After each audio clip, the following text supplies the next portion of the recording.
Here it is, the brand new Asus ROG Maximus 12 Hero Wi-Fi motherboard. This Z490 based motherboard supports Intel's 10th gen processors. It's designed to offer an outstanding experience, stock or overclocked. The advanced VRM features an impressive 16 power stages to ensure more than enough power under heavy loads. This hero not only looks cool, but stays cool by design. This new heatsink design is bigger, better, and cooler than previous models. A 3-zone VRM heatsink with a large heat pipe keeps the power circuitry cool.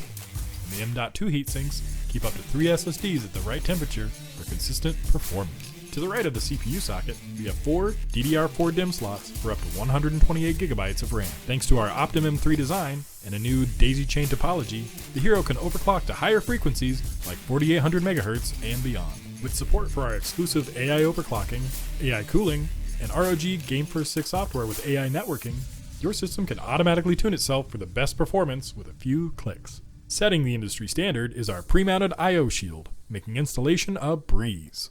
The back panel includes plenty of USB 3.1 Gen 1 and Gen 2 ports, USB-C, ultra-fast Intel Wi-Fi 6, dual LAN ports featuring 5G and 1G connectivity, Bluetooth 5.1, and analog and optical audio outputs powered by ROG Supreme FX for an immersive audio gaming experience that draws you deeper into the action.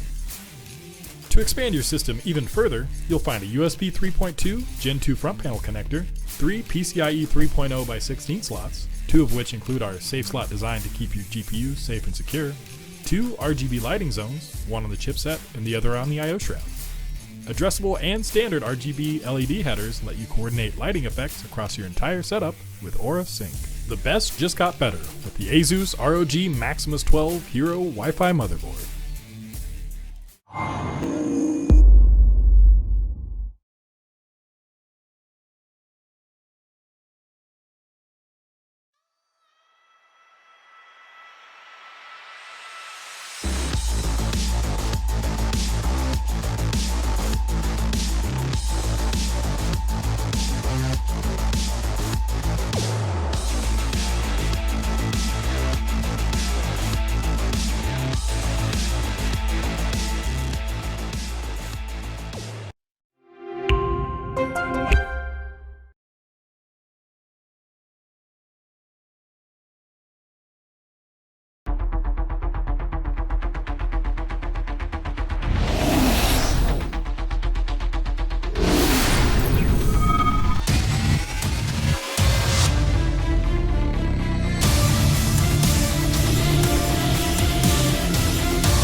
12th Gen Intel Core processors are all the rage.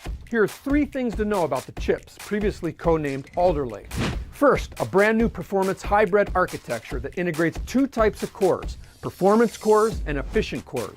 Compared with the previous generation, 12th Gen P cores offer a performance boost of 19%. Second, an innovation called Intel Thread Director. This tech is baked into the hardware and it helps the operating system route workloads to the best cores for the job. P cores will tackle the most demanding tasks, while E cores will manage background activities. Think multitasking without a performance hit. Third, the 12th Gen Core families support the latest state-of-the-art standard in memory, I/O, and connectivity, and will consist of 60 processors, including the world's best gaming processor.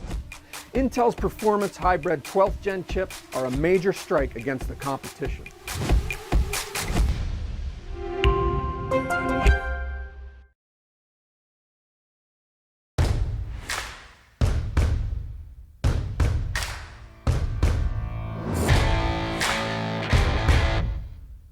Athletes are always challenging themselves to get better.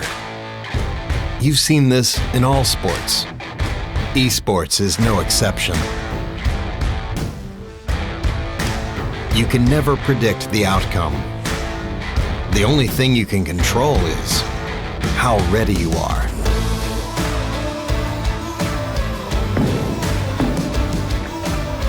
Over and over, players adapt, trying to improve, fighting hard for every percent gained. Give everything you've got to the challenge and show your finest.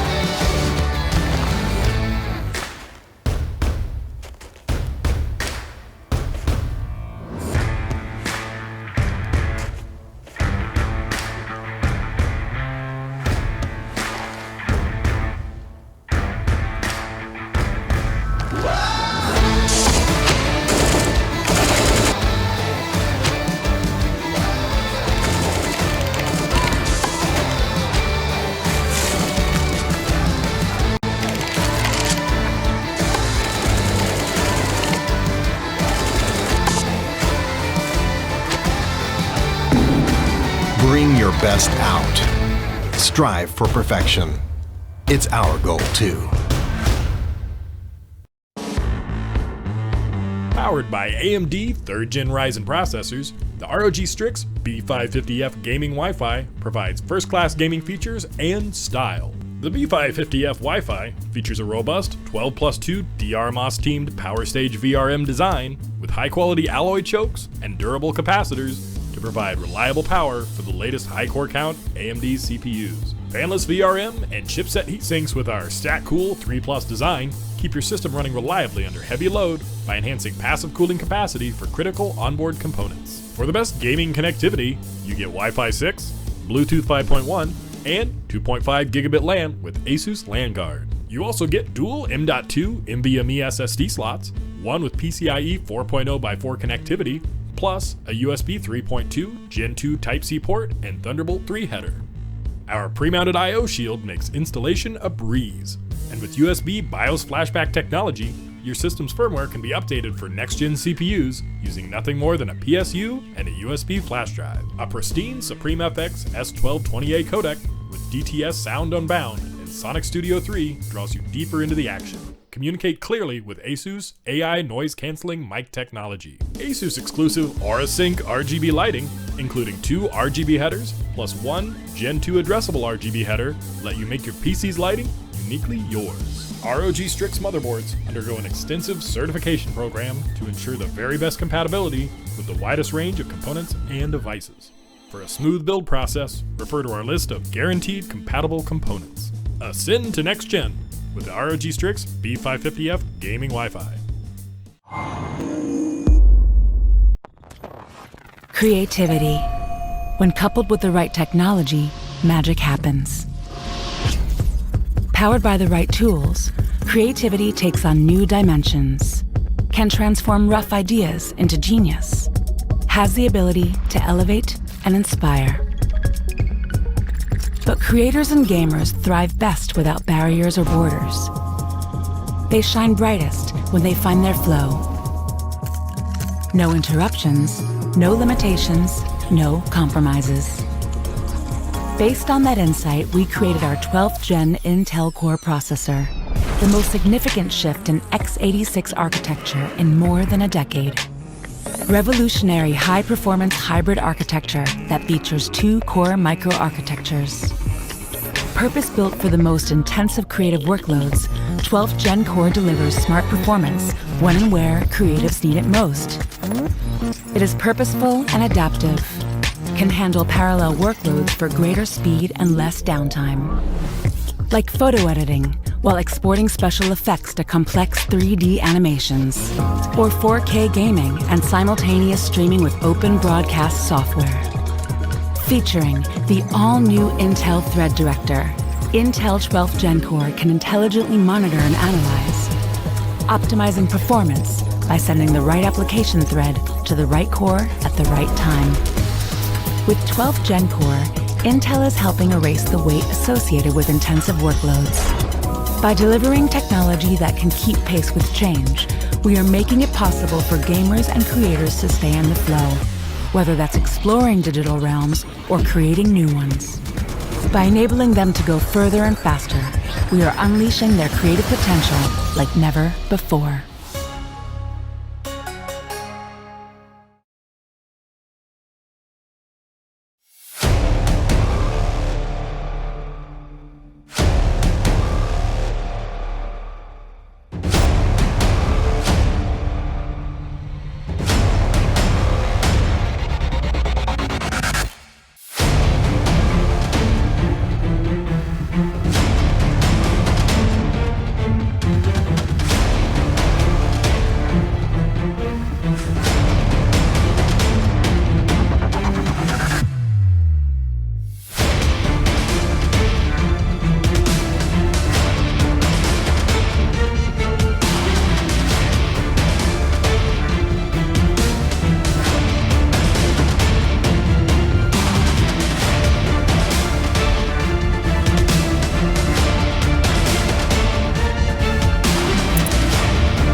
it is, the brand new Asus ROG Maximus 12 Hero Wi-Fi motherboard. This Z490 based motherboard supports Intel's 10th gen processors. It's designed to offer an outstanding experience, stock or overclocked.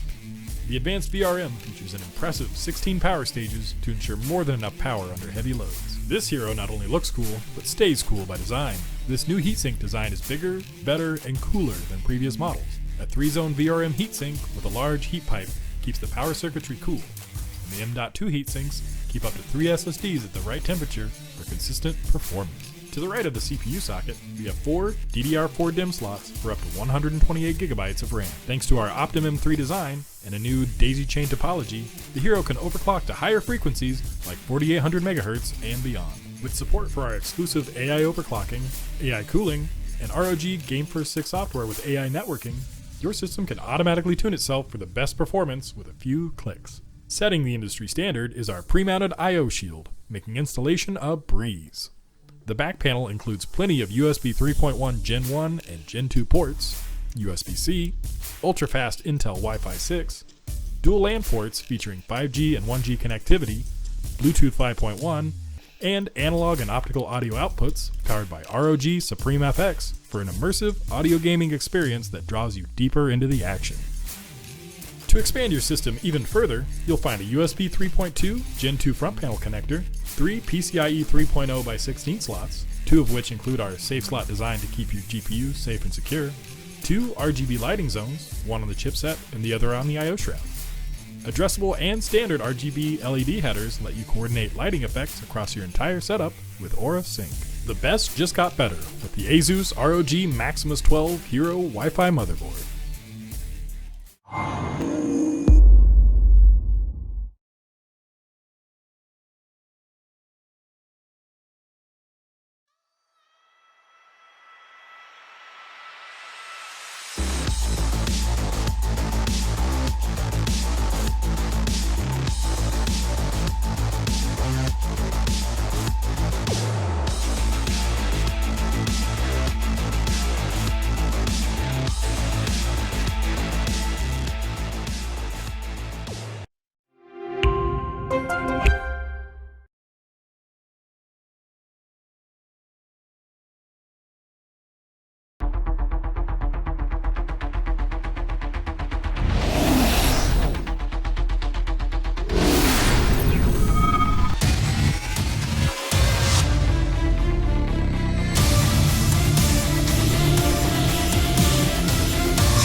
12th Gen Intel Core processors are all the rage. Here are 3 things to know about the chips, previously codenamed Alder Lake.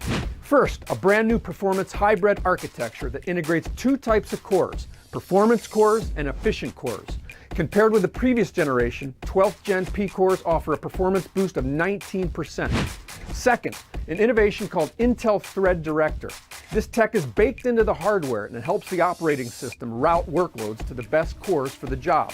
P cores will tackle the most demanding tasks, while E cores will manage background activities. Think multitasking without a performance hit. Third, the 12th Gen Core families support the latest state-of-the-art standard in memory, I/O, and connectivity, and will consist of 60 processors, including the world's best gaming processor. Intel's performance hybrid 12th Gen chips are a major strike against the competition.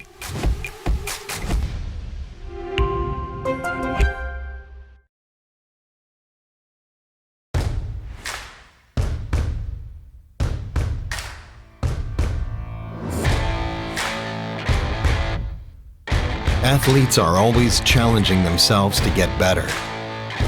You've seen this in all sports. Esports is no exception. You can never predict the outcome. The only thing you can control is how ready you are.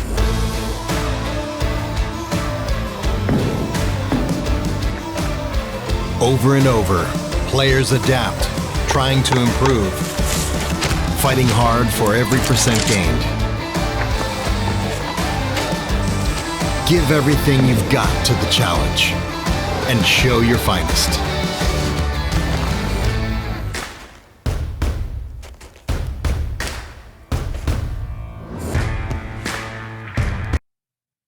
"2021 has been a pretty ridiculous year here at XP Esports, and today we're finishing it off with a bang as we celebrate the launch of Intel's 12th Gen processors. It is now time for the XP Valorant Open, powered by Intel ANZ. My name is Formal. Joining me is Digital, who knows a lot more about Valorant than I do, so I'm keen for this carry today. I have to admit, though, it's exciting to meet you finally.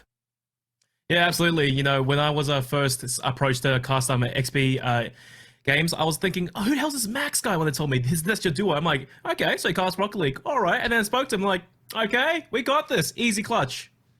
Not just Rocket League. I mean, I don't want to toot my horn too much, but there's some like League of Legends in there, some Valorant a while ago for XP. If for those of you who remember the high school league here, it's not as if I'm completely blind, but no, I'm not going to step on your toes. You're the expert, and you're going to carry me through this one as we have a lot of matches to go through today. So much, in fact, that we're actually going to have 2 casting teams because 3 best of 1s followed by 2 best of 3s to determine who's going to be the champion of this event. And well, all the teams at this stage are big names. We're talking Legacy, we're talking X Wildcard, we're talking Unban Andy with a lot of familiar names. So I have a feeling those who know the scene, those who know what's coming, knows how important this final event of the year actually is. For sure, absolutely. You know, especially given how Oceania took a huge L early on with the Oceania Tour and going to, you know, the North American Last Chance qualifiers. I think the players needed, you know, one last big event to kick off the year before we go into the next year and start, you know, the tour again. But hey, look, I'm all ready for this. But before we do so, though, Max, I think you have to go through some of our little, you know, giveaways. Oh, yeah, giveaways. That's where we were going to go with. I was thinking it was time to thank the sponsors for allowing them to come into this, but I guess they go hand in hand. Yes, we do have a giveaway happening today. Thank you to our giveaway sponsor with EPOS. You want in on one of these 2 headsets? Well, there's 4 of them to give away. You can wind up with one of the 2 as the prize. It's !giveaway in that chat. Now, when you do that, you'll be entered into a draw. Do not panic if you see your message get deleted. That's just the first step of the process. Trust me, your name has been entered into that said giveaway, and throughout the stream today, we are going to be sort of announcing winners and announcing those prizes. So a big thank you to EPOS, but not only EPOS for sponsoring this event, obviously Intel as well. Again, we're celebrating their launch of the Intel's 12th Gen processor, so a big thank you to them, as well as Computer Alliance and our monitor partners for this event, BenQ and Zowie, all of which we wouldn't be able to hold these wonderful events, so a big thank you to all of them. !giveaway if you want to win those headsets, and well, that's what we're giving away to you for tuning in. I kind of want to talk right now about what we're giving away for the teams, especially those who finished this top 4, as we bring up this prize pool right about now. $3,000 for first place digital. That is nothing to scoff at. Oh no, absolutely not. $3,000 split between at least 5 people. That's some cold, hard cash I'm sure everyone would love. But hey, look, second and third and fourth, they all get a share of the pie, 1.5k, 1,000 to 500. So at least at the end of the day, it's some pocket money into your wallet going into Xmas and New Year's. And with this first match coming up, because we're going to be starting in the winners semifinal, because a lot of this tournament was played last Sunday. We're now kind of at the nitty-gritty details of it all. We can take a look right here of sort of what the structure is. That means if you win this game, not only are you guaranteeing yourself prize money digital, but you're going straight to that 1K mark. It's impossible to finish less than third if you make it to the upper bracket final. So we're going to be opening today with what is essentially a $1,000 game. Damn right. Hey, look, there are no losers at this stage. As long as you make it through, there are losers, but as long as you make it through to this, you're all winners. But hey, look, I'm eager, and that's a lot of teams we see, and they're raring to play. Yeah, speaking of teams, I think we have a full list of all the teams who did participate. It was 32 teams that signed up for the Valorant Open, and a lot of fun names in that. Honey Badgers, obviously a big one, some big names there. X Wildcard, I mentioned them before. You had Vertex, who was coming through. Juicers apparently was a big name. Team Bliss, known throughout Oceania, but I feel like with all these names, it really does come down to, I guess, Legacy is probably the biggest name for those who might not be as ingrained. I mean, you recognize Legacy. They are a staple in the scene, and I feel that's one of the big reasons why we're coming to this team first. Oh, yeah, for sure.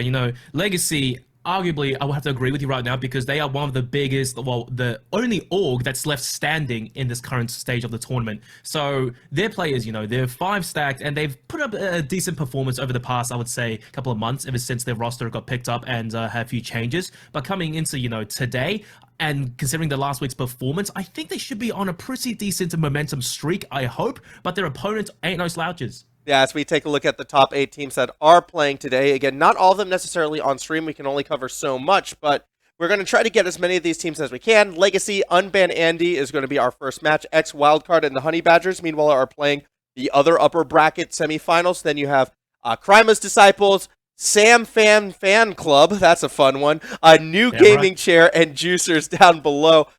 Look, I'm going to be honest. I always like to pick teams based on names. I do kind of get drawn to that. New Gaming Chair, that one's kind of leading my vote right now. If anyone's coming up with an upset based on name alone, I just like sitting in comfort. Hey, look, a lot of these names may seem really unfamiliar and crazy and wacky, but I can guarantee you, at this point in the tournament, a lot of the players are on the teams, you will recognize them when we get to them, and none of them are slouches. They've all put up monstrous numbers and had great performances throughout the year, but a few of them, they've been on the up and coming, and they've been really, improving their play style individually, and sometimes as a team, but better now than never to, give a shot at winning some prize money with a pug team of sorts for some of them. But hey, look, let's focus on the current matchup, Legacy versus Unbanned Andy. Yeah, absolutely. Again, this is a 1K game at minimum for the winner of that, and we're talking about, getting some pocket money. Hey, Christmas right around the corner. That's all I want to say. This is the lineup for Legacy. Mike, Parpy, Punda, Nice Hacks, and Duty. And when we look at this sort of lineup right now, who should we be focusing on? Look, honestly, I would probably keep my eyes on either Mike or Duddy. Now, I say Mike because he's been a Cypher main since the dawn of time, right? And he did initially start off a little bit slow, but he's been putting up insane numbers and getting better at the game, playing his lurk roles, playing more defensive and quiet roles. He's doing great. And Duddy as well. Initially, when he started his career in Valorant, he was a smoker, but as time went on, he wanted to shift to a more duelist role, and guys just cracked. He lives in the game. He's in the Matrix, and something about him on duelist just works. Keep your eyes on them. Oh, it's going to be really fun to watch to see if this more traditional, well-rounded team is going to find their way into their winner's bracket final, because they're against a bit of a super team of sorts in Unban Andy as we take a look at their lineup right now. Clutchy, Tensai, Wongski, Disc, and Ninam. I believe I pronounced that one right. Sorry if I did get that one wrong, but I mean, this squad, from what I gather, look, I'm already seeing some potential contention on this team. Both Wronski and Ninam, they want to be that top fragger. They want to be that duelist. Both of them, they want to be maining Jet. Yeah, absolutely. And look, I guess it's really no question at this point who to watch out for on this team. Ronsky, one of the most cracked Jets in the region, but then again, so is Ninim. So I don't know how they're going to choose who gets to play the agent. Maybe paper, scissors, rock, or maybe they have an arm wrestle, or maybe they meet at a bar and, you know, throw hands. But from my memory, Ninim, he has actually flexed off of Jet on the rare occasion, but Ronsky, in officials, he's never played anyone else. Yeah, so maybe, I guess, seniority in that regards. Maybe you give it over to Ronsky. I don't know. Normally in a best of 3, you can sort of say, all right, you take a game 1, I'll take a game 2, and we'll go from there. But this is a best of 1, so you don't really have that time to play around and figure out who is more feeling on the ball today. Going to be super curious to see which direction Unban Andy do take. Now, I will tell you this right now. Our opening match, it's going to be on the classic three-pointer known as Haven. Legacy Esports will be starting on defense. Unban Andy will be starting on attack. And from what I gathered, you know, in our sort of brief conversation before coming into this match might favor Legacy a bit more than Unban Andy. Yeah, absolutely. Because, you know, Unban Andy didn't get to touch on it a little bit earlier, right? They have a basically all-star lineup, but as a whole, I think they are more offensive-centric. You have Ronsky, Disco, and Ninim. That's basically 3 kind of duelist players, right? But however, for Legacy Esports, especially their performance last week on Haven, they absolutely wipe the floor with the other team. And as a whole, they're a team. They have the synergy going. And on a map this big, that's what you kind of need. You need those sentinels, and you need good smokes, and you need good coordination. We'll be able to see how coordinated this team can be. Are we still sort of sitting in a honeymoon period? Are they really sort of unified right now? Legacy, they've been on a bit of an upward trend. They've been working and training and practicing together for this moment, and soon we will be able to jump into our agent selection as we're just kind of waiting along for that right now. We can sort of see the initial direction we're going. Oh, hello there. Yeah, it looks like we get to get live reactions as we go through this. Yeah, that's right. Get that. So that was hey, look, the agent picks, right, for Haven, I really do think the meta compositions, you need at least one sort of a sentinel role, either a Cypher or a Killjoy, to be able to watch your flanks and hold and give you intel on a map this big. Sova is a must-have, no question. His recon arrows, cross maps, early rounds to give you the information on either attack or defense. It's crucial to figure out which site the enemies are gonna, you know, hit initially. And as for smokers, right, I'm not too fussed about that. Although Disco picking up the Brimstone on Haven, not something I've seen too often, but teams, they do make it work, especially Brimstone's post-plant utility. Keep your eyes on that. Julius, Jet, why am I not surprised? Once the operators come out, it's going to be an absolute bloodbath, realistically. And Dusty Boy locking in the Phoenix as opposed to Ninim on the Reyna, who, like I said earlier, Ninim, he can flex off. But Ronsky, that's right, the Jet one trick. But hey, look, we should be loading into the game soon. And as much as I hate to say it, I kind of think Legacy's composition here, on paper, they are better because especially Duddy Boy, he's a duelist, like I said earlier, right? But playing Phoenix, 6 points ultimate on a map this big, especially on the attack side, you can farm those orbs. And as for the other side, all right, Unban Andy, you talked about this earlier pre-stream. 10 side on the chamber, I'm not convinced. I want to see how they play him. Yeah, Chamber is a weird one for me because I will admit a lot of my background when it comes to sort of gaming, I always think economy. That's just sort of where my brain goes. And this could be way off topic for what we should be expecting today. But I see Tensei, I see that kid, I see more of an econ build. But again, that doesn't always necessarily carry over into games like Valorant. So we'll see how that one will pay out. I'm going to be very, very curious to see how Tensei is able to play Chamber right now. They are on the attack. I'm assuming it might be less for the econ, more for those quick teleports as we're gearing up for what could be a C-rush to open in our pistol round. This is ridiculously fast. Ronsky just outside of the defender's doors as he leads the charge. Mike's spamming a few shots down. Shotgun traded. Clutchy goes 1 for 1. Ends an absolute bloodbath on the site, and the attackers get forced back. Yeah, they are already on that retreat, but you can see it's a very aggressive sort of push coming from the defense as well out of Legacy. They've already got a flank being set up at the moment with Panda and Nice Hacks. So as Tensei cautiously approaches, they're going to need to be very, very careful. Another pick off camera. Duty, 8 will find Ninim. Nice Hacks does eventually get Tensei. And it's a pretty solid Legacy win. Yeah, look, you know, 4 players standing, only 1 to go down initially. And that was during the site take. Realistically, Mike, he didn't really put up much of a fight, but I think Legacy as a whole, that utility combo, just locking off that C-long angle and stopping any more aggressive pushes really helped Mike there early on, having to need to do more. And as a result, Legacy, afterwards, they get forced the enemy off of C. They start to collapse it onto them from all parts of the map, especially mid, and it was just a downhill ride from there. And now it's the second round, and it does seem like Unban Andy, they're going for a bit of a scrappy buy. Yeah, it was not as low econ as I was necessarily expecting, so definitely hoping to get a couple picks and try to stifle some of this Legacy momentum. But once again, they're pushing forward. Nice hacks, already able to find one. And with, well, a quick in-numbers advantage in favor of Legacy, you can see they're still going to play a bit more cautiously. They are sending one on the flank on the side out of A, but it really feels already like Unban Andy, they don't have too many places to go. They're going to try to go through that shop right there, but already 2 eyes on it. Tensai is going to struggle. They make that slow approach. Parpy as well, rotating more towards B. Sort of watching those angles. A bit of a patient game right now. Good little arrow. Will be able to spot out Parpy as Tensai tries to peek, but doesn't get anyone. Yeah, it's a bit rough, but at least Legacy, I think they have a good read on the rotations. 2 players on C, 1 over towards B as well. But Unban Andy looking to execute over towards B. Nice preemptive recon arrow by Punda, just to slow down the push for the time being. And Ronsky perhaps looking the wrong way here. And it's quite tense as they walk onto the site.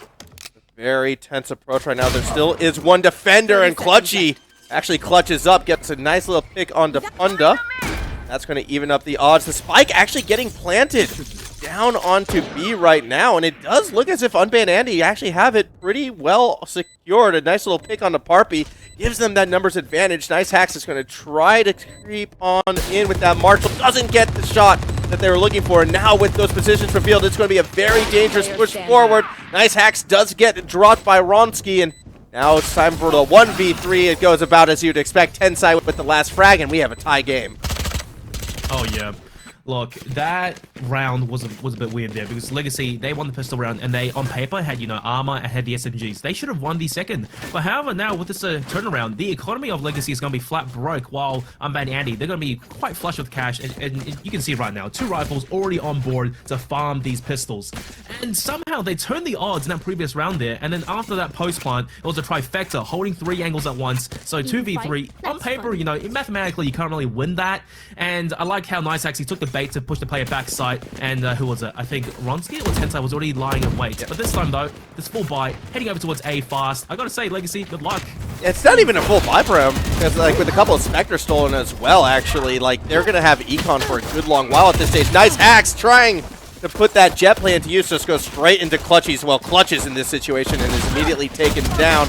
A bit of a panic situation. Another quick pick actually evens up the numbers right now. Mike was able to find Ninum, and now just trying to slow things down. Still pushing forward. Unban Andy, you can see Clutchy just walking straight through the open, but has that protection from the smoke. The spike does get planted in duty. Can't see anything out of that hole, but immediately gets a quick shot, and all of a sudden, once again, down to 2 aside. Parpy gonna try and press forward. Doesn't get the picks that they need. A quick little 1-2 punch. Another 3K for Tensai, and that's Unban Andy, now up 2-1. Okay, Unban Andy, they won the previous round, right? But they were basically playing against classics, and they lost 3 players as the brawl just got a little bit messy onto the site there. And I think the overall picture of these 2 teams, it really comes into context, right? Legacy, they're playing more structured as a team. Meanwhile, the full offensive playstyle of Unban Andy, you saw that in action. If they held a few more players alive, not losing, you know, more against pistols, the economy could be a little bit healthier right now. But regardless, the operators are out. Tensai, Chamber Operator, and Nice Axe, Jet Operator. Trying to my favorite Nice Axe. There you go. 1 pick already onto Ninum. That's a pretty decent frag. So quick in and out. Nice Axe, though, is now on the run because they're getting chased down, and Clutchy is actually able to find Nice Axe, and that is the op out of the equation. A couple more picks happening left and right, but big pushes seems to be more towards that B point at this stage. This time Legacy is sitting back, and we're going to see a quick rotate. A is wide open, and I believe Unban Andy may have sussed that out. They're racing to that far right point. Yeah, they are, and it's a lot of footsteps as well. Legacy, they're going to know what's coming, and you know, once again, numbers advantage. They're not struggling. Let them have the A site before they set up util to play retake with. Duddy as well. He has running back available on the Phoenix, so he should be the one to lead the charge. He's the one furthest away, though. They've lost 2 big duelists. Yeah, I mean, I'm right. Duddy should be leading the charge, but he was the one furthest away. So, I mean, this charge is going to be a little bit delayed right now, and Unban Andy have really been able to set themselves up nicely. This is going to be a tough push, as we see Clutchy just trying to find any information that they can. Doesn't quite find too much yet, and now Duddy is going to press forward, immediately loses the ultimate ability. Meanwhile, Tensai and Disc, though, were able to find a couple of picks on the tail end of it all. Nice shot by Tensai. Does take Duddy out, and looks like Unban Andy, they're in a good position to hold.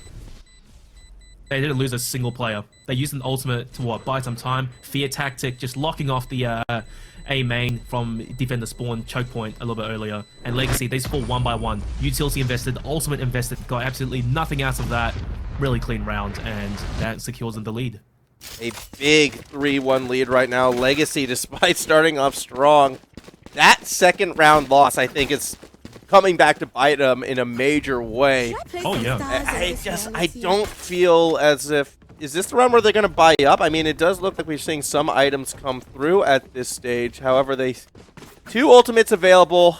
They're buying up right now. I feel like this is kind of that must-win round for the first sort of half of this map. Oh, kind of, but for Legacy right now, Papi, he has enough cash to go for the hero rifle, and Nice actually left the placement online, and this is a full to the wall, push down long, and Ronsky, he's playing Kovacs right now, tapping away at heads, Disco and Tensai don't want to slice of the pie, and it's a complete mowdown. You blink and you miss all these kills. Punda only good for 1, but that was all Unban Andy in the meat grinder. That was a ambitious play, I want to call it, from Legacy. The C rush coming from the defense side, looking like they're trying to catch Unban Andy off guard. But yeah, both Clutchkey and Ronsky, they were ready for it, and it was, as you put it, straight into the meat grinder, down into that hallway. It almost felt like, I'm going to go kind of old school with this reference, but that Star Wars scene, the very beginning of A New Hope, that hallway, where just the stormtroopers try to run down it and get wrecked by the rebels before Darth Vader shows up. There was no Darth Vader in this situation. It was just running down the hallway and just getting blasted. Damn, Kuh, you got an old man. I'm very old. I am a boomer. All right, for all intents and purposes, I am a boomer. So, we live in the '90s, even though Star Wars is in the '70s. Unban Andy, just early map control and leaving Chambers trademarks as you would for a Sentinel over towards C long and over towards A long as well, just getting some intel. But double stack over towards A short, and it should be good for this A push here. Legacy, they definitely should feel something's coming, but regardless, Unban Andy, hang on, they bare their fangs and they fall right back. But Honda, good for 1, takes on Clutchy, and that's the spike. Yeah, Spike is going to get picked up, though, relatively quickly. However, that's still a nice little grab right now, and just watching the reaction, Smoke's actually coming down on that A side, so I do feel as if we're going to see the push. Yeah, we're seeing a big push right now. Mike does get caught by Disc, and that's a very nice pick. And also, a nice little molly as well. Doesn't quite make contact with Parpy, but I do believe Unban and Andy are aware they are there as Ronski's trying to find those angles. Or do they know that Parpy actually, I think... Yeah, it's unknown that Parpy was able to hide in that corner. Another nice shot from Punda, too. Does get rid of Tensai as action starts to heat up. Those daggers are being thrown. The tower is taken out. And now we're seeing again that Unban Andy aggression. A quick 3K from Ninum secures the 6th map. Jesus, look, Legacy, they attempted the retake, but 1 by 1, they were getting shut down individually by the players of Unban Andy. And I guess it's working out.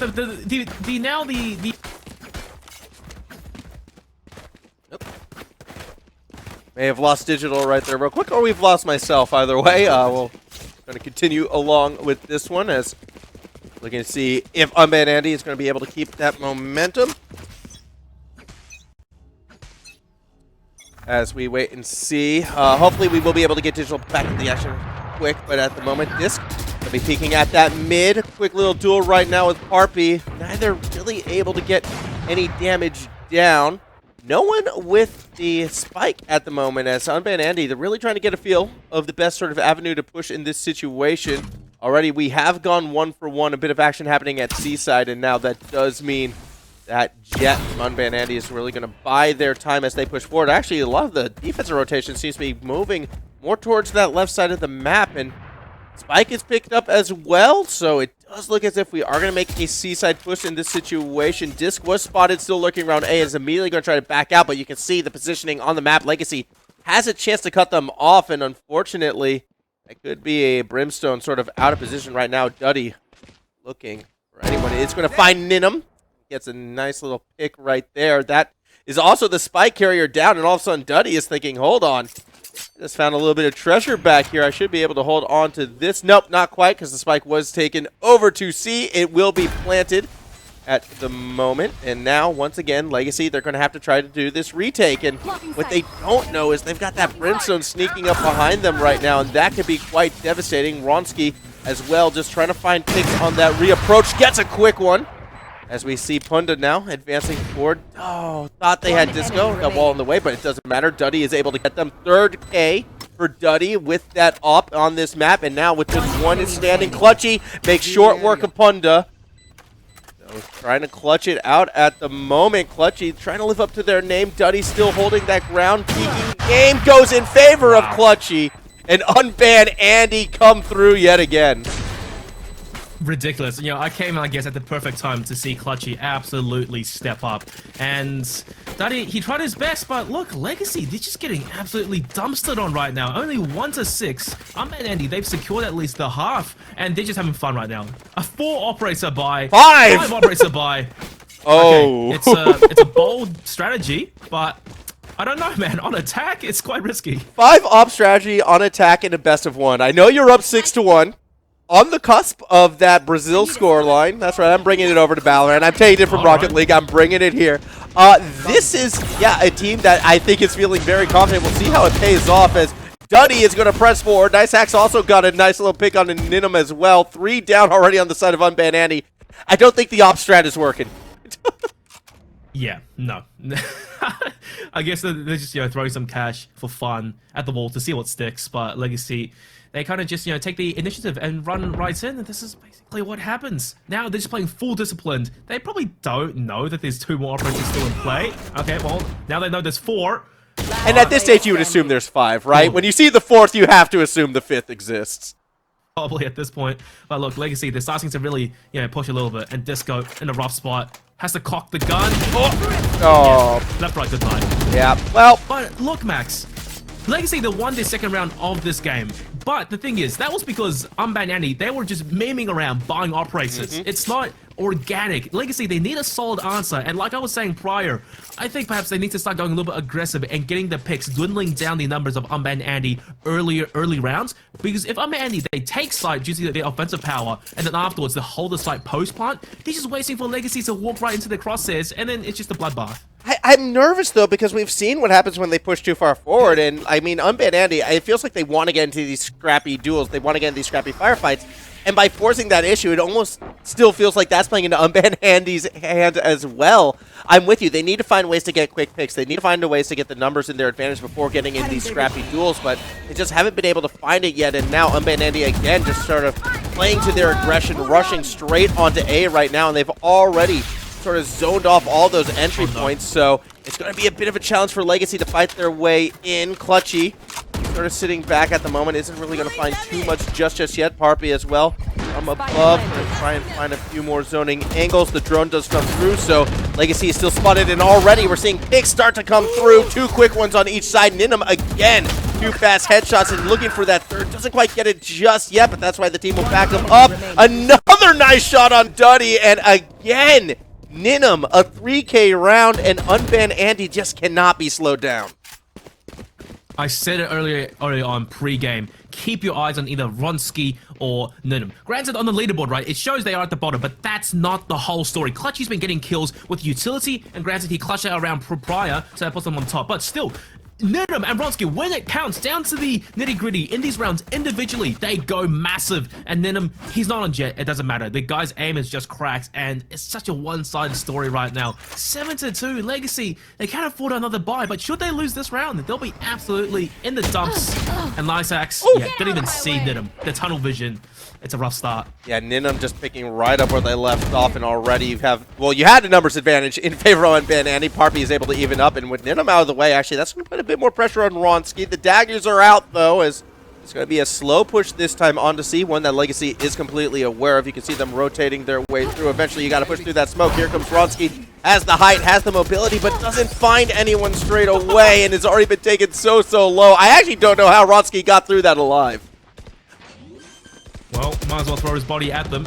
let someone trade, ideally. Oh, But oh! he's himself. Okay, he bit the bullet, but unfortunately, Punda was sitting next to him with the barrel to his face. One Now, enemy Legacy remaining. Esports, once again on the retake, they're looking pretty healthy here. And Clutchy, 1v4, I mean, this is a bit of a tall order. He's burning in the molly. Mike will shut him down. Legacy, okay, that's the 3rd round on the board. Yeah, and it's one that they, well, this is the first round that I feel like they've earned that win as well. I mean, if you go back to the pistol round, that was the pistol round.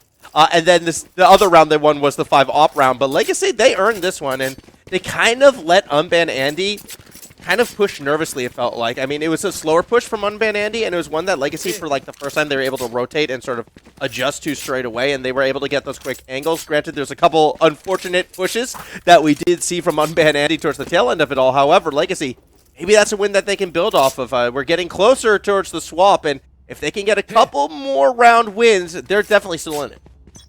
Oh yeah, for sure. Legacy, they just need that 5 to 7 scoreline, and that's honestly anyone's game at that point. And look, Legacy, there you go. There's the early aggression, pushing want to A-long play? simultaneously. Let's play. A short and A long, but however, Unban Andy, they're not pushing anywhere. They're just maintaining map control and holding, and that's early intel for Clutchy as well. Duddy, still insistent in going for a push, but he may pay the ultimate price. This is such an interesting push, because last time we saw this kind of push, it did backfire against Unban Andy, and well, again, this time, it's going Duddy's way. A couple quick kills, but before they fall themselves. Damage may have been done, though. Legacy, they have that man's advantage, and now they're starting to fall back, though, and they're going to try and figure out where exactly Unban Andy is going to want to make that push, as looks like it's going to be going through into C eventually. Ninum was able to spot out Mike, and now you can see the shots through the wall. That's going to sort of force out Unban Andy's hands. It's a very aggressive push yet again. Smokes come out. No one gets spotted till Parpy actually gets Clutchy through the wall, and another quick hit for Parpy as well. A 3K for Parpy, and here comes Legacy. They're roaring back. Damn right, 4 players standing, and as the rounds go on and on, they're improving the numbers. But hey, look, I think it took a little bit, quite a few rounds earlier on, right? But Legacy, they started to adapt how Unban Andy is playing, and I think we are starting to see the difference between a standard aggressive pug team versus a team that's been playing together for a longer time. The synergy, the protocols, the teamwork and comms, the timing, it's there. You saw what happened. They were covering each other's backs, pushing the same angle at the same time, and on paper, you know, nothing's going to happen. You can't really defend against that. But seriously, huge props to Dusty earlier on. He was flushed out of the A-long angle by the ultimate, which, by the way, he kind of baited out there, so that's a really big play. And he did so much damage, 2 kills, tagging a 3rd. That's his job done. That was adaptivity. This is the thing, like, I would really want to highlight too with Legacy right now. How adaptive they've been with Unban Andy. I mean, you clearly can recognize what their strengths are, but Legacy now have been able to find out ways to sort of stifle it a bit more. And you were right, it was that aggression. I was tepid about it before, but again, you've been finding the successes with it. It's been looking good, and as you mentioned, it's happening again right now. That push through the A side. Now it's a couple members of Legacy behind. Nice Hacks doing, well, their job at 1 shot, 2 shot. All right, how many more do you have in you? 3 shots. All right, Nice Hacks. Is there another? Are we feeling, you know, quads? Not quite yet, but Legacy, I mean, Unban Andy popping off. Look, Unban Andy, they're just running into Nice Hacks 1 by 1, and Nice Hacks, he farms those kills. They find 10 site. It's a matter of time until they find Ronsky, who, by the way, only has a Spectre. They're flushing him out. Yeah, flawless round. Look, now it's 5 players standing as they end the half, 5 to 7. Not bad. That is the textbook definition of a turnaround that I think Legacy was looking for in this, because it was at one stage 6 to 1. Unban Andy, they're buying 5 ops, they're having a good time, but momentum in this game, it can flip on a switch, and now we get to see what Legacy can do on attack. And one of the reasons why I'm still nervous about Legacy's chances in this is because Legacy is, at least from what you were telling me, they're more of that defensive team. They'd be more comfortable on that defensive side. They only got 5 round wins on that defensive side. I still feel like it's a tall order for them to really put Unban Andy away. Well, maybe, but then again, the thing about Haven, 3 spike sites, right? It favors the attackers naturally, because as the attackers, you have to group up as a team to hit one site. But the defense, you have to be stretched out thin across the map. So if Legacy, they can get a few picks earlier on and just, you know, thin out the numbers a bit, they should be good to really push any site once again as a team. And there's a protocols. You have Mike, Cypher watching these back angles, and that's intel right off the bat. They know Ninim's going to be pushing window, and honestly, he wouldn't be long for this world. Punda, there you go with the punish. And there's already a player down for Unban Andy. And look at just a little bit how much map control Legacy has right now. A sewers, just camp it out there in case Unban Andy get a little bit angsty and they want to push aggressively on defense. But realistically at this point, Legacy, they can go anywhere they want. They really can. And you know what? They're taking their time and deciding where they want to go as well. They're playing that patient game, it appears, just trying to get as much intel down as possible. Meanwhile, Unbanned Andy, I mean, they're kind of forced quite far back. The only sort of spot where they've been able to get a bit forward is on that C point. And it looks like Unbanned Andy kind of recognized that and wants no part of it. They're pushing onto A right now, and they've already got a fair bit of control. 3-1 at the moment. That said, Clutchy is around and will probably reveal themselves with that recon bolt. Meanwhile, Nice Hack's already on the flank, finds Ronsky and is sort of sneaking up right behind Clutchy. This could be very awkward, but no, it's a couple misses. Doesn't matter. Clutchy isn't able to turn it around. Reich gets planted, and at the moment it is Legacy up, although we are starting to see a fight back. Can Disc clutch it out? Gets one. Has Panda being scouted? No, not quite. It's a good shot out of Mike, and it is Legacy continuing with their upward swing in momentum. One round now to even things up. And Legacy, that pistol round, that was basically the team play, and that was the intel play to perfection. Mike, okay, he's on 5 kills, but that he was crucial, I think, to winning that round initially. He held back and just watched his teams back initially, and then the instant communications. That's when Ninim didn't probably see the camera, just pushed up, and he got heavily punished. A player down, and like I said earlier at the start, Haven, attack-sided map, and one by one, Legacy, they start walking here, walking there, farm a few orbs, get some intel, and then finally, Nice Hacks with the positioning, walked onto A side for free, get deeper positioning, and they're catching players of Unbound Andy off guard. And now, kind of the same story there, just maintaining map control for Legacy, they have the better guns, and let Unbound Andy make the aggressive plays. A minute and 30 to play, they're not stressed at all. No, they are not, and this is a very critical round, I feel like, because if we go back to the first half, this was sort of the round that Unmanned Andy was able to take that momentum, because Legacy did win the initial pistol round. This time, though, Legacy trying not to make those mistakes, although Tensai was the one who stepped up in round 2 and is could be looking to do it again. Already has 2Ks to their name, surviving on 4 health. I don't think Tensai gets out of this one without backup, but backup is coming pouring in. Harpy is going to push forward, does find Tensai, and now the spike will get planted. 2v2 situation. Can Unbanned Andy pull off the Econ round 2 upset again? Punda's going to get that vision down. Spots out Ronsky. Shots going back and forth, and that's a nice shot from Ronsky. Unbanned Andy, they do it again in an Econ round. Okay. A team of basically all-star players, right? You can't really count them out. On paper, it was looking pretty good in Legacy's favor. But then the thing about Unbanned Andy, especially a player like Ronsky, is when he has the Marshal on, best Marshal player OCE, hands down, you're in danger. It doesn't matter. He can land a headshot at any moment. And with the fire rate of that thing, you're always in danger. And you could see the fear in Punda. As soon as he realized that Ronsky had the Marshal and got tagged once, he had to run. He needed a better position to challenge. Otherwise, he's just going to go down right off the bat. And that was an absolute highway robbery round coming up from Unbanned Andy. Now their economy, same story again like with the first half. They lost the first, won the second. Now they're the ones flush with the cash. Legacy, let's see what we can bring to the table. Should we be worried? Okay, Tensai with the off. Is that what we want? As Disc gets 2? A quick 2 bang. That's actually a pretty massive one. This guy's just absolutely cracked out of his mind. It's disgusting. Now he's looking for more. Mike, jumping. Disco catches on the pants down. Okay, Punda, you get the trade, but at what cost? Still 2v4, and the spike is just not in your control. Nice Axe is down. Punda all on his lonesome. Punda in a awkward position right now. Can only sort of defend one of those points, or at least like try to attack one of those points. But the problem is, Spike in complete control, and yeah, Ronsky is just going to be able to find Punda. So there you go, Unbanned Andy again winning the 3rd round, and I guess buying that op did pay off. I was surprised to see the sort of 3rd round op buy right there, but it works off, and now Unbanned Andy, they are in control. But we do get to see how Legacy will respond. They're buying up. This is going to be a key point. This is a round that they need to win. If they lose this, their economy is back in the bin again, and not only is that double digits for Unbanned Andy, but that basically would guarantee them the 11th round as well. And at that point, one more round, that is going to be a nail in the coffin match point, and this best of one is going to be over. Legacy, this is a do or die.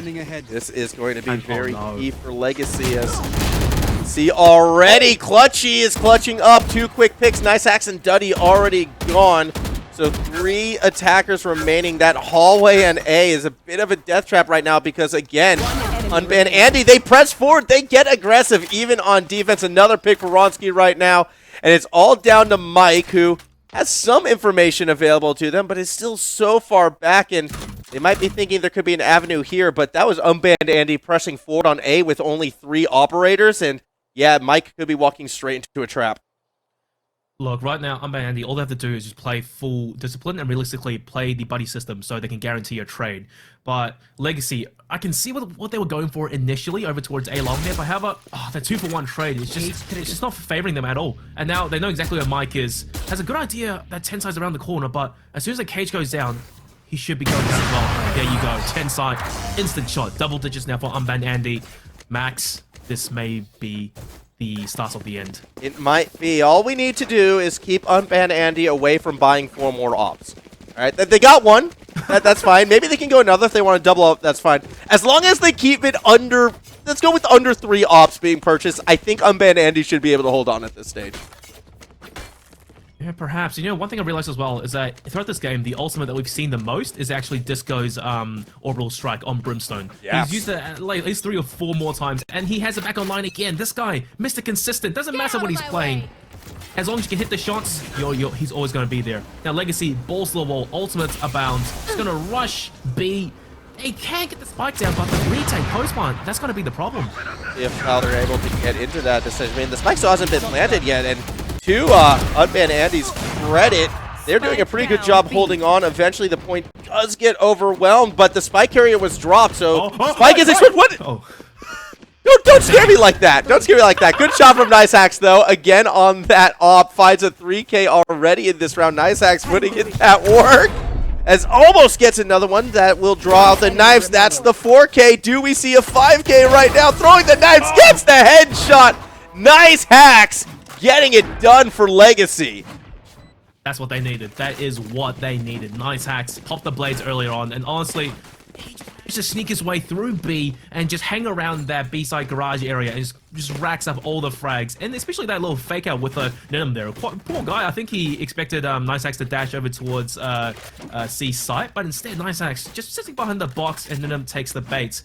Okay, it's a round 1, but just let's be clear here. They're not out of the woods just yet. Their economy's still weak. They still have a few ultimates, but so does Unban Andy.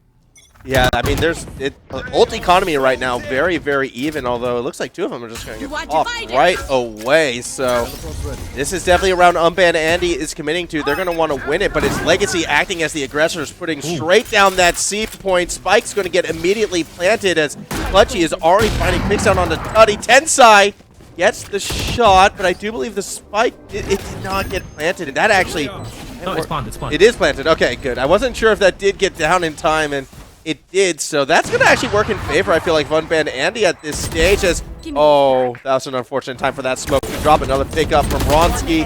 Now all down to 1, and, well, that will do it. So once again, Unban Andy, it looked like they were losing that momentum, but they take it right back. Okay, NiceHax is good with the blades, but so is Ronsky. And that's just absolutely filthy. One-man army gets it done by himself, just cleans house over towards Garage and C-Long. I can understand what Legacy was trying to go for there. Put the ultimate up and go for the spike plant in towards the corner. So you basically have to shoot that in one place and can basically guarantee a kill on the defuser. But the thing is, they didn't manage to get enough kills earlier on, and Andy, they could still duel it out. And I guess NiceHax, he might be kicking himself using his jet dash earlier on just to get into the corner to plant, because afterwards, he couldn't escape. And as you see, Tensai just walks right through with his chamber ultimate and just shoots him with a sniper rifle. Legacy, they lost a round, but oh, come on, can they keep it going? This is going to be hard for them, though. I was looking at their econ coming into this, and they're half committing. Obviously, they can't full commit, but that's already Tensai finding Mike. It's returned quickly, with NiceHax finding Disco, as Tensai, again with this op, has been so effective. It feels like was able to get a couple, including the spike carrier, and now that forces an awkward situation for the rest of Legacy. They're going to have to try to get around this corner, but they know that Tensai with that op is just having it on lockdown. Nearly gets the shot through the fire, but the flank has arrived on the other side, and that was Unban Andy powering through. Big credit to Tensai, though, for just keeping Legacy on lockdown.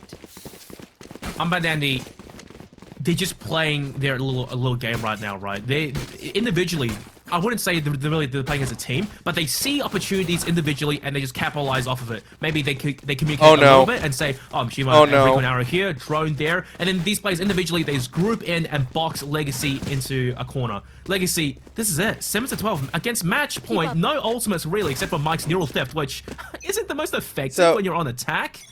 So Hero rifle. Unban Andy, they listened to my advice. They're no longer doing 5 ops. They're only going 4. Deploying drone. Yeah, well, Hey. they're on defense, so all they have to do is hold these angles. True. Push into them. Unless, you know, they are the Clutchy. ones who push forward. That's okay. Clutchy was the one person who didn't have the op. So it's all good as they're continuing to try and get things down right now. And actually, the ops are putting in work. Legacy is just getting slammed. One member left. It is Mike versus the world to stay alive. Is able to find Ninum. Gets Ronsky as well. Trying to clutch up to stay in this winner's bracket. Knows Tensai is down. Op shot misses, but so too does Mike, who's now going to try to play back around. Goes straight into Disco, and that will do it. Unban Andy advance to the winner's final. That's rough. That was rough. And Unban Andy, I think they just came into this tournament on an absolute high. Well, this best of one at least on an absolute high. They were confident, they were landing the shots, and they were just having fun. That's what matters. And as a result, they're just running away with the game. Early on, that huge lead, I think, basically carried all the way towards the end there. A 13-7 scoreline, and Legacy, they adapted, but in the first half, they adapted a little bit too late, and they could only string together a 5-7 to bring back, you know, that slightly 2-round deficit. But in the second half, it's another same story again. Unban Andy, they get initial lead, and Legacy, they had no more room to work with, and towards the end, it was just done. You know what? I'm going to go back with what I said right before that final round. 5 ops? Nah. 4 ops? That's the winning combo. Clearly, that's what we need to see more of. But overall, nice hacks. Atop that board right there just was phenomenal on that Jet. Not going to lie, but I kind of feel like if I were to give an MVP just not based entirely on score, I still kind of lean towards Tensai, to be quite frank, because a mix of the utility as well as the sort of the zone control that seemed to come from Tensai, it felt like it's what enabled so much of Unban Andy to be as aggressive as they were. Yeah, Tensai, right? I think his utility is one thing, mainly the trademarks. But the thing about his playstyle in Chamber is he just plays good foundations as a player individually. He just knows when to push. He gets the impact frags, and then he falls back and plays with the team. If he has to trade out, so be it. If he gets traded, whatever. And that's just. It's beautiful, and as you can see, Unban Andy, that's the individual firepower coming through really clutch. But nice hacks though, huge props to him. He was dragging Legacy through the thick of it. 8 first bloods for crying out loud. I'm not too sure what the conversion rate of his first bloods into round wins is, but it's gotta be pretty decent. And look, there you go, MVP. Yep. Nice hacks, well done, but unfortunately, it's a team game. So rare you see the MVP hat come through on the squad that does come up short, but I mean, nice hacks got the 1.5K. Of the round, if I'm not mistaken. It was a pretty clutch moment as well, so really well done right there. And as we do see that score line come through at the end right there, I'm curious to see if we will see more of Legacy in the future. Obviously, they go down to that loser's bracket, and if they want to get to that top 4, if they want to at least secure themselves that $500 in the prize pool, they're going to have to win that next matchup. But for us right now, I mean, we still have a bit of time as well. We have a winner's bracket final, I believe, right around the corner. Or we could be going to the loser's bracket to see who is going to be qualifying for that top 4. We can go either way, Digital, and that's what makes, I guess, more reason to stick with this cast, more reason to see where we go next. And before we throw it to the break, I would like to remind everyone, ! giveaway for a chance to win some sweet EPOS headsets. I believe we're going to start giving them away soon, so if you want to get in on that, do make sure in the chat, ! giveaway, when your message gets deleted, do not panic. That means you were successfully registered in. On that note, Digital, I think it's time we throw it to a break. So do stay with us. When we come back, we'll have more of the Valorant Open.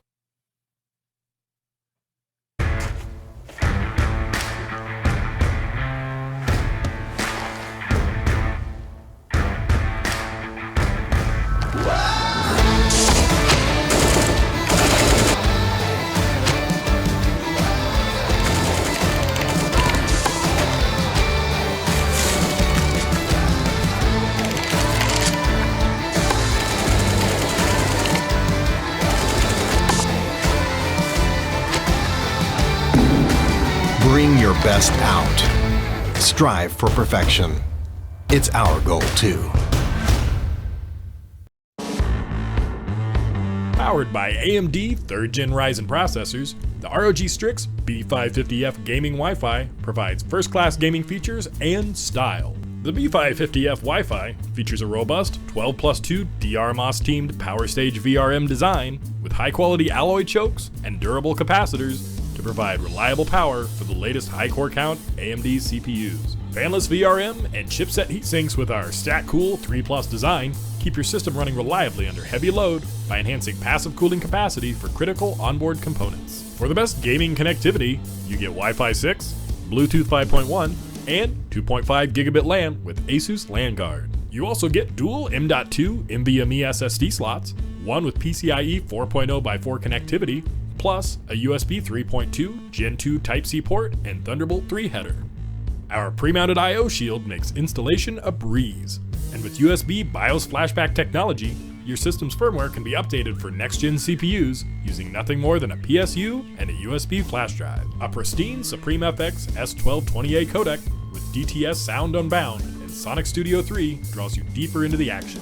Communicate clearly with Asus AI noise-canceling mic technology. Asus exclusive AuraSync RGB lighting, including 2 RGB headers plus 1 Gen 2 addressable RGB header, let you make your PC's lighting uniquely yours. ROG Strix motherboards undergo an extensive certification program to ensure the very best compatibility with the widest range of components and devices. For a smooth build process, refer to our list of guaranteed compatible components. Ascend to next gen with the ROG Strix B550F gaming Wi-Fi. Creativity. When coupled with the right technology, magic happens. Powered by the right tools, creativity takes on new dimensions, can transform rough ideas into genius, has the ability to elevate and inspire. But creators and gamers thrive best without barriers or borders. They shine brightest when they find their flow. No interruptions, no limitations, no compromises. Based on that insight, we created our 12th gen Intel Core processor, the most significant shift in x86 architecture in more than a decade.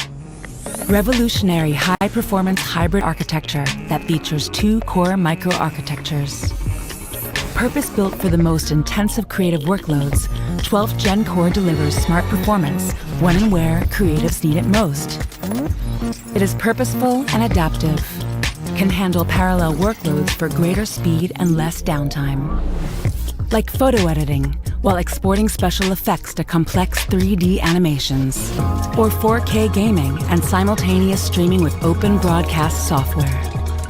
Featuring the all-new Intel Thread Director, Intel 12th Gen Core can intelligently monitor and analyze, optimizing performance by sending the right application thread to the right core at the right time. With 12th Gen Core, Intel is helping erase the weight associated with intensive workloads.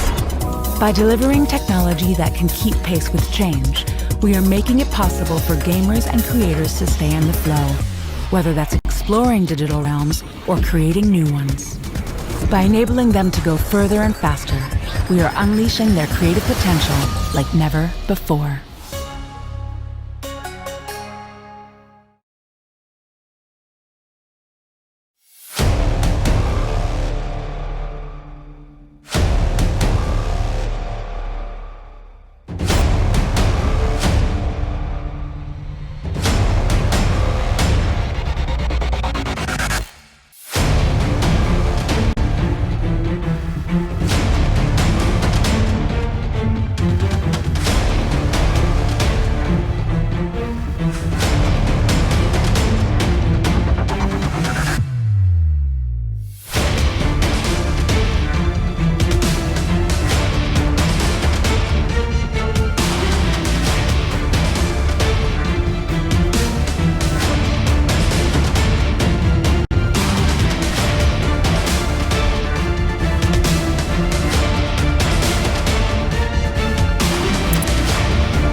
Spike planted.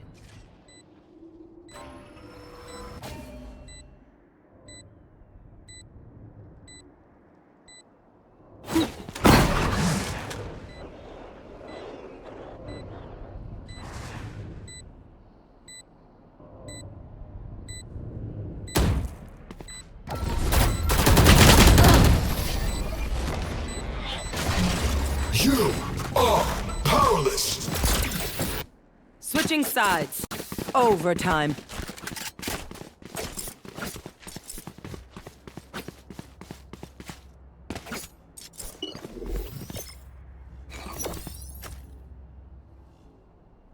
Placing swarm grenade. Placing swarm grenade.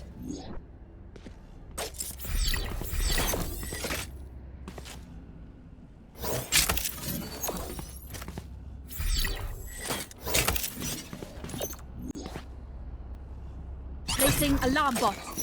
Placing swarm grenade. Placing sentry.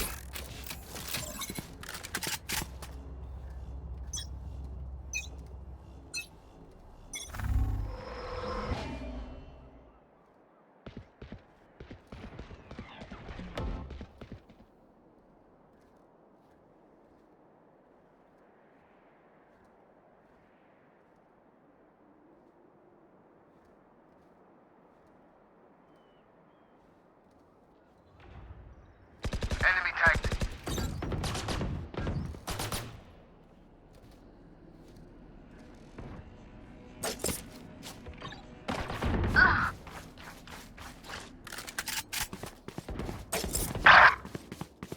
Recalling my bot.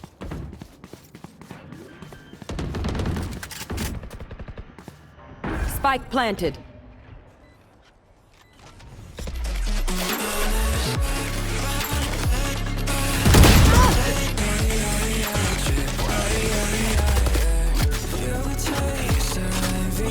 Alarm bot out.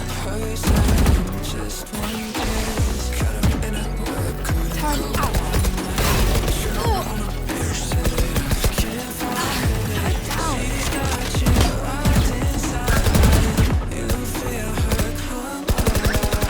Last player standing.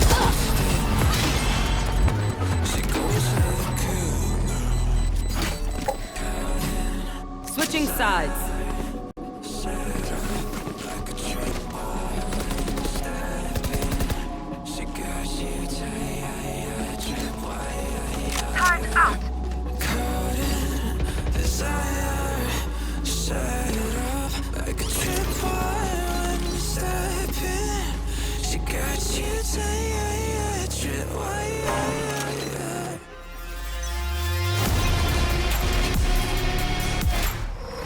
Standing ahead.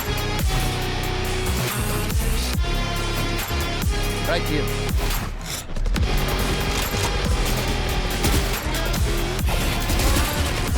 Copy that. Deploying drone.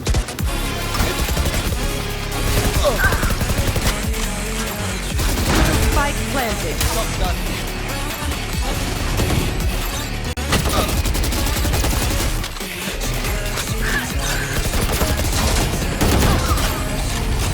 Last player standing.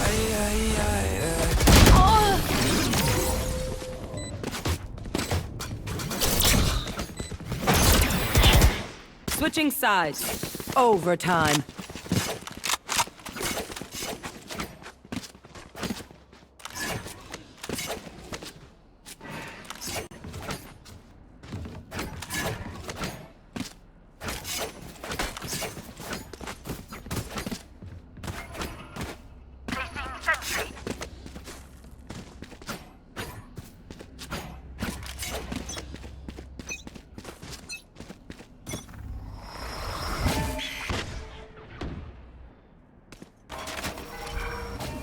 Standing ahead.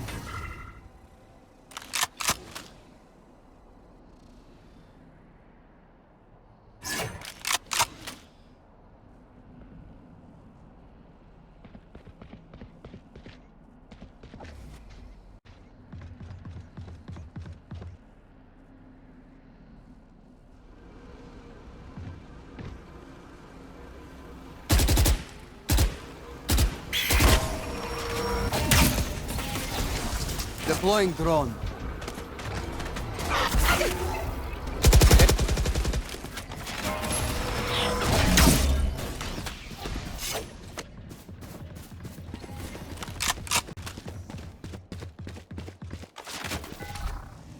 Revealing area.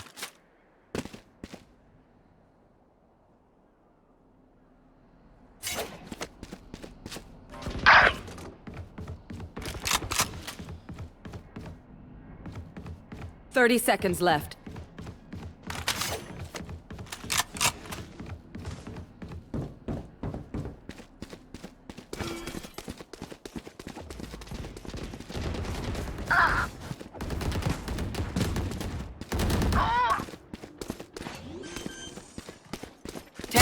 Left. Last player standing.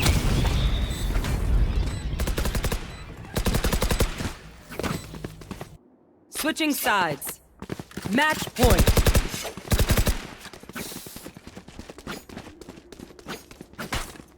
Up I go. That should work.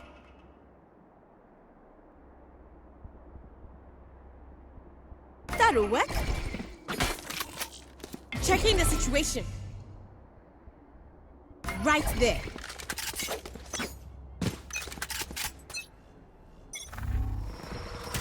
Pulling them in.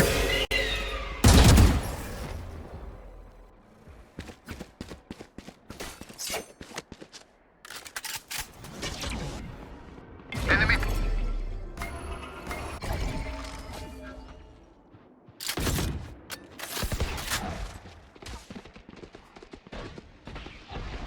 Recovering it. Concealment.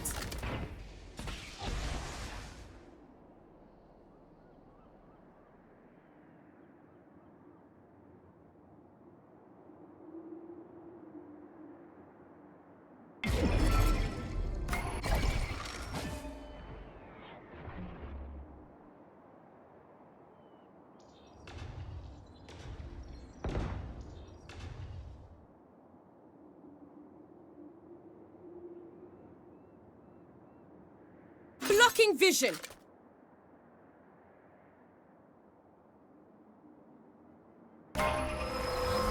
Obscuring vision. 30 seconds left.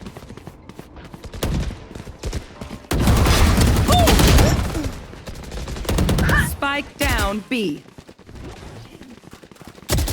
One enemy remaining. Spike planted. Get out of my way. Out of charges. Scanning ahead.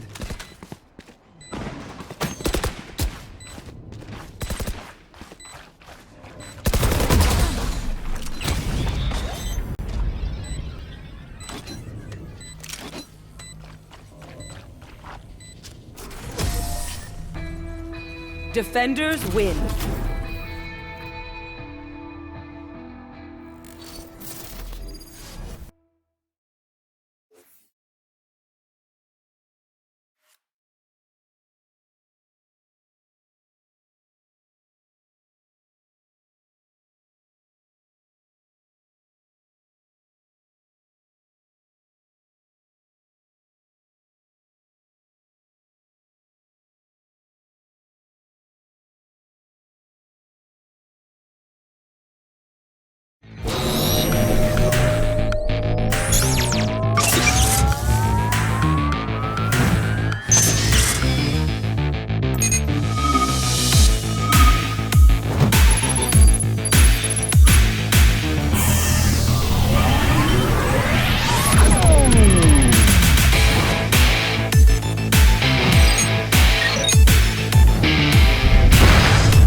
the brand new Asus ROG Maximus 12 Hero Wi-Fi motherboard. This Z490 based motherboard supports Intel's 10th gen processors. It's designed to offer an outstanding experience, stock or overclocked.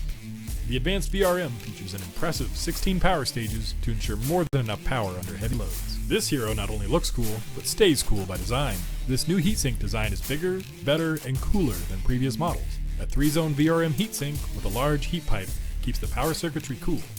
And the M.2 heatsinks keep up to 3 SSDs at the right temperature for consistent performance. To the right of the CPU socket, we have 4 DDR4 DIMM slots for up to 128 gigabytes of RAM. Thanks to our OptimM3 design and a new daisy chain topology, the Hero can overclock to higher frequencies like 4800 MHz and beyond.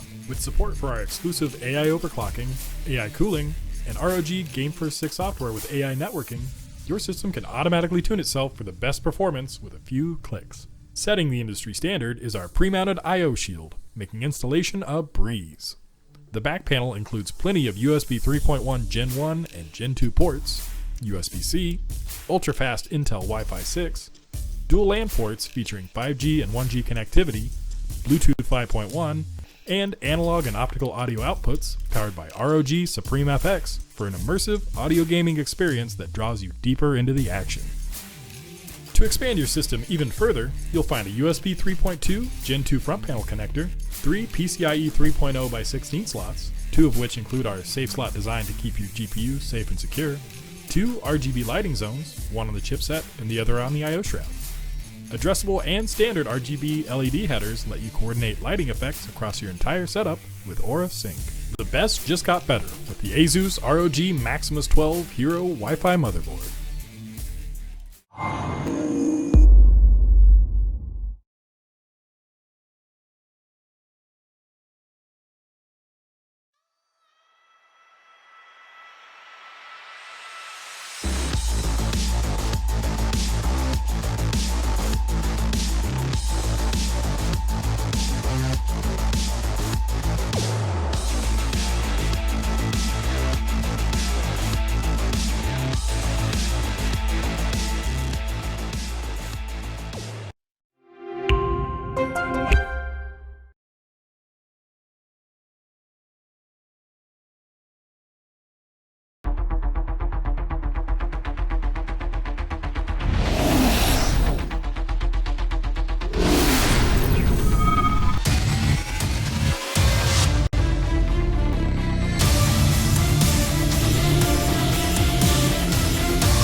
12th Gen Intel Core processors are all the rage. Here are 3 things to know about the chips, previously codenamed Alder Lake.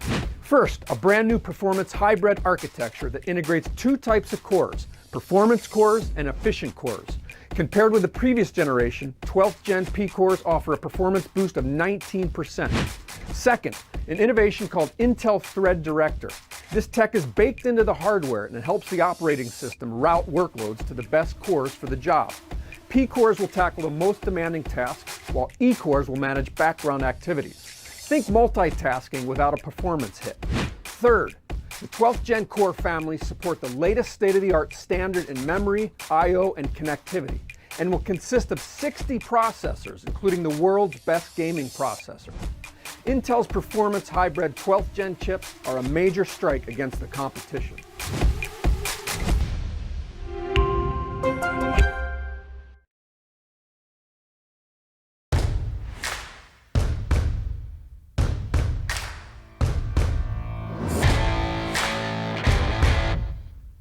Athletes are always challenging themselves to get better.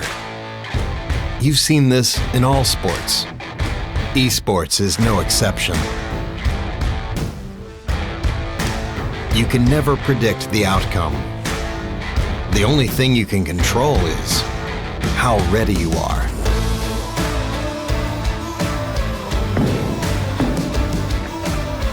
Over and over, players adapt, trying to improve, fighting hard for every percent gained. Give everything you've got to the challenge and show your finest.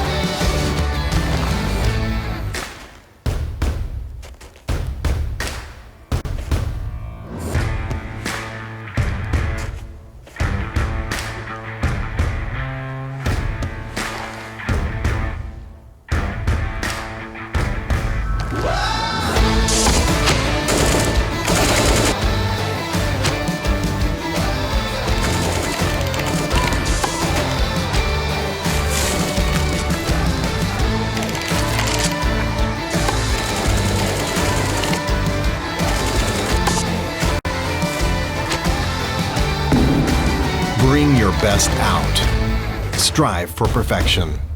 It's our goal too. Powered by AMD 3rd Gen Ryzen processors, the ROG Strix B550F gaming Wi-Fi provides first-class gaming features and style. The B550F Wi-Fi features a robust 12+2 DRMOS-teamed Power Stage VRM design with high-quality alloy chokes and durable capacitors to provide reliable power for the latest high-core count AMD CPUs. Fanless VRM and chipset heatsinks with our StatCool 3+ design keep your system running reliably under heavy load by enhancing passive cooling capacity for critical onboard components. For the best gaming connectivity, you get Wi-Fi 6, Bluetooth 5.1, and 2.5 gigabit LAN with Asus LAN Guard. You also get dual M.2 NVMe SSD slots, one with PCIe 4.0x4 connectivity, plus a USB 3.2 Gen 2 Type-C port and Thunderbolt 3 header. Our pre-mounted I/O shield makes installation a breeze, and with USB BIOS flashback technology, your system's firmware can be updated for next-gen CPUs using nothing more than a PSU and a USB flash drive. A pristine Supreme FX S1220A codec with DTS Sound Unbound and Sonic Studio 3 draws you deeper into the action. Communicate clearly with Asus AI noise-canceling mic technology. Asus exclusive AuraSync RGB lighting, including 2 RGB headers plus 1 Gen 2 addressable RGB header, let you make your PC's lighting uniquely yours. ROG Strix motherboards undergo an extensive certification program to ensure the very best compatibility with the widest range of components and devices. For a smooth build process, refer to our list of guaranteed compatible components. Ascend to next gen with the ROG Strix B550F gaming Wi-Fi.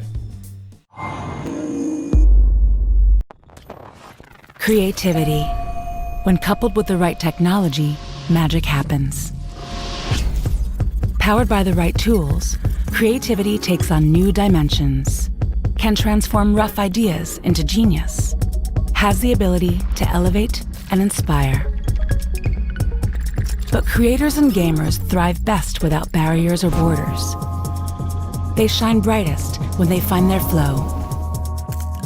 No interruptions, no limitations, no compromises. Based on that insight, we created our 12th gen Intel Core processor, the most significant shift in x86 architecture in more than a decade. Revolutionary high-performance hybrid architecture that features 2 core microarchitectures. Purpose-built for the most intensive creative workloads, 12th Gen Core delivers smart performance when and where creatives need it most. It is purposeful and adaptive, can handle parallel workloads for greater speed and less downtime. Like photo editing, while exporting special effects to complex 3D animations, or 4K gaming and simultaneous streaming with open broadcast software. Featuring the all-new Intel Thread Director, Intel 12th Gen Core can intelligently monitor and analyze, optimizing performance by sending the right application thread to the right core at the right time. With 12th Gen Core, Intel is helping erase the weight associated with intensive workloads. By delivering technology that can keep pace with change, we are making it possible for gamers and creators to stay in the flow, whether that's exploring digital realms or creating new ones. By enabling them to go further and faster, we are unleashing their creative potential like never before.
Here it is, the brand new Asus ROG Maximus 12 Hero Wi-Fi motherboard. This Z490 based motherboard supports Intel's 10th gen processors. It's designed to offer an outstanding experience, stock or overclocked.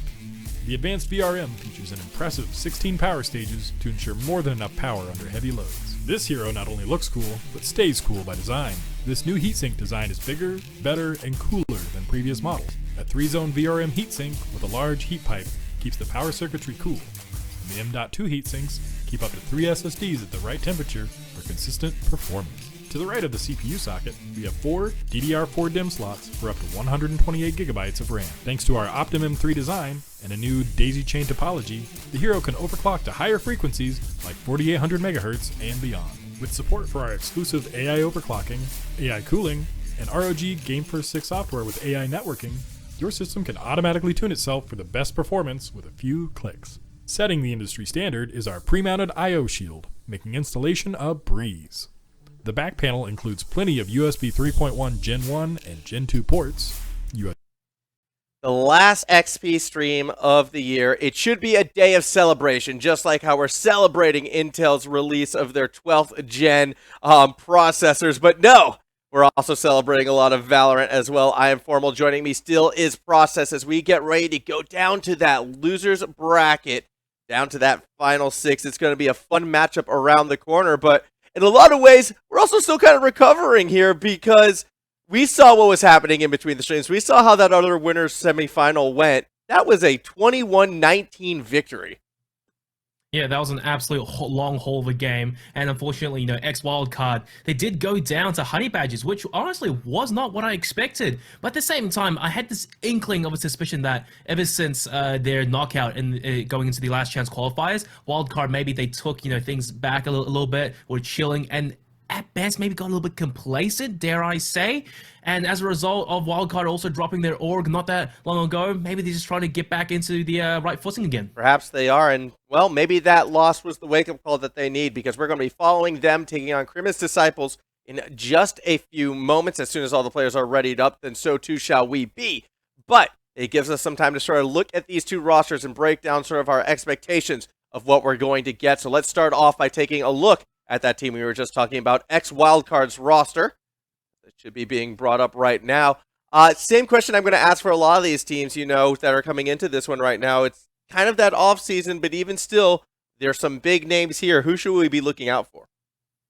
Well, realistically right now, since Swell, he apparently had some issues with his PC or something, he has been subbed out for Jordation. We're looking at Nos, RDW, Jordation, Norson, and Signed. Honestly, I'll probably say keep your eyes on RDW, because despite, earlier in the year, he was always on that more of a sentinel smoker role of sorts for Wildcard. I think he's been one of their more consistent players and one of the bigger brains, always takes things slowly and plays the percentages. Nos, absolutely cracked. Jordation, mechanically skilled player, 6-time Overwatch MVP. Keep your eyes on him. Norson and Signed, they're cracked in their own right, but they are there to support the teammates. It's always nice when a sub can come in who has that experience sort of in playing at the highest level of whatever title, especially in the Overwatch situation, being able to make it to that World Cup. You know that coming in as a sub, pressure might not necessarily be affecting them, and even when you sort of look at the team and sort of the agents that they've sort of used to highlight with themselves, seeing a couple Sovas as well as the Reyna, it tells you that this team probably is going to want to play it slower, play it more controlled, play it a bit more traditional compared to sort of the chaos that we had in our last game with Unban Andy. I feel like if X Wildcard can stick to their game plan, perhaps they'll find success, but it's not as if they have an easy opponent coming up right now. Kremna's Disciples is who they will be up against in that do-or-die matchup. You win this one, you're guaranteed in the prize pool, as we take a look at Prophet, Marsh, Klotsky, Pocket, and Maishu. Yeah, look, Krima's Disciples X Trident, and honestly, I think they are a strong matchup. Last time I saw them playing in, what was it, LPL or some other tournament, they put on one hell of a performance. These guys are a solid 5-stack. I think the comms are good, team play is there, synergy is fantastic, and when needed, individual players absolutely pop off. My shoe, he started off initially. I tell his story every single time. I play for Nebula. He was all right back then, but he's been putting up numbers. He's always there. He's always present with the assists. His utility usage is brilliant. Pocket, an absolute monster across many agents. Cloxy, Jet Freak, Marsh, the brains of the team. Sometimes he may not be getting the kills, but he's always there supporting and thinking his absolute head off. And Prophet, I say less, another crack player. So on paper, I think Crimmers, the Disciples, my prediction at least is that they should have this game. And by the way, they are still LFT in case any orgs out there are wanting to pick them up. But X Wildcard, the bigger names, the bigger players, they made it deep last year. I want to see how they're performing now. It's interesting. I almost feel like you're kind of picking the upset, or at least one would think of the upset coming into this matchup. And we'll see how that one will pay off, as it does look like we are going to be jumping into our next game. Of course, we're going to be playing on Breeze this time around, with X Wildcard going to be starting on the attack. Meanwhile, it will be Krama's Disciples on the defense going into this. And knowing which map we are opting to play on, who do you think that gives the advantage to? Is Breeze really that map that you can play that sort of slower, more controlled style on that could benefit X Wildcard? Or will this kind of lead more towards the Disciples? Well, actually, I casted a few games for North America and LATAM the other day, right? And BBG Academy, their approach to Breeze on the attack side was to just hit B hard and fast every single time as a team, and that really worked out. But look, Breeze is a big map, and there's a lot of areas in which teams can really take control of before they collapse on the other side. So I'm not too sure. Wildcard on paper, I think that they have a slower approach, which may not honestly be beneficial at times, because if the other team plays a lot faster and they pick up frags, Wildcard still going out of Turtle's place, it won't really help them out, especially when you don't adapt and change up your game plan when you string together a couple of losses and everything. Because last time Wildcard, I remember them playing on Breeze, me covering their games, was when they played for the North American Last Chance qualifiers versus who are now known as the Chiefs. But it was unfortunate. It was an absolute sob story. The Chiefs, they were on an absolute momentum high, and the 5 Marshall buy on Breeze just destroyed Wildcard, and I fear it was a downhill,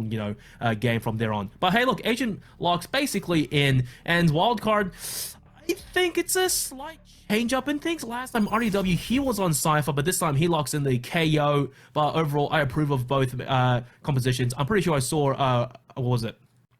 Viper on both sides as well, which is a must-pick agent on Breeze. Sova, another must-have. So it really just kind of comes down to, I think, Crimmers Disciples, how much practice, what kind of strats do they have up their sleeves for this map? I think this map just adds so much fluidity towards your gameplay as well. It's never really so set in stone, and that's how come those picks like that Sova and getting that information is going to be so important as we do make our way towards the arena right now. Again, X Wildcard, they are starting on that attack, as we do see, I believe, Krama's Disciple supposed to be on defense, although did that get flipped around, or am I wrong there in terms of what we're looking at? No, you're actually not wrong, because the attack side, that is X Wildcard. I saw Jordation there, and Krama's Disciples, green as gold. Oh, not green, that's a terrible thing to say, but whatever, right? Okay, and one thing I like is that as Breeze comes out and more teams, get more familiar with the meta, is that Cypher is the Sentinel to be playing on this map. There's the crazy amount of setups you can have on defense to lock down a site. It's good, but hey, early mid control, just going around elbow. Pocket going to split, not going to go with Cloxy, and that's a lot of intel already. This could be a huge flank early round. Yeah, you can see them already getting set up on that defensive side. Krama's Disciples are going to be looking for a way to sort of break this down. That said, already planting the spike is Wildcard, and they're actually able to fall back to sort of a safer position right now. So even though the Disciples are going to be looking for that flank, looking for that counterplay, I don't know if they're going to find it necessarily. Cloxy gets a couple shots through, doesn't get any picks just yet, but at this stage, both teams should be completely aware of where their opponents are sitting. Norshin's able to get that first strike, as we see another kill picked up, this time by Pocket onto RDW, and it's turning into a bit of a wash right now. Disciples powering straight through Wildcard. Well, look, there you go. Wildcard, I think they had a good approach initially, just running onto B site as a team, jet dash on, smokes, whatever, blah, blah, blah, get the spike down and then play post plant. But on Breeze, right, when they neglected mid control, that's kind of what happened. There was that early control over towards elbow and a flank of sorts. That's when Krama's Disciples just started to pinch Wildcard, post plant, and they picked up the frags, losing only one player. That was pretty clean, and honestly, it's a small statement, but let's just see how the rest of the game unfolds. Yeah, exactly. I'm not banking or betting anything on that first round. After that last match that we saw, First rounds, Oh, yeah, no. you can bounce No. them. It doesn't tell us enough, and I'm already seeing some buys actually coming through. Actually, on that X wildcard side, you know, you had the Marshall as well being picked up. The Marshall, really? Yeah, by Jordation, and a little peek. Not going to be able to spot anyone just yet. It's a lot slower game so far, this matchup, compared to sort of what we saw in our last matchup. However, I'll be curious to see when Wildcard pulls the trigger. It's deep control actually being guarded by Wildcard right now. They've taken a lot of the map, but the thing is that they have pistols. On a map this big, the classics isn't really what you want. But maybe some sneaky back shots, headshots. Well, RDW has a Sheriff, good for one, but... Hang on. Floxy spots him out. Oh, what a shot! You can't be doing that! Floxy, efficient. I mean, you blink and you miss it, but getting those quick one-taps in the dome with that Marshall, so critical in these round 2 matchups. And now, already a member down on the pistols. That's also the Sheriff gone as well, which was really one of the only 2 items. Spot Pocket as well is going to find Smash Brother. This is dangerous for Wildcard. Jordation still sitting with their own Marshall, is going to be looking for something, although just losing teammates left and right. Tries to get a pick, doesn't quite get the head, and then they fall. It is a flawless victory for the Disciples.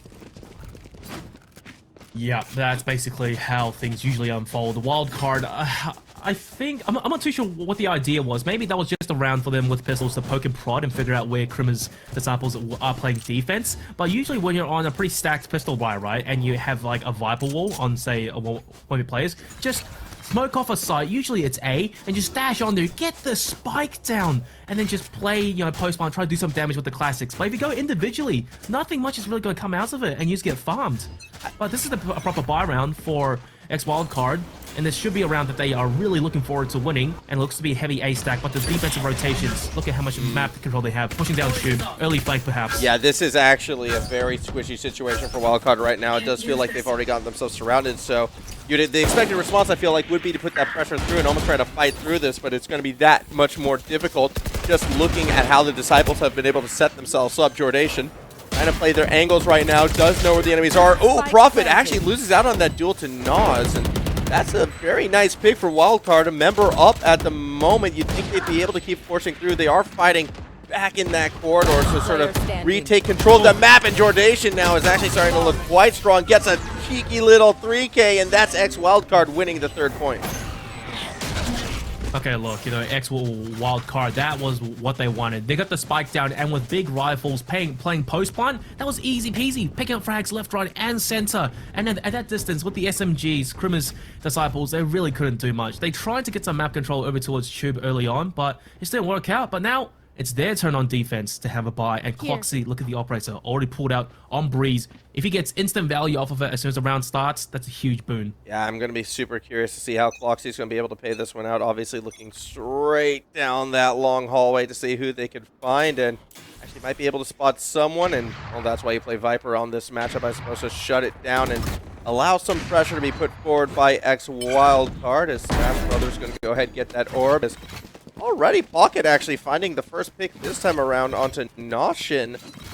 A bit surprising to see that taken already. It's going to make this push onto that A a little bit more difficult, although eventually Wildcard is going to commit as now they start to try to come through in force. You can see Jordation acting on point right now. Was spotted by Marsh. The damage goes down, but it's not enough to secure the kill. It's actually RDW who gets the cheeky little 2K, and that's exactly what Wildcard needed to get back. Spike does get planted, as more sort of zoning tools are implemented right now. RDW looking for that 3rd is going to see Marsh the moment the smoke goes down. A 3K for 1. I mean, that's pretty good for RDW. However, health still favoring the Disciples. So X Wildcard, they may have got that spike planted. They might be playing a bit defensively, but they've already lost control of that point as well. And he almost could see a cheeky little deep lit. No, the defuse is shut down by Smash Brother. 1v1 right now between Prophet as well as Smash Brother. They duel, and it's Prophet who comes out on top. A big win for the Disciple. I'm not too sure what the idea was there from a Smash, right? Because that was basically a split. between these two players of Wildcard. And Nas, he was in a rough spot, yes. He had to keep picking the spike, making sure they weren't defusing it, and he was the first point of contact. But Smash, he had the recon error, and he basically confirms that Prophet wasn't on the spike, he wasn't defusing, and yet he still went for the challenge as opposed to playing the objective. Prophet punishes and just still had time to hop on the defuse. Oh, that was a rough round, and a round that desperately Wildcard needed. Thankfully, though, their economy will net them yet another bye. But hey, look, it's a good start already for Grimmer's Disciples, and I fear they may be able to chain together more. Jordation actually sticking on the classic. Okay, last second. Oh, that switched to the Marshall right there, so Jordation is committing to the buy. I was getting a little concerned, playing with my emotions a little bit. Wildcard, though, if they lose this one out, they definitely are going to have to econ that next round, and then you are in a bit of a hole, yet already we're seeing those picks come through. It is Wildcard out on top with that initial skirmish right now. Jordation has the knives, and gonna be looking for any more picks at this stage. A bit of time has been bought by Wildcard. They're on that A point yet again, and they've been able to get that plant down on the retake. It's only 2 members, and it'll be Pocket on point. Spot Jordation straight away, but now knows where Jordation is. Doesn't really matter, though, because the rest of X Wildcard will clean up the kills, and that was the victory that this attacking side needed. That's clean.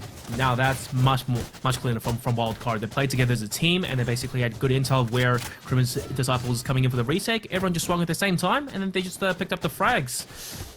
But now, okay, Crimin's Disciples, their economy is basically dirt poor. They have a few ultimates for sure, but you really can't get anything done with ultimates on Breeze unless you're Cloxy and can somehow find a kill an orb and get the blades out. But regardless, though, this should be the tie game coming out from Wildcard with Jordation, by the way, 6-time Overwatch MVP. I'll say it again, leading the charge at Wildcard. They have a game plan, split A, and there's only one defender on site, a lone Cypher Marsh. He'd be lucky if he gets 1 kill. You can hear the short shots ring out. Good for none. Noz gets it, and site belongs to Wildcard. Yet again, it's another A-side push coming from Wildcard as well, and it's just looking like a situation where the Disciples are outgunned, and you can sort of see it, that range advantage coming into play. I mean, you can try and do what you can, Maishu, but it's not going to work out. RDW finds their second on this point in particular. Other choke point now is getting shut down, and Disciples, they're just trying to avoid going, I guess, having it go flawless against them. Prophet almost had a cheeky little angle. Smart move by Nas, though, not to push through, and the end result right there is, well, only one left standing. It is Prophet, who actually might get one with the classic, does find Jordation, so Super Sub does get found out. More classic shots coming through. Oh, a lot of wall bangs and not a lot of head bangs. Means Smash Brother will secure the victory. Okay, that's just hilarious. Especially Prophet, you know, earlier on hiding over towards double doors. He had the perfect timing. There were like 2 or 3 people watching the angle, and he still found the timing to rotate to the other side, and that's why Jordation, expecting it to be cleared, which he did like literally a few seconds ago, walks through unawares, gets clapped. So Prophet, still good for 1. It's something. And you take these small wins when you have such a weak buy classics against, you know, full rifles. 3-3, look. Max, scoreboard is even, but the Viper Spit is available for Crimin's Disciples. I want to know if they pop it early on. There you go, over towards A, but Wildcard going to go heavy hard over towards B. Yeah, they finally mix it up, and it actually does look like it may have caught the Disciples a little bit off balance. A quick 1-for-1 at the start, though, will alert the rest of the Disciples to where the action is. Nas on point. It's already been taken quite low, actually, and that could lead to the opening that Wildcard needs. I mean, you can see all of that zone control that's already been established right there through the Viper play, and it's just sort of the Disciples trying to find any peaks around the outskirts of it. Eventually, gonna have to make a move somehow. Pocket just sneaking around, looking for Smash Brother, who, well, now Smash Brother's gonna know where Pocket is, you would think. Or if that toxic goop gets dropped, Narshin's able to find Prophet. Another nice little pickup for the Wildcard side as Pocket has the flank, throwing down the vision inside to the smoke we go, and it's just not working out. X Wildcard looks to and does succeed in holding on for yet another point. That's rough. Earlier on, Crimin's Disciples dropping the Viper Spit over towards A without any intel. It's a common thing that you do see, but they just didn't know, and as a result, Wildcard, they just go balls to the wall, heavy over towards B. After they take side, that's when they put down their own Viper Spit, and however, you see what happened towards the end of that retake. They heard the rotations coming around the corner, pinching them on site, so everyone just got inside the Viper Spit and just held the angles. As soon as the defenders try to walk into it, they get debuffed, and they just start losing HP, and they have limited division as well. It was just a lose-lose game at that point for Criminal's Disciples, which is why at high tiers, you don't really see a lot of retakes going to Viper Spit. But this is a really aggressive round, though. The defense, they're just rushing right at them. Judge Rush! Knives, shotguns! Judge Rush! Wildcard, they're bringing it back. Floxy for one. Norson trades again. And it's all down to Norson in a 1v2. He has an ultimate soon, but has committed to reload. Pocket may catch him off guard here. Now Norson just has to find the individual 1v1s. Nope. Nope, he misses. Good dink though, took Pocket. Came close, but yet another tie game. Power of the Judge Rush. I don't even care what else happened the rest of that round. I saw Judge Rush. I got happy. Disciples, I think they're even happier, though, as they're able to bring that one back. Look, sometimes you need to mix it up when things start to go kind of against you, and something that is almost becoming a recurring theme, I feel like, of this event is the slower, more controlled teams. The second that pressure is put upon them by someone acting sort of aggressive in unusual positions, it does mess with teams and it throws them off. I mean, it might only work for a round or two, but hey, sometimes that's all you need to sort of shift that momentum back. Yeah, indeed. Just get the economy under control and get the round done with over and quickly. It worked out, and that's what Criminal's Disciples need. Now, that's a lot of noise being made by Wildcard. Standard A take, but Criminal's Disciples depositioning. Keep your eyes on the Reyna especially. Oh, that's rough though. Smash, putting out the Hunter's Fury. Tip for attack trades on site. A Wildcard still duking it out. Spike is down, Pocket chimes in, and here comes the rotations. Yeah, big rotations coming through right now. Kind of a little bit desperate in this situation. However, Marsh still finds Noshin first, and that gets the numbers back in the Disciples. Pocket with the 3K, doing quite well. And now it's RDW alone trying to clutch this one out, and is already being flanked by multiple sides. Klosky will secure it with the AWP, and the Disciples with momentum right now, back in the lead of this series. Yeah, back and forth. Now, Max, I hope this doesn't go to another 21-19 scoreline. I was going to bring that up. Till Monday. I was going to bring that up because X Wildcard, I mean, they're the team that could be feeling the fatigue coming into this one. They had a massive winter semifinal series, and then to lose something like that as well, it can take it out of you in that team. And with how back and forth we're going, I mean, this could be geared up to be another long one. At what stage do we see that sort of fatigue affect the actual gameplay? I don't think we're there quite yet, but it has to be on the back of their mind. And Noshin, yeah, definitely not feeling fatigue. A quick little headshot on the Pocket. Yeah, Pocket, you tried pushing them really aggressively there, you know, and Criminal's Disciples, I can kind of see what they're going for. Just push a little bit on defense, get a few frags, and then fall back, play the numbers. But Norson this time just felt it coming and just caught them off guard. So Wildcard, now they're the ones to really take things down a notch and slow down. Let the rotations defensively occur. Either it goes A or B, and then with information, they'll choose a site to finally hit. But overall, mid control over towards Wildcard. And from mid, stocks and stuff, you can go anywhere you want. There you go, another frag. Marsh is gone. A seems to be the site hit. Yeah, I think that's probably going to be the choice. I mean, there still is a Viper sort of hanging around, and it actually looks like they might be more geared towards B, or at least that's what Jordation is thinking. Let's put some pressure down on Klosky right now, who's still sitting with that AWP, and needs to be careful. No! Actually turning around, sees Maishu and losing out on that duel, so Jordation already gone, but the rest of Wildcard has pushed their way onto that B point, and now, that's a bit awkward. RDW takes advantage of the distraction, actually gets a 2K for themselves, and now RDW bringing it back. Prophet is eventually going to find the fragger, and now needs to clutch it out in a 1v3. The spike has been planted, so it's a retake as well. Don't know if Prophet has this, even when they get spotted as well with that location dart, and yeah, Prophet, I think, knows how tough of an ask this is. I don't think it's bad if Prophet even attempts to go for the save here, because 1v3, so this many angles to clear, it's an impossible task, but it does seem like he's trying to go for it. The spike's still ticking down, though. This has got to be a save. Saving the rifle and basically half arm into the next round, it's a boon that your team can really use. Recon arrow, good dodge on Prophet, but oh, he re-peaks and he gets punished heavily. Wildcard. 5-5 again. Max, I don't like where this is going. I don't like where it's going either, and I'm gonna agree with you as well with that last point. That last repeat, I felt it was a bit unnecessary. The second we saw that dart come through, I feel like that's when you looked to back away. I don't think, you can correct me if I'm wrong, but I don't think the plan of that was ever to try to sort of retake it and get that point away. It was just kind of to lock them down and hoping they go down when the spike explodes and you're able to sneak out and survive and just try to shut down the exit ways. But yeah, that last peak kind of bit them in the end. So yeah, tie game. Look, this is, you wanted to watch this match. You said this was going to be the close one. This was going to be the back and forth one. So far, it's delivering. I'm not wrong. And yeah, Prophet, as you can see in the buys earlier on, he has a Guardian this time. So if he's the rifle and half armor, he could he wouldn't get, you know, a huge loss bonus, but he would at least have enough to buy full armor and probably util and basically join his teammates with rifles. Mind you, good intel. Probably only spotted one though. Shock darts. Nope. Gets nothing. Everyone just staring at it. And Jordation sitting, lying in wait. Mind you, peeks the angle. Wildcard is starting to pick to get these picks, and now A side is going to get cups upon. Yeah, here we go. The A-side duel is on. Prophet with the first strike on this one, but Nods responds in kind, and people falling left, right, and center. Numbers advantage currently in favor of Wildcard, but I mean, that health right now is very, very low on the Viper, so we'll see if they're going to be able to hold on to it as Prophet takes a little peek, tries to get some smoke down in there. Marsh with a quick 2K. Klosky follows it up, and it's all down to Nods right now, who is already kind of backed away with the spike, as I think Disciples are now realizing, hold on, where's that last member? They're not here, and I'm not even sure they're still pushing here. Able to get through the smoke wall while it's down. 30 Nods seconds left. he has a bit of a flank set up right now, and the Guardian sitting there, I believe. And nope, sorry, that is a Vandal, so that's a nice little pickup for Nas that they're going to be happy to find. And they're going to be able to go all the way to B.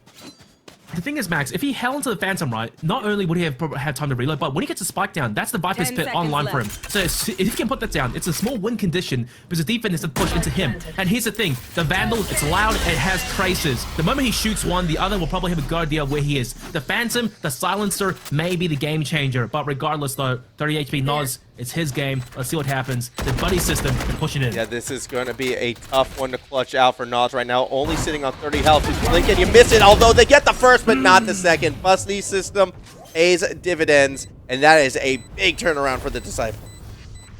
Yeah, look, I won't say that having a Phantom would have changed the outcome, but maybe there was a universe there in which Noz won that 1v2. The Phantom, faster fire rate, the Silencer, and easier to control recoil. Honestly, I think he could have done it. But look, last round of the half now, Wildcard only down by 1. Their economy, it's seen better days, but hey, they'll string together whatever they can get, and they're on the attack side after all, so just do what they did prior, get a few picks against the defenders, and then choose a side to hit. It's worked out in the past, it should work again. I'm going to say, too, in regards to the sort of Vandal versus Phantom debate that may or may not be going on, well, it's not going to be a debate, I agree with you. However, I might be a bit biased in this one. I feel like in order to have played the Vandal, you should be able to aim. I can't aim, so I'm going to take the Phantom every time. Understandable. Yeah. That's fair. Well, actually, that's the gun I want to take, that Judge right. I'm a filthy Judge player at the end of the day, okay? So you like the easy way out. I see how it is, Max. Raised satchel launching Judge player. Let's do it. I'm not good at this game.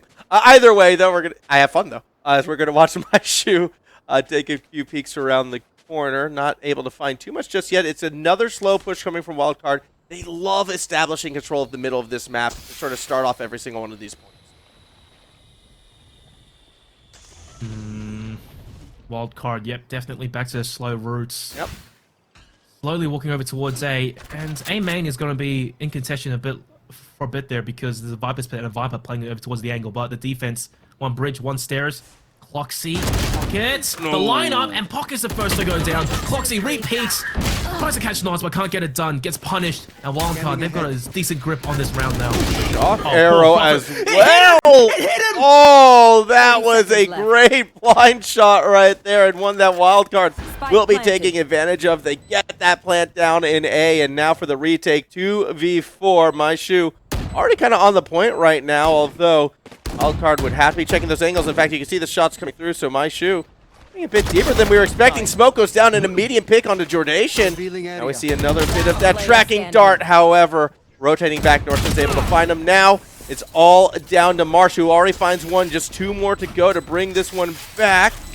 Gonna hide out in the smoke for now, but we'll let him kind of just go down to the toxin. All right, then Noz gets a 3K, and we have a tied series at the half. Switching sides. Oh my god. No, okay, you know what, I'm gonna quit that right now. But look, over there, right, the Judge inside the Viper's Pit, if he held onto the angle for a bit longer, he could have been a nuisance and then you rejoin his team on the retake at a later time. Just run out the smoke and be the distraction. But however, that Hail Mary recon arrow from, who was it, Smash Brother, it hit Prophet on the butt. And Prophet was trying to escape from it and just kept tracking him and just gets gunned down like a dog. It's just a series of unfortunate events. And Wildcard now, they're the ones on the defense with Criminal's Disciples on the attack.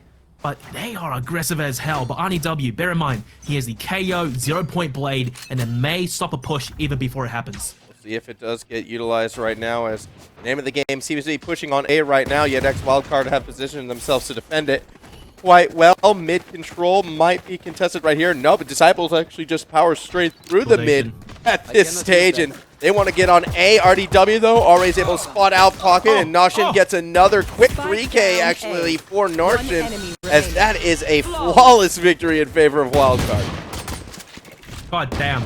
God, that was clean. RDW juking back and forth and just popping shots. He was the distraction, and that's when Norson came in and just cleaned up after him. Overall, though, Wildcard, they got the intel early round, and they started these pushes, the flanks, super fast. Krimmer's Disciples, they tried to go for a set play there, just a split A. It didn't work out. I was looking at the Viper wall. It's interesting, but ultimately, I don't really think it helped them at all. Now, Krimmer's Disciples, they're the ones on a basically eco classics, and they're splitting things up, trying to go for orbs, I like to imagine, but a spike plant would take a small miracle. Sheriff was bought by Prophet, so there was one Sheriff taken, but for the rest of it, it is sort of that classic approach. And trying to get some wall bangs in right now. Actually, some damage coming through. Not bad at all. Prophet looking to return the favor at this stage. Has already been taken quite low, as the rest of the push happening at the moment on that side, as the orb will get taken, but that's going to be heard right away. And yeah, the shock dart comes through as expected by Smash Brother. Again, a bit some more wall shots right now, and it looks like the Disciples are saying, you know what, A, probably not where we want to be. Some damage was traded, some bullets exchanged, but Woo! the game, oh my god, Jordan! What's that? You can barely see Cloxy! But the tunnel vision, that's the danger with these snipers. Marsh takes him down with the classic, 1-for-1. And the collapse onto A, I think, may happen from the classics, but it's only pistols. Marsh, you can't be doing that. Point blank, executes RDW. Finally, Norton trades back. It's back and forth. Oh, these Marshall plays coming out of both these teams realistically, but that one from Jordation, I have no idea how they were able to find the head that quickly. I mean, again, it's why they are some of the best, and it's really doing a good job in sort of keeping the Disciples in this at this stage, although those health bars are quite low. Wildcard most likely has the advantage here. I mean, they have the guns, they have the health. You'd think they'd have the numbers, but at the moment, it's the Disciples who are pushing on to B. Nas is able to find Pocket, and although the wall does come up, it's only going to last for so long. Those are heavy footsteps, doesn't matter. Prophet with a quick headshot.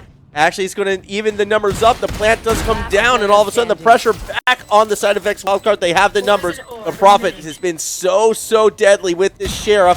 Just needs to find those heads. Can't find Norshins, and that's going to be the round going to Wildcard.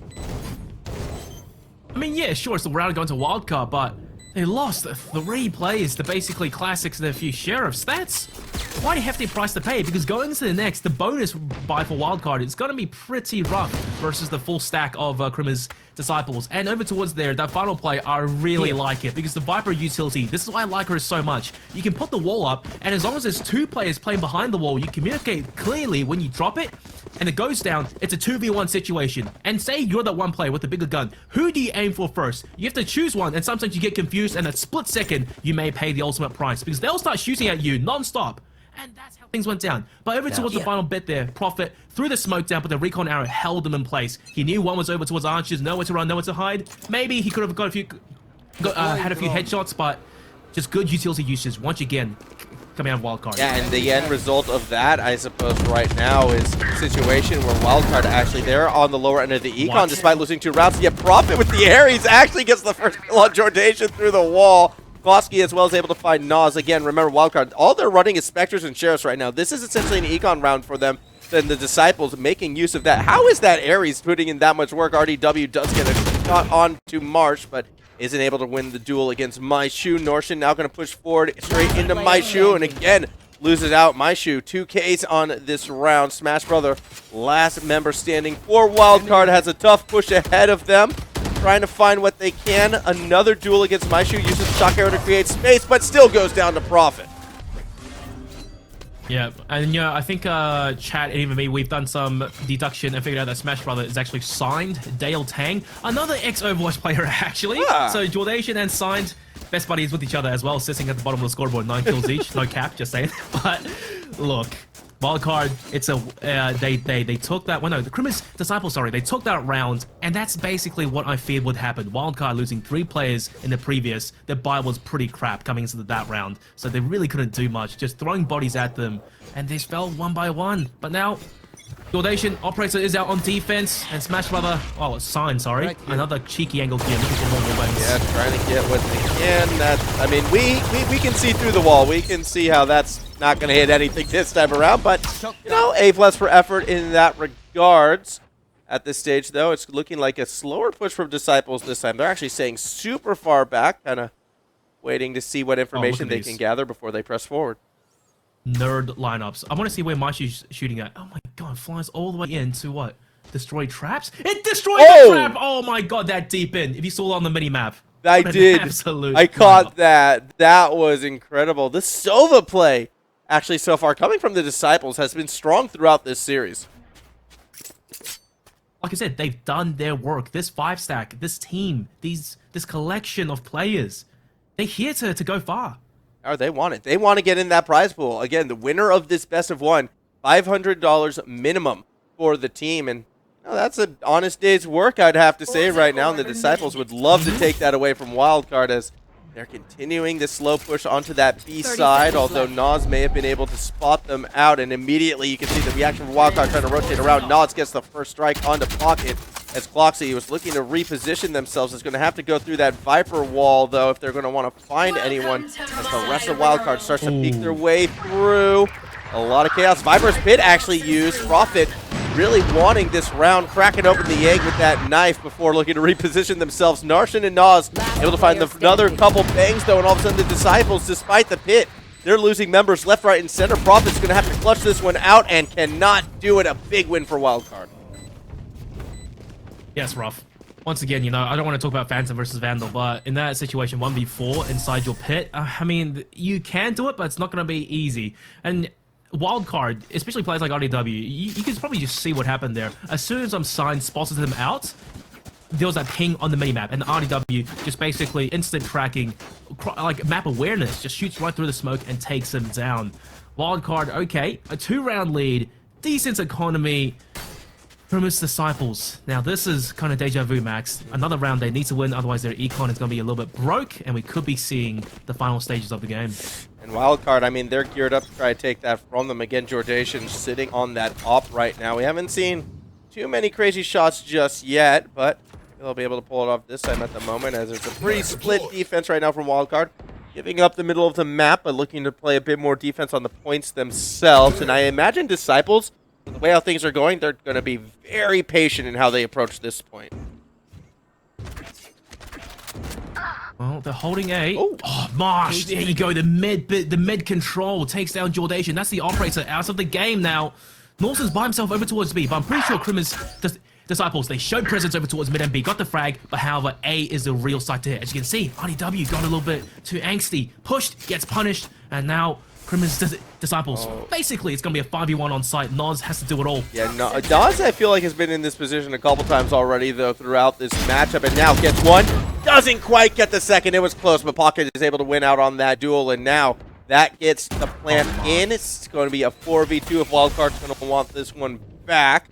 Must-win round, I feels like, for the Disciples as well, so we'll see if they're going to be able to really lock this one down. Smash Brother finds one. That's a massive headshot. Smash Brother gets rid of the vision, too, and is still relatively healthy. Shock Dart is forcing the reposition, but doesn't get the damage that perhaps the Disciples were looking for, as Narshan looking for that flank. Last player Get standing. a little closer, nearly gets it. Pocket perhaps sensing it, starts to step forward, but 1, 2, huge play from Narshan as they're going to try to start that defuse. I mean, Marsh still alive, doesn't have the angle, and he's not going to get there in time. A huge clutch victory going in favor of Wildcard. No! If Marsh didn't pull out the camera, he just ran straight to it. He would have been able to probably stop the defuse and maybe get the kill. But Jesus, I can see what he was going for, lurking over towards mid for so long, expecting a player of Wildcard to come through mid, and he would catch them as they walk through double doors. But that's not what happened. Wildcard, they played together as a team, they got these kills, and then he just stuck the defuse because it was planted safe. That's not how you want to lose a round, and Krimmer's disciples have to be kicking themselves after that. Wild card, look at those they're in high spirits buys. now, double digits as well. I mean, and we're It's not. not bad, actually. The buys, it's not bad. I really talked to that. It's but it's a little tolerable. disjointed. I mean, Kloski has to run the sheriff right here. That's the one I'm looking at right now. But And he took the ult orb, so he has blades now. So it's not okay, too so bad. blades are fine. Yeah, that's all right. That. But RDW, the push, that's deep. They don't know he's here. Oh, this could be dangerous. One, two. Any Easy more? peasy. Oh, there is still a Spike third though, but I don't down think RDW was aware of that, and now there's a chance RDW might get found. Yep, there it goes. All right, so 2 out of 3 ain't bad. That's 66%. That's a passing grade, and that's something that Wildcard can build off of Jordation as well, hitting that op to use finally. We get to see a quick pick right there, and all right, 4v2 now the other way. We saw Wildcard bring it back last point. Now it's the Disciples' turn to try to clutch this one out. Already get one on the Smash Brother as Prophet is doing some work. Yeah, similar situation again for Noz, but there's only 2 players standing, and honestly, this isn't that much more difficult. And really, Noz, all he has to do is just slow them down, make the calls, and play the numbers game with his team. So the wall goes down, Backups Noz arrive. holding the angle, Foxy knows he's here, Foxy knows he's here, and Noz gets wall banged, he gets flushed out. Flashman taken, 30 Sparks go seconds down, left. it's a 2v2 retake. Yeah, here we go again. Another retake situation. Spike planted in the exact same spot, but Narcissus already on that point, and Prophet almost walks right into it. Viper's pit actually coming out, but with the shots into the pit, the damage actually did get through. Jordation just sort of scoping out that opposite side right now, looking for any sort of flake. Eventually, Norshan is probably going to try to step their way somewhere. They're listening for those footsteps, trying to hear what they can. Norshan's actually making a lot of noise at the moment as how they start to push into. Here comes the knife. Skotsky finds one, and now Jordation alone trying to get some snapshots with the op. Doesn't work out. Prophet brings it back, and the Disciples, hey, they get themselves right back in it. It was a 4v2, but they held on. You know, I think Krimmer's disciples, I was a bit scared there because after that previous round loss, right, maybe they should call a timeout, taking a breather just to recollect their thoughts, because the way that previous round started, it was not ideal. RW pushes in, gets 2, and Jordation picks up a 3rd over towards elbow. And that's, you know, already on paper, that's a round basically done. The chances of winning is so slim. Thankfully, they managed to take A site, plant the spike, and even deploy the pits. And that's when things came to bite Wildcard. You don't want the operator in a situation like that. Klossy spots out so many, misses a shot, misses the second. But this should be a farm, realistically, going the way of Krimmer's disciples. You would think so. I mean, they know exactly where Wildcard is, and they're able to get them surrounded. However, still need to execute on those picks, and with these recon bolts coming through, I think Wildcard has actually been able to find all of the Disciples as well. Jordation getting some peeks through. Oh, nice little pick from Nas, actually, who gets credit for that first bang. That's going to put the Disciples in an awkward spot, and you can see they're already rotating away. They're already backing off, so this A push that initially looked so good, they weren't able to capitalize on it. Oh, that's pretty mad. Four players inside caves, and that's Telltale Viper Wall, and they only got 1 kill out of it. I mean, something. But now Norton knows exactly what's coming. He's calling for the help ASAP, just camping, waiting before they even attempt to strike. Go for 1, Norton. Second, and the utility, the combos. This eco is working for Wildcard. It's all down to last player, My Shoe. What more can you possibly do? I mean, that's a lot of angry sheriffs coming at him right now as Maishu sort of stuck behind this castle wall right here and knows he can hear all the footsteps, can spot out all the players, and it's just trying to duck, dive, dodge, and weave, and maybe find something, but eventually I feel like that numbers advantage is going to come into play for Wildcard. It's going to go ahead and try to get that recon bolt. It's immediately destroyed, and, well, there we go. A big, thrifty victory. All 5 kills, I think, were secured with headshots out of the Sheriff. Beautiful. Wildcard. The thing about the Sheriff as well, at distance, if you land a headshot against a fully healthy opponent, it's only 145. You can't kill them with 145. 5 HP left. And somehow there, Wildcard, just great communication and synergy. They made the calls and they started to strike. You saw who it was. Norton backside. He peeks out in the nick of time, picks up 2, and then the Hunter's Fury from Signed comes in clutch, gets a few more kills, and it was all down to last player. And they were just toying with them, playing the numbers advantage, not swinging before they finally shut them down. And now the Disciples have to do what was just done to them. Econing in this round to kind of set themselves up for that last stand. Any pick they get here could be massive for them as they're setting themselves up to perhaps look at A at this stage. Smoke's coming out. Really slow anyone down as continuing to push as a team. They are spotted. So now Wildcard knows exactly where they are, and is, how do the Disciples react? They're still just sticking in that hallway. Oh, everyone's in there, but the Owl drone only saw one person. They can probably suspect there's more, but there's quite a bit of the map that has been left, you know, unconquered. Yeah, with Mass rotation, and they hear it. They hear it. Yeah. Once again, though, numbers advantage, despite having smaller guns. yeah, big numbers advantage. Strength in numbers. Strengthen the swarm, perhaps, for the Disciples. But the question is, when is that swarm going to press forward? When are they going to strike? They like to play patiently sometimes, although RDW may have found them and has already taken 2 of them out. You can see that smoke coming through just to kind of keep RDW away. But if your objective is to sort of swarm and overpower your enemies through your strength in numbers, losing 2 right away, probably not what you want to see, as ultimates get used. Wildcard not really on top of where this spike has gone. The Disciples have been able to find a way to get a plant down on the B. Yep, Jordation holds the angle operator. Maishu, though, the Marshall speed came out on top. And now Hunter's Fury gets deployed just to buy some time. But now this 2v3 site hold, it's not going to be easy, especially now with Util burned. That's going to be tough. Oh, Maishu really needed to win that duel, but it's RDW who comes out on top of 3K already for RD, as that will be enough to help Wildcard get themselves to match point. It took a while, but we got there towards the end. Krimmer's Disciples, though, they aren't out of it just yet. All things considered, that was a pretty good eco. I mean, initially the 5-stack over towards Tubes, they stumbled a little bit, but then the rotation out over towards mid, and then just really aggressive plays by Marsh especially. He had full confidence just running onto the site, and somehow Jordation just missed him out in the open and gets punished for it. So they are able to afford one final last hurrah buy, but Wildcard, that's a 4-round buffer they have to play with. Yeah, I do feel like, though, last time we kind of saw this situation, the Disciples were able to bring it back after they kind of got that good round of the Econ, taking out 3 out of 5. It happened back in the first half, and they did win that next round. History could repeat itself. History is going to have to repeat itself for the Disciples if they want to stay in this event for Wildcard. This is $500 on the line for the team at minimum if they can just get one more defense through. Spikes left back at spawn at the moment for the Disciples. They're spread out. They have control of mid at the same time. They're looking. They're going to try to find that gap. As very aggressive push, though, by RDW. He's doing it again. He's doing it again. Don't tell me he finds success again with the timing. I don't think he saw Marsh. No, he didn't. Oh, my God. Moments. What is this? Now, Marsh, he may be good for a few here, but RDW's communicating. Okay, he turns around. Good for 1. And that's a pick already for Krimmer's Disciples. Wildcard, they may not know how deep in the map Krimmer's Disciples are, because they've been silenced. No intel has been gathered. And soon, I think, this B take should happen. Yeah, eventually they are going to push forward. Although, looking at some of these rotations happening right now, Wildcard might be sussing out B just by how long it's taken at the moment. And yeah, everyone moving to that B side right now. Jordation's pulling out the knives. Recon Bolt actually is going to reveal Nas as well, so Wildcard's rotation should be spotted. But even when revealed, a flank was still found. Nas able to find 2 before falling themselves. Numbers still might favor the Disciples.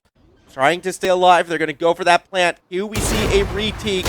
When you are outgunned, well, the answer is, well, hey, you take a 3v2, you throw a knife in someone's head, you make it a 2v2. Profit falls over to Jordation, who now has that op, gets another. Maishu falls, and it's all down into one. Pocket gets Jordation, 1v1 to stay alive. Can Pocket pull it out?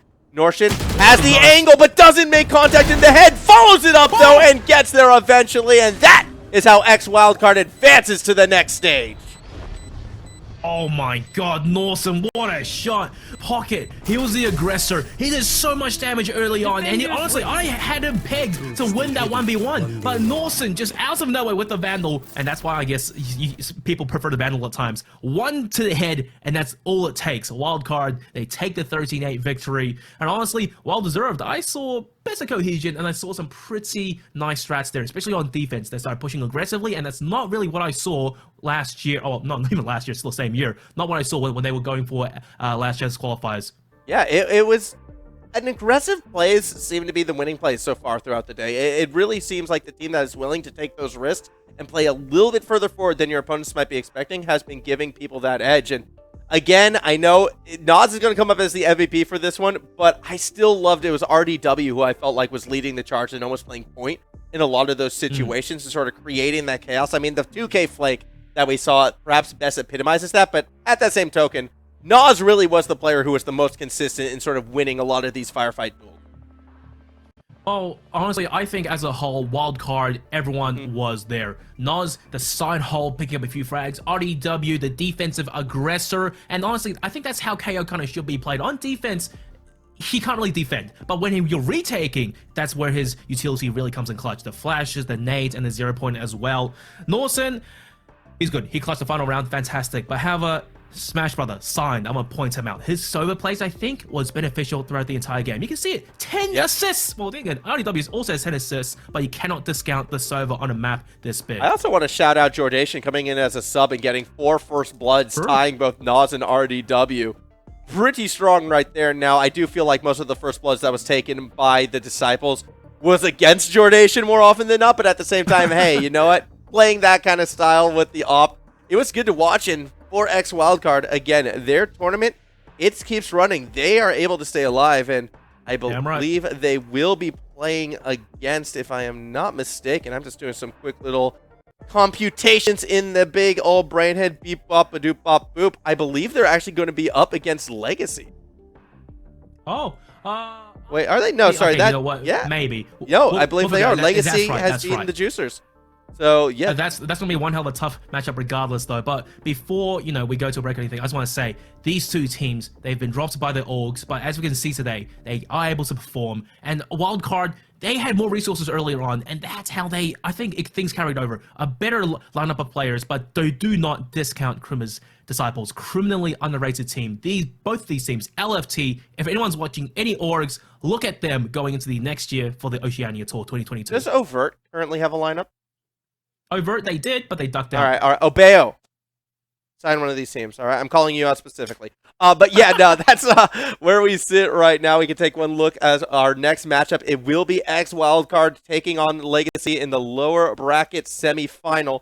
Also, a bit of a heads up, Unbanned Andy actually lost to the Honey Badgers in the winners final. So the gauntlet has been set for our top 4. X Wildcard versus Legacy. Winner takes on Unbanned Andy, and the winner of that will be up against the Honey Badgers. So as we take this all in, we are going to be throwing to a break. Just going to say hi one last time before we do. And when we return, our losers bracket semifinal, the fight to get into the top 3, all that and much more here at the XP Valorant Open. SBC, ultra-fast Intel Wi-Fi 6, dual LAN ports featuring 5G and 1G connectivity, Bluetooth 5.1, and analog and optical audio outputs powered by ROG Supreme FX for an immersive audio gaming experience that draws you deeper into the action. To expand your system even further, you'll find a USB 3.2 Gen 2 front panel connector, 3 PCIe 3.0 by 16 slots, 2 of which include our safe slot designed to keep your GPU safe and secure, 2 RGB lighting zones, one on the chipset and the other on the I/O shroud. Addressable and standard RGB LED headers let you coordinate lighting effects across your entire setup with Aura Sync.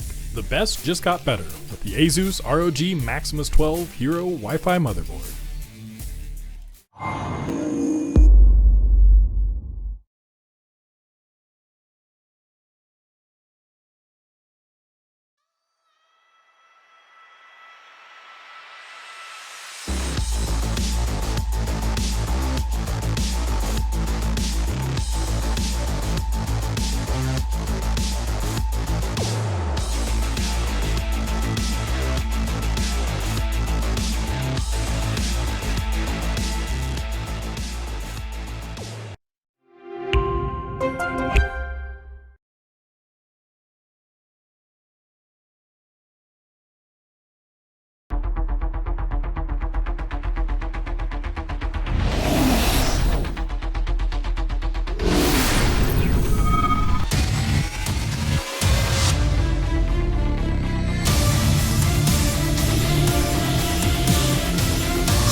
12th Gen Intel Core processors are all the rage. Here are 3 things to know about the chips, previously codenamed Alder Lake.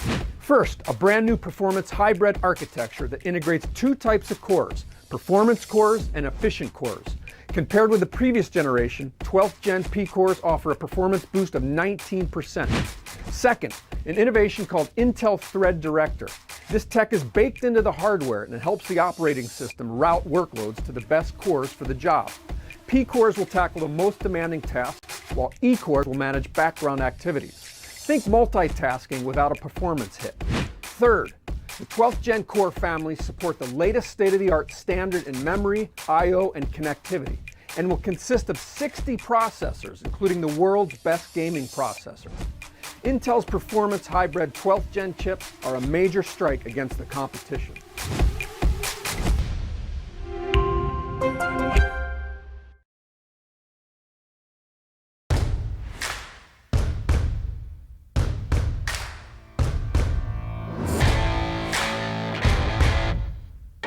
Athletes are always challenging themselves to get better. You've seen this in all sports. Esports is no exception. You can never predict the outcome. The only thing you can control is how ready you are.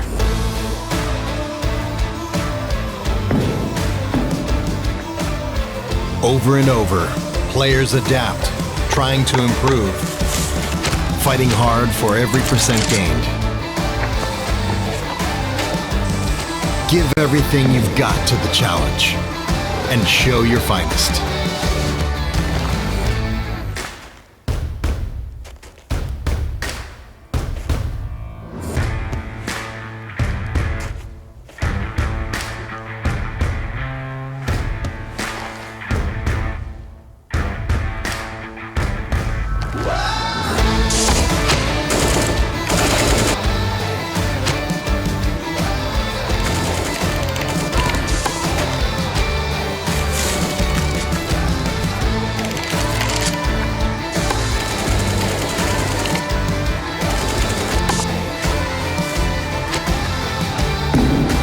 Bring your best out. Strive for perfection. It's our goal too. Powered by AMD 3rd Gen Ryzen processors, the ROG Strix B550F gaming Wi-Fi provides first-class gaming features and style. The B550F Wi-Fi features a robust 12+2 DRMOS-teamed Power Stage VRM design with high-quality alloy chokes and durable capacitors to provide reliable power for the latest high core count AMD CPUs. Fanless VRM and chipset heatsinks with our StatCool 3+ design keep your system running reliably under heavy load by enhancing passive cooling capacity for critical onboard components. For the best gaming connectivity, you get Wi-Fi 6, Bluetooth 5.1, and 2.5 gigabit LAN with Asus LAN Guard. You also get dual M.2 NVMe SSD slots, one with PCIe 4.0x4 connectivity, plus a USB 3.2 Gen 2 Type-C port and Thunderbolt 3 header. Our pre-mounted I/O shield makes installation a breeze, and with USB BIOS flashback technology, your system's firmware can be updated for next-gen CPUs using nothing more than a PSU and a USB flash drive. A pristine Supreme FX S1220A codec with DTS Sound Unbound and Sonic Studio 3 draws you deeper into the action. Communicate clearly with Asus AI noise-canceling mic technology. Asus exclusive AuraSync RGB lighting, including 2 RGB headers plus 1 Gen 2 addressable RGB header, let you make your PC's lighting uniquely yours. ROG Strix motherboards undergo an extensive certification program to ensure the very best compatibility with the widest range of components and devices. For a smooth build process, refer to our list of guaranteed compatible components. Ascend to next gen with the ROG Strix B550F gaming Wi-Fi. Creativity. When coupled with the right technology, magic happens. Powered by the right tools, creativity takes on new dimensions, can transform rough ideas into genius, has the ability to elevate and inspire. But creators and gamers thrive best without barriers or borders. They shine brightest when they find their flow. No interruptions, no limitations, no compromises. Based on that insight, we created our 12th gen Intel Core processor, the most significant shift in x86 architecture in more than a decade. Revolutionary high-performance hybrid architecture that features 2 core microarchitectures. Purpose-built for the most intensive creative workloads, 12th Gen Core delivers smart performance when and where creatives need it most. It is purposeful and adaptive, can handle parallel workloads for greater speed and less downtime. Like photo editing, while exporting special effects to complex 3D animations, or 4K gaming and simultaneous streaming with open broadcast software. Featuring the all-new Intel Thread Director, Intel 12th Gen Core can intelligently monitor and analyze, optimizing performance by sending the right application thread to the right core at the right time. With 12th Gen Core, Intel is helping erase the weight associated with intensive workloads. By delivering technology that can keep pace with change, we are making it possible for gamers and creators to stay in the flow, whether that's exploring digital realms or creating new ones.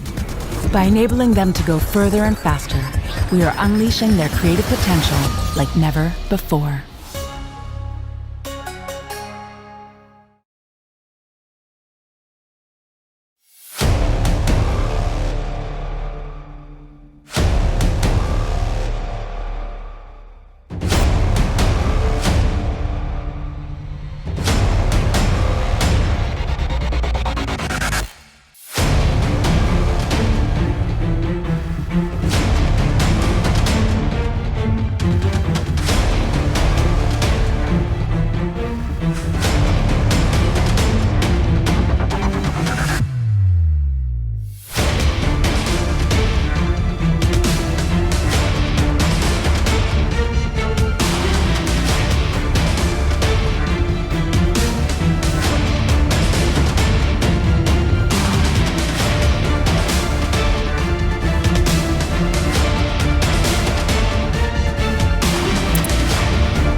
it is, the brand new Asus ROG Maximus 12 Hero Wi-Fi motherboard. This Z490 based motherboard supports Intel's 10th gen processors. It's designed to offer an outstanding experience, stock or overclocked. The advanced VRM features an impressive 16 power stages to ensure more than enough power under heavy loads. This hero not only looks cool, but stays cool by design. This new heatsink design is bigger, better, and cooler than previous models. A 3-zone VRM heatsink with a large heat pipe keeps the power circuitry cool.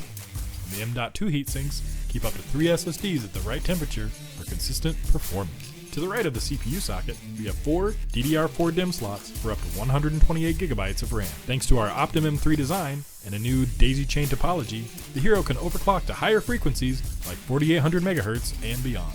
With support for our exclusive AI overclocking, AI cooling, and ROG GameFirst 6 software with AI networking, your system can automatically tune itself for the best performance with a few clicks. Setting the industry standard is our pre-mounted I/O shield, making installation a breeze. The back panel includes plenty of USB 3.1 Gen 1 and Gen 2 ports, USB-C, ultra-fast Intel Wi-Fi 6, dual LAN ports featuring 5G and 1G connectivity, Bluetooth 5.1, and analog and optical audio outputs powered by ROG Supreme FX for an immersive audio gaming experience that draws you deeper into the action. To expand your system even further, you'll find a USB 3.2 Gen 2 front panel connector, 3 PCIe 3.0 by 16 slots, 2 of which include our safe slot designed to keep your GPU safe and secure, 2 RGB lighting zones, one on the chipset and the other on the I/O shroud. Addressable and standard RGB LED headers let you coordinate lighting effects across your entire setup with Aura Sync. The best just got better with the Asus ROG Maximus 12 Hero Wi-Fi motherboard.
It's been a fantastic afternoon thus far, and yet, in a lot of ways, we're still getting started. It is time for the gauntlet, time for the final 4 teams to duke it out, one or in this case, 2 at a time as we get ready for our next match. 2 teams we've already seen play on stream, X Wildcard taking on Legacy. This is interesting. Gloves are off now. Top 4 teams, all of them have earned a bit of their prize pool, and I feel like if you want to make that run, you kind of need to make your stamp on this next match. Oh, for sure. And, these 2 teams, they've had their fun time today earlier on. They're warmed up and they should be rearing to go. And kind of, like you said, this is it. Do or die. You lose this game, you're out of the running to win more prize money. And look, Wildcard, let's just go over them again as they just played and they won on Breeze, by the way. Noz, Norson, IDW signed, and Jordation. Love these fellas. Solid team play from the previous. But Legacy, though, that's what I'm questioning. Have they finally shown up? Because, Max, I do believe the map we're going to is Haven. Yeah, it's going to be Haven, where we saw Legacy actually play at the start of the afternoon, where they came up just a little bit short. So hopefully they're going to be able to bring things back around. I mean, Duddy was a player who stood out to me. So too did Nice Hacks, getting our only 5K we've seen on stream thus far. So if these 2 are going to have a strong showing, I actually kind of like Legacy in this matchup, because even though we did just see X Wildcard play and they looked really good when they were playing, I feel like there were still weaknesses, and I don't want to be too harsh in calling any of these players out because they're amazing. But Jordation, to me, felt like he was someone who was either popping off or a liability. There was kind of no middle ground with that, and I feel that's something that a team like Legacy might be able to exploit. Yeah, maybe. I think it comes down to what role Jordation he'll be playing in this map. I highly suspect, though, it will have to be Jules, because I don't really see any of the other players picking up that role as a Jet. But hey, look, Jordation, 6th time, you can do it in some games, but can't do it in every. And you can't always rely on your sub to be putting out big numbers. It's still the core 4 to keep your eyes on. But Legacy, though, like you said earlier, I mean, Duddy, he stood out for sure, picking Phoenix on Haven. Unfortunately, though, he was getting shut down every single time he had utility and tried to make big plays. This time, though, it may be different. So I think we are going to be looking at Agent Pixel soon. So I'm just curious to see just what exactly, well, if there are going to be any changes made between these two teams. Yeah, I'm curious if there's going to be any changes, particularly on that Legacy side, because we've already seen what one of their lineups coming into this one matchup looks like, and whether or not they decide to mix it up, whether or not Jordation sticks with Jet and continues to buy ops, we will find out shortly as well. But that's not the only thing we're going to be finding out soon. Exclamation mark giveaway in that Twitch chat, because we're going to be giving away some EPOS headsets. And we're going to be finding out who's going to be winning those, I believe, after this match. So, or at least the first couple. Again, we have 4 to give out. If you want in on that, it's exclamation mark giveaway. If your message gets immediately deleted, do not panic. Do not fret. That's just part of the process. That's what we want to have happen. So do get on that while the time is still ripe to get involved. And, well, speaking of getting involved, it looks as if we're seeing our, initial agents being hovered right now, and finally seeing a Sky get hovered today. I'm excited to see this.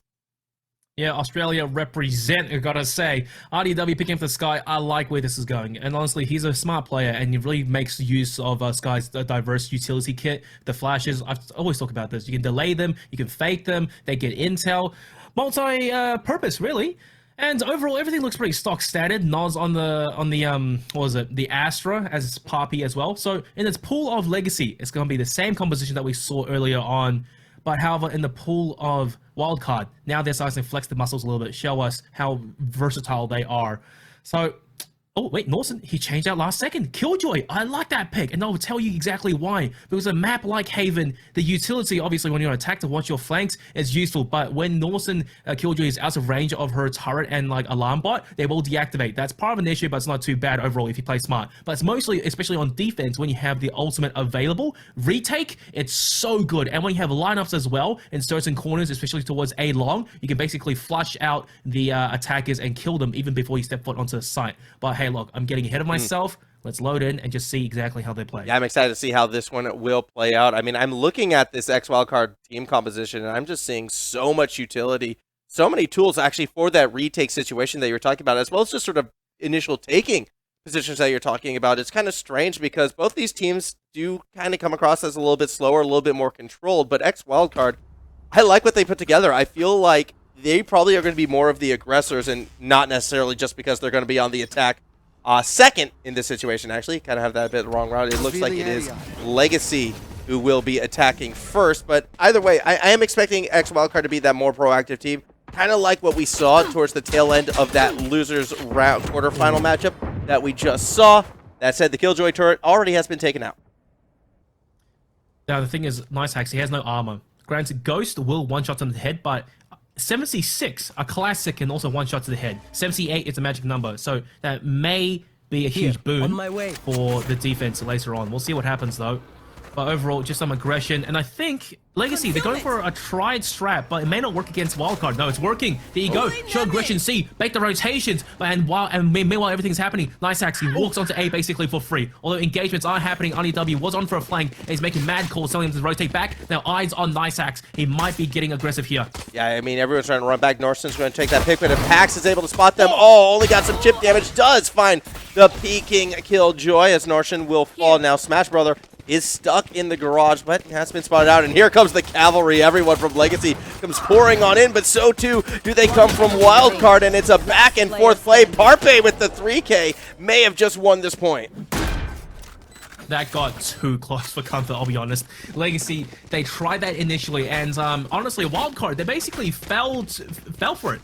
If it wasn't for RDW basically flanking early on and getting the information that they were rotating out of C, I don't think that would have been as close as we saw. But overall though, brutal fight on site, and Legacy just balls to the wall. Everyone arrived and threw the flashes out, and it was the pure gunfight. Spike got planted after everyone died, by the way. But Legacy, they take the first round, and it should be their anti-eco. Yeah, they have gone, you know, a little bit anti-ego right now. We'll see if they're going to be able to keep that momentum going. I mean, so many times in Haven, it does seem to go back and forth as we're seeing a bit of a C rush happening right now. Legacy pouring on through. A bit of that smoke does come down, as well as the flare, and a quick action from Duddy is enough to get that pick onto Norshin. Harpy finds one as well, and the spike does get planted quite quickly. But hang on, there's still players on site. Jordation camping inside the smoke the whole time. Good front with the shorty, and still trying to hold on for the left. The shot dart pulls them down to 11, and Legacy, they should be good to clean up here. Although Sign somehow still gets one to Honda. Spike finally to get planted, but Legacy, they shouldn't be sweating. No, they shouldn't be. However, this is what I'm talking about. The Econ defense, it seems like, on Haven has been strong before, as the Recon Bolt does immediately get destroyed. It did reveal the position of Dolty, but not enough to find that pick just yet. Now, Smash Brother has no reason to Econ right here. It's just trying to play Classic at this stage, and is eventually going to start to push forward if they find an opening, find a window. Ooh, instead finds himself getting spotted right away. Dolty immediately turns around as well. It's going to be such a tough push, and through the wall, Dolty gets himself a 4K with the Spectre. Big victory for Legacy. And not only did Duddy get the 4K, right, but I'm pretty sure he secured the Phoenix ultimate in that round. So basically, 6-point ultimate, and on a map like Haven, I'd say time and time again, when you're pushing C-Long, pick up the orb, and then following those kills, did he get the spike plant? Maybe, but basically point is, he's guaranteed ultimate to play with this round, and you might as well burn it, because you organically will get it back again so soon, and honestly, if you can win this bonus against Wildcard right now, that's a huge lead that you can really play off of. Yeah, as Legacy, they are opting again not to go full out with the Econ like their opponents in X Wildcard are. You can see it's kind of another one of those Ghost Spectre rounds, but with ultis to play with, I'm with you. Eyes are going to be on Dolty, although, well, Dolty's not going to get a chance to play with it. It looks like immediately taken down by RDW. That's unfortunate. Although, Sign gets spotted out. Nice axe. Careful there, mate. Okay. Survives, and it's messy right now. It's messy. They're duking back and forth. They're not too sure what they want to do. Okay, Legacy, they pick up the upgraded guns for free, by the way, basically, and they fall back. Wildcard, they've lost 2 players early on in this match, or in this round. Legacy, turning tail, going over towards C, but the rotations are coming as well. Yeah, however, there's only one defender currently sitting at C. I mean, it's a slower rotation coming from Wildcard, and that means Legacy might start to push forward. Honda even trying to go for the going for the orb. However, the quick pick from Norshin kind of even caught me off guard right there, as that will even up the numbers. Norshin, though, does step too far forward, falls to Parpe, as Jordation is now going to look for that angle. Doesn't find much except for a smoke screen. Might not matter because Smash Brother is pushing back onto that point. Spike does get planted. Well, basically next door neighbors with each other, and how about caught in his owl drone? Jordation looks like to save his teammate. Sharp shot, the 6th time, going to carry it all the way. It's all down to Mike. The buddy system always wins, Max. It always does win out, and that was a round Wildcard needed to win. They were the one that blew their economy. They're the one that grabbed the guns, and to be quite honest, even losing 3 members on that victory right there, I still feel like might be putting Wildcard in a rough position. We're going to see what the Econ looks like properly right about now. We know Legacy is going to be buying, and yeah, it's not terrible on the side of Wildcard, but they're definitely not sitting as well as Legacy, despite winning that last round. Jordation as well, he's 2 away from the Blade Storm, so they're trying to maintain economy, everyone hovering roughly around 2k average, and it's a hero rifle on Sign and Jordation saved from the previous round. So if they're on defense, they're probably looking to get a little bit aggressive and pick up a few frags, just swing the man advantage over in their favor, while Legacy looks like they're going to be playing together and just storming the B site, get it down fast, and to play retake. And that they are, although we're seeing some ultimates get dropped already. Smash Brother, be careful not to hit your own teammate there. Got a little bit close, not that close though, but does spot out a majority of the Legacy side as RDW might be going on point to try and take the back. Spike though does get planted. It's rough. Now, everyone's playing basically post-plant defense for the attackers on the site, and Wildcard, that's a great start. Shock dart, RDW the headshot as well. Seek is out, here comes the retake. Yeah, this should be a very aggressive push, you'd think, from Legacy, but with only 3 members standing, Parpe is fighting back. A quick 3K to even up the numbers, and now Parpe just going to sit pretty. Here comes the peak. Nas with the jump. Makes it pay dividends now. It's going to be a 1v1 duel. between our last two members. Nas does have an idea of where this Cypher of Mike is coming from, trying to wallbang, doesn't find them, and now Mike gets a chance, but isn't going to win out on this duel. Wildcard ties this matchup. Time! He doesn't have it! Oh, it's going to be close, doesn't get it! Oh my goodness. Oh, Mike, honestly, he would have loved to win that engagement and basically live to fight another day. But look, he played it to perfection. Had his sniper util out, the camera dart inside Nos, so he knew exactly where Nos was as the ping happens every, 1.5 seconds, 2 seconds or so. And he didn't engage. He's held back and was holding on for dear life. Nos had no choice. He had to basically throw his util out and just go for the push, stomping around, and Mike could hear him from a mile away. So Legacy, okay, they take that round, but everyone died as a result. Economy basically equalized on both sides. This is a very important round. Whoever wins this, they should be good to go far. Yeah, this is going to be very critical, so I expect the tempo to possibly slow down a little bit here, but nope, that's not what's happening. Apparently, that's not in Legacy's playbook. They're rushing straight onto that C point right now. Nas has a chance to play spoiler, not willing to step through the smoke just yet. However, with everyone jumping around, those locations are going to be revealed. Spike does get planted just in time for Wildcard to rotate back. Now that wall expires and Legacy, they're basically playing on and off the site, 3 roughly on the site, but a Cosmic Divide from the defense should allow them to defuse the spike safely. RDW already starts the kills. Legacy, they have no way to prevent the defuse, and Wildcard, they're farming it now. They made a slight blunder, I think. Poppy, yeah, she tried to fight a little bit, got 2, but at the end of the day, right, Legacy, they tried that strat against Unban Andy. They'll wall up, get to backside, plant the spike in a corner, and then play post-plant. But what they didn't factor in was the fact that Wildcard, one, they played 5-man retake, but at the same time, they had their own Cosmic Divide. As soon as they basically block off the site, you can just defuse safely with 5 players alive as well. Legacy, as soon as they push through the ultimate, they're basically going to die. And, it's just a hard counter to their strat. That was really well done by RDW. RDW just seems to be so clutch in so many of these situations. I don't know if that's been the case throughout the year, but at least in this event right now, I just keep looking back at RDW and how they're able to turn a lot of these fights around and always finding those key flanks, those key angles. From an individual standpoint, definitely I feel has been stepping up for that side. And while speaking of stepping up to sides, it doesn't look like Legacy really knows what side they want to step up for this next point. Well, nice axe. Man to watch here. Has the blades online. Looking to do some damage because, like I said earlier, Legacy, their economy is kind of in the bin after losing the prior. So they're the ones who really have to pull some magic strat here to win back around. But Wildcard, big rifles, playing so disciplined as well, not giving them much information.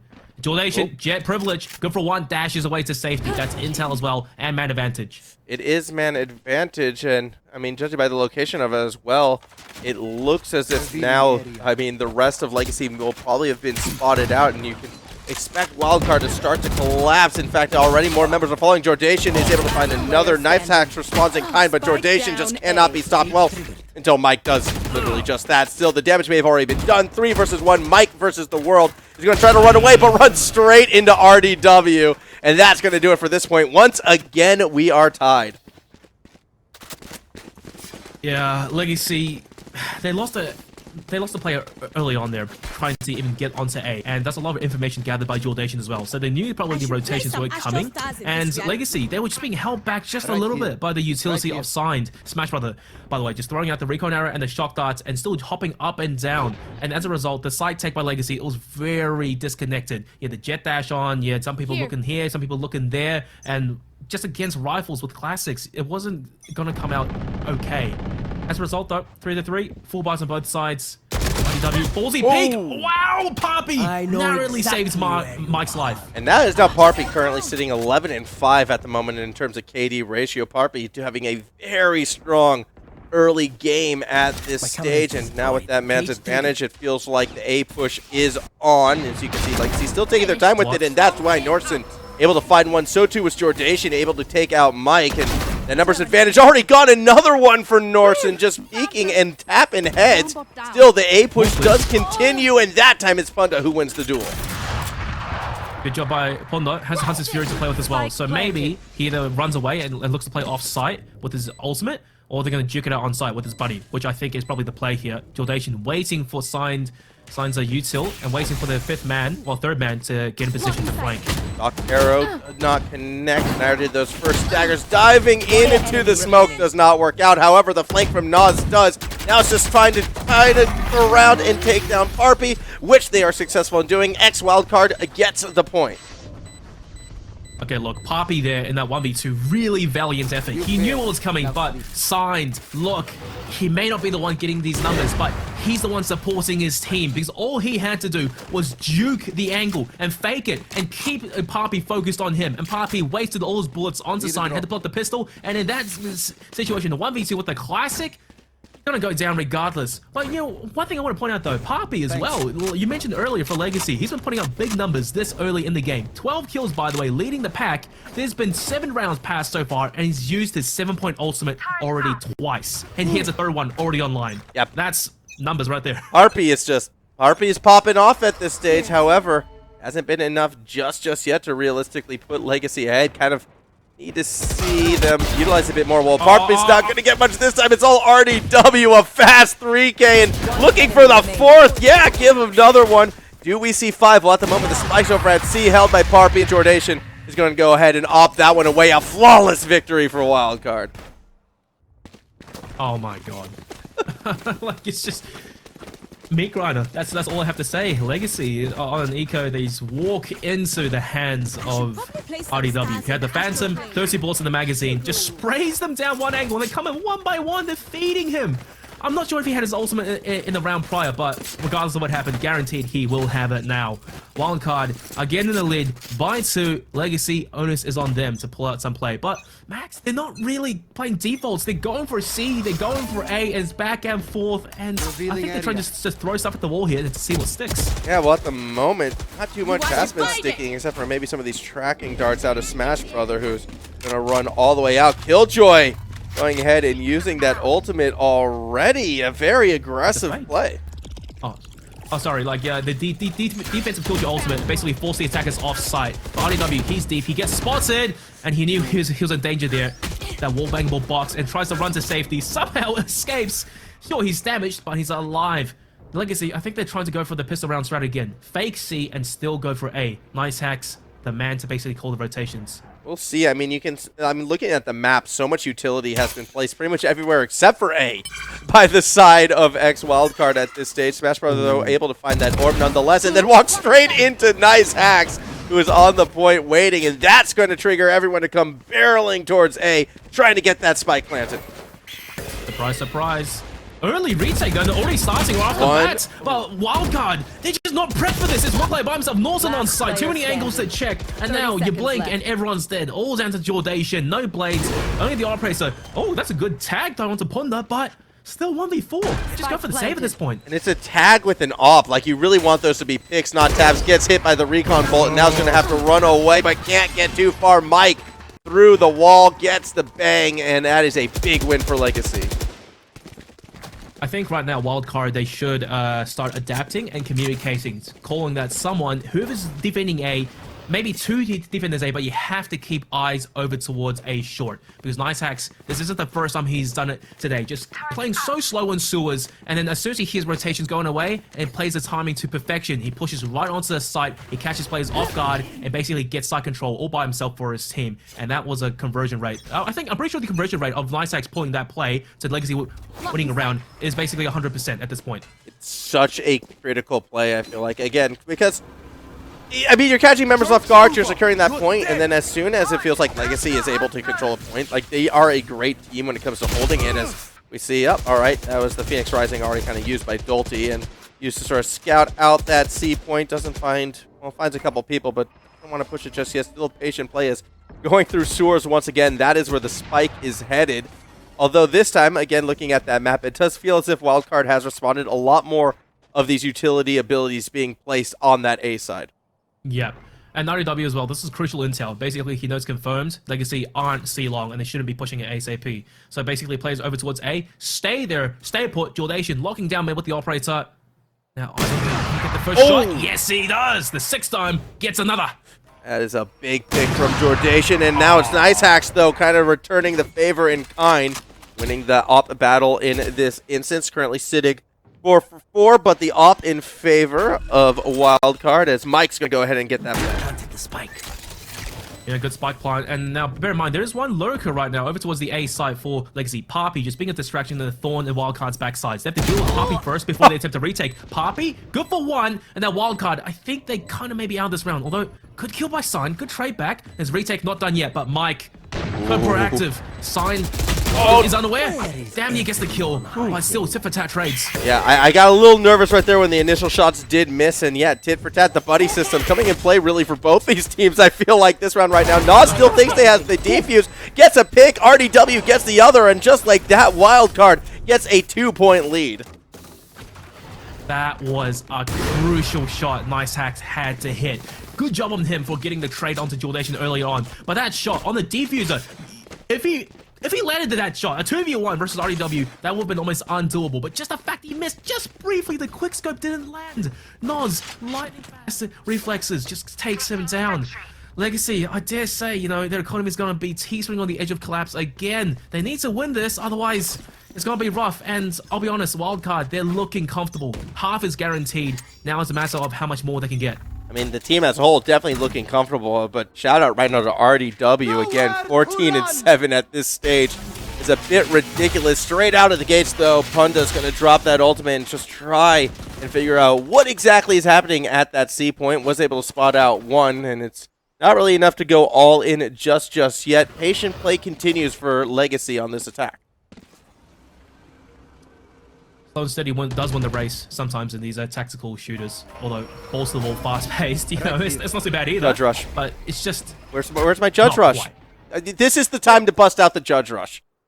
Well, you don't have phrase, so the agents aren't quite right for it. You'll be feeding yourself. You know what? But Legacy, though, aggression over towards A again, and Wildcard, they've adapted. They're playing further back, and they're holding these angles now. 2 players defending that site at all times, and they're just waiting. Legacy, once again, the attackers, they have to make the first play. Brick on arrow, confirmed intel. They know 1's down there, and they're prepped to deal with this. They know 1 at least. I don't know if they know the exact numbers down there, because we know it's actually just gone up to 3 as well, and as people continue to peek, this could be dangerous. Shots from Smash Brother just throwing out their blind, and now here comes the cavalry, a huge flash actually only led to a 1-for-1 initially, but as the fight continues, Mike and Punda are each finding picks, and Legacy, they're fighting their way back in. They're going to get onto the point, and they're going to get their plan.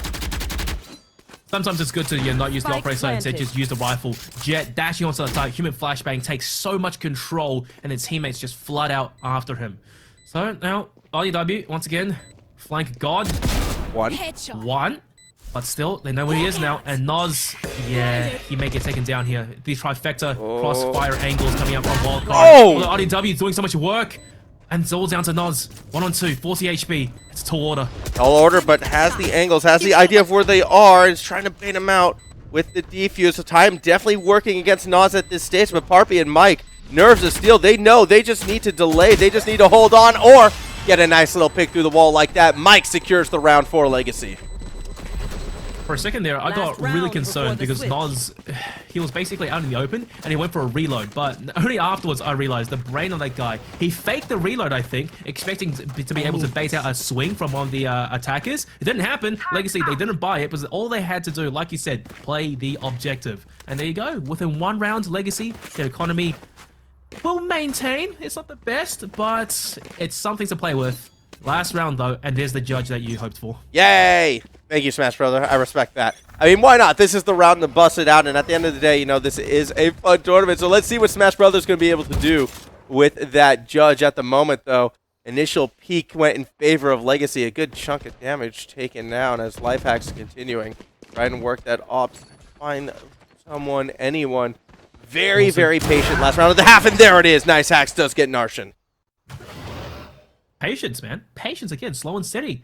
But back to Jordation, the other jet with the operator. Look, who's your money on? Like, okay, never mind. Jordation ran away. Yeah, my money would have been on Narshan. Though? I would have gone that way. Or sorry, Nice Hacks, I should say. That's where my money would have been on this one over Jordation. No one's played that angle before, but look, utilities to clear it and smash the judge. He gets 2! Oh, your dreams have come true, man. Absolute, get the third! Get the third! Does indeed smash! Oh, brings just the Spike goods, and down Legacy, A. they've been shut down. It's all down to Barbie. Oh, Good start. Harvey's got one. There's so much more. Yeah, but he hasn't got rid of the judge yet. That's all I'm saying. Smash Brothers still standing with that judge. Although I don't know how you're going to be able to breach that gap right now. Parby has a chance to look down, but Smash Brother actually has gone for the weapon switch, picked up the op instead.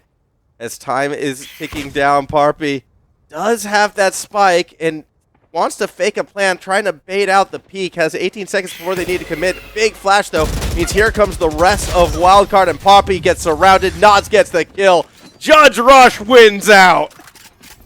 I cannot believe it. I cannot believe it. I had my doubts, I'll be honest. I was dismissing. I'm like, that's a stupid thing to say. No way someone buys a judge and rushes in this game. And somehow, Sign, he just does. Here's the owl drone. He was like, oh crap, well, I'm going to be cleared out regardless. So I'm going to push. He nets himself 2. And the jet dashed right into him. Nice hacks. Gets nothing out of it. The judge at point blank. Calm as a cucumber. Nice hacks. Repositions. And just claps him. That was that round done and dusted right there. Legacy, though, 5-7, not a bad scoreline. Once again, you win the pistol round. That should be able to guarantee you the round after to tie things up. But Wildcard, they are a deadly force to be reckoned with. All I'm going to say is, as a spectator coming into these kinds of events, you always kind of want that one thing to happen that probably shouldn't and never really does, but when it does, it makes the entire stream. I'm good now. No matter what happens for the rest of this afternoon, you know what? I can say this has been a satisfying 10 out of 10 tournament. And again, we're not even in, our best of series just yet. Either way, big push right now happening onto C point as X Wildcard is trying to barrel their way through. Duddy, though, waiting. Has already found one. Parpay is going to get the second, and that hallway is not where you want to be, I think, if you are Legacy, or sorry, if you are Wildcard. They are backing out and running away from this one. That was just a kill box. I mean, they went out individually. Sure, there was some util slowing them down, but the Jet on site by himself, trying to go for a challenge, went down. And then all basically the defenders had to do was spray bullets downrange over towards C. They cut noise, they fake the rotation, but that recon arrow gets shot out. And now Legacy knows Wildcard have not left, and they're still firing bullets downrange. Slowly but surely, they're chipping them down. Wildcard, what's the call here? This is an almost unwinnable round. But they have a way to back out, and they can go for a last-second rotate, which is what they're going to try to opt to do. I mean, I don't know if they fake the rotate, if they commit somewhere. With only 30 seconds left, if they're going to make a play, they're going to have to be decisive, and they're going to have to act now. Oh, look, Legacy, they really have all bases covered. They have a Jet over towards A Heaven, and also the Mike's Cypher Cam watching A Sewers, and you can see all the way deep in. There's a Cypher Trap over towards B, and there's players over towards C. So Legacy just has to sit and wait. And well, Wildcard, a third time lucky maybe, or not, as they just simply get shut down. Legacy, that's the pistol round 1, and they are looking to play anti-eco in the next, and they should be on track to tie it up. Yeah, and it's a key juncture to sort of tie up this series as well as we get towards the latter half of it. Again, need to point out, Wildcard, they've already been through a couple long matches. I mean, that last match we caught on stream, not quite as long as what happened in that winner's semifinal, but if we go into another one of these long back and forths before the best of series, the fatigue is something that could come into play later and later into this afternoon. Yeah, for sure. Granted, like all these players, they're really experienced, tournament players, and they are no strangers to long days, grinding it out, playing tournaments. But look, people have their limits, and there hasn't been a tournament this like demanding in quite a while now, and they definitely haven't been practicing as much as they used to. So hey, look, Max, you could be right, but I don't want to jinx it just yet. And that's some nice aggression by Legacy. I think just not holding far back and taking map control, and this crossfire setup. Numbers advantage, but oh, they've been kind of sussed out. It's pistols. Yeah, it's pistols, and it kind of feels like they've been sussed out, as you can see. A lot of that utility coming through. Oh, they peeked the wrong way, and somehow, someway, Mike stays alive through that. What just happened? It was a meat grinder. That's what happened. The crossfire was unexpected by Wildcard. Usually, you don't really have two players playing A long at that angle. One over towards Sewers and one long perhaps. And if you do play A long, you always hide towards the right-hand side if you're the attackers. Left-hand side, it's a little bit more risky. And there's the crossfire. Legacy, clean as Edge can get. Easy peasy, this bonus round looking healthy. Spectres, Marshall, Sheriff, and the Ares on Ponder versus the full buy of Wildcard, but 4 players though, half armor. That Marshall, if it can land a few body shots, that will soften them up, seriously. Not to mention the damage the Ares could be able to do through the walls as well. I mean, this, yeah, I mean, you take a look at it and your initial thought is like, okay, well, the bigger guns right now currently sitting on that wildcard side. However, Legacy still in it with a chance. And if they take this round, wildcard could be in some serious trouble right now. So a critical point of this series moving forward as the first strike does come from RDW through the wall, taking out Parpe. And that's a big first bang. Be curious to see where we go from here. Coming back. For sure, Papi as well, he's the only source of smokes right now for Legacy. And he went walkabout down mid, B main, and is the first to get picked off. That's going to be rough. And honestly, it may actually be detrimental to how this rest of the round will play out. Regardless, wildcard as a unit, they're going to split A. There's 3 defenders on site, but Jordation starts things off nicely. Gets the first kill. Yeah, that flash paying dividends right there, buying the time for Jordation to get that first pick. And now, just cleaning up house, wildcard barreling through this A point. They're going to go ahead and get that plant. This is going to be a flawless at this rate. A prime gaming flawless. But look, to be fully serious once again, signed the recon arrow. That was a huge boon in the side take. They know where Nice Axe is. He shouldn't be able to get much here. He gets forced out from the shock dart. And there you go. Once again, Smash Brother signed on the execute. He shot the recon arrow. And even though Jordation was inside the smoke and his teammates didn't have intel backside, the recon arrow scanned the players defensively for Legacy. They knew exactly where they were and they got those kills. And in that situation, the shock dart, it was a little bit deep and it forced Nice Hacks forward into his teammates who had the guns at the ready. Look, how disheartening. Just the assists. How disheartening is that for Nice Axe 2 when you're sort of forced out in that situation when you'd rather run back your first forward and you just see 4 guns pointed down at you? It's the worst because you know, all right, well, this point is done. I mean, this I guess I'll die. Yeah, I guess I die here. This Sova play, once again, though, has always been super fun to watch when you get to these higher levels, but particularly out of, I believe, wildcard at this stage. It's been so strong as Jordation already finding the fake Dolty, I should say, or the Phoenix Dolty, as we wait to see what happens right here. Oh, a little bit more scouting coming through on the side of wildcard, and Norson takes advantage and takes out Nice Hacks. That's a nice shot. Nice Hacks just couldn't land the flick.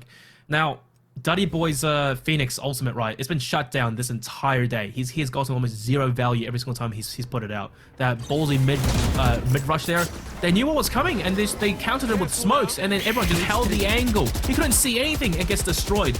C is the side to be taken. There's only 1 player on site, and Stutzy again first to go down. He tried to be ballsy and to be a hero, and he will pay the ultimate price. Spike can just go down easy peasy. There's lineups though. Shot dart. Noz gets another frag yet again. Legacy 2v5. I don't know, Max. I kind of think they need to save because they need these guns. They need the guns. They need the economy. And I know 2v5 is such a tough push, and there's no way that this series is lost necessarily right here, but you can lose it if you're not geared up going later into this match. And it looks as if that's what Legacy is doing. They're kind of sitting back. They're not pushing aggressively, although they need to be careful because you can see on the map right now, Narshan. Oh, the hunt. Oh, didn't spot him. Parpy did hear the steps taken. Narshan's going to be in a lot of trouble. Pop it up. Parpy secures another one, although it comes at the cost of their teammate. And now everyone knows where Parpy is, though. Peeking around the corner, finds a second, looking for the third, gets that Parpy, putting in work. And we were talking about econing. I mean, the spike is going to blow, but if Parpy can go ahead and just destroy the economy, that's not going to be the case. Smash Brother gets it done. But Jordation fell. Exactly! The spike was planted a bit deep, and Jordation, he thought he was safe over towards B mid, and just his pinky toe caught by the spike explosion. That's disastrous. So realistically there, Papi, one person, he killed 4 players, and that's a huge blow economy-wise to wildcard. They could be so flush with cash right now, but instead they have to reinvest. Granted, they are still okay, 2-round buffer as well, but that was not what they wanted. Yeah, I mean, again, it was a dent in the wild card sort of economy armor that they have right now, but it wasn't that killing blow, and unfortunately, given the circumstance, Legacy was never really going to get the killing blow in that round, and now they are forced to sheriff up. They are forced to play a tougher game. Nas already finding Dolty is going to help, you know, keep wildcard with that advantage. It's going to be the next couple rounds that are going to be the big ones. Legacy, again, they're just going to try to damage that economy machine, but wildcard, they're just playing 2-on-4 at this stage. As much as I hate to say, I think Legacy, they're just starting to fall apart a little bit here. They're making these individual plays, and wildcard is prepared for every single eventuality. They're playing together. 2v1 engagements, guaranteed trade. Although this time though, the shorty, and it gets cleared by the Tasmanian Tiger. Mike, good for one, sure, having to trade out his teammate, but that was clean from Wildcard. Double digits, not giving Legacy anything. Now, this is sort of that final stretch at this stage. Legacy forced to use their economy to buy up this round. If they do not win this round right now, they might get one more chance in what would be match point, but this is so do or die, I feel like, for Legacy as we near the end of the game. But, I mean, they're bought up. They have a couple ultimates that they have available to them as well that I'm sure we're going to see used. The Cypher one in particular, I have the feeling, is going to be critical on this point right now. Well, Cypher ultimate is for Intel. He needs a fresh body before he can use it. But this is good. Legacy, they basically have 3.5 players on the A site over towards Sewers.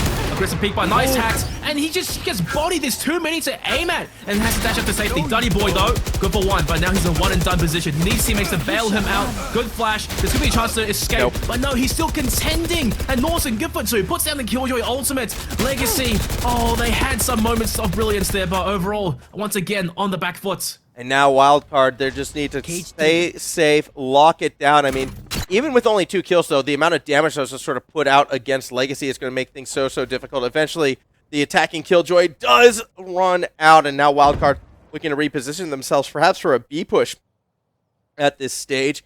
Angles being held tightly. I mean, Parpy, in a very unique one right now, so close.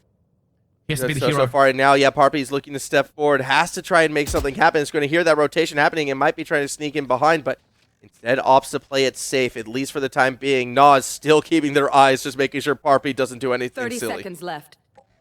Well, look, Noz is going to be playing the lurk and flank as well, but he may be caught off guard because Mike, he's starting to push a long. Parpy probably shouldn't engage at this point. Just wait, and there you go. Noz starting to work through the door. This is his chance. Parpy? No, Mike? Parpy, no, Parpy, no. Mike is... Okay. Mike on the flank. There we go. Well, I mean, that's like the least satisfying ending to the traditional Mexican standoff, but, you know, it is what it is. Mike just comes in and cleans things up and actually evens up the body count for both sides. Spike was planted, and whoa, Smash Brother comes up huge, a quick 2K. And now that's going to be the attackers winning yet another round. Legacy needed that one, Digital, but instead it once again goes Wildcard's way. Wildcard, as opposed to playing a more defensive C-site defense post-plant, they opted to really bring the fight to Legacy. And that's what you saw. They were starting to get a little bit aggressive towards defender spawn. Then the flash is coming through, and Legacy just couldn't get up close to challenge. And that's, I think, where the disconnects kind of happened. That is still, Legacy was still a few players over towards Garage who were still insistent on going for this early retake. But Wildcard were already there fighting, and they start racking up the frags, the man advantage. And now, one off of match point, Legacy economy has been flushed, not struggling at all. But Legacy, another eco. Nice hack swings. Oh, doesn't hit. Oh, that's rough. Doesn't hit, and now it's just being run down. Lysax just trying to find safety anywhere they can. Actually, he's going to be able to escape for the time being, but they give up control of C point. That's going to be X Wildcard moving on in. Lysax again tries to go for the peak, and somehow amongst that all, Dolty falls as well. Already 2 members down, and no econ miracle happening this time around. It looks like another point over to Wildcard. Ace. God, that's clean. Wildcard, they have Legacy's number right now, and Legacy, they haven't really called a tactical timeout, and I don't really think they've been given a lot of room to breathe either by Wildcard. Every single time they try to go for a play, Wildcard, either they turn the tides or they reset, they calm down, and they make a play, and they execute upon it. Legacy, they've been making individual plays, especially in these eco rounds, and the thing about eco is that when you have worse guns, you have to play, like, you know, play with your team, play these crossfires, or numbers advantage, and that's not what we saw. They're going down one by one, and it just gets easier and easier for Wildcard. Now, this is it. Do or die for Legacy. They have to win 5 rounds back-to-back flawlessly to even go overtime. But Wildcard, their economy is so strong, so Legacy has a huge task to do just to even break the economy.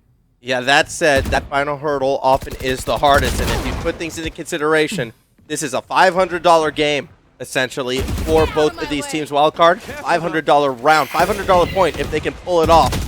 We're taking to look at some peeks through the wall. Smash Brother is able to strike first blood onto Nice Hacks, who has constantly been that main sort of top fragger for Legacy in the past, so a big threat already taken out of the equation. You see what I mean now? Nice Hacks. He tried to go for a play there individually, but Wildcard, they're patient. They're not even executing onto a site. They're just holding these angles, playing defaults, and they already catch a pick early on.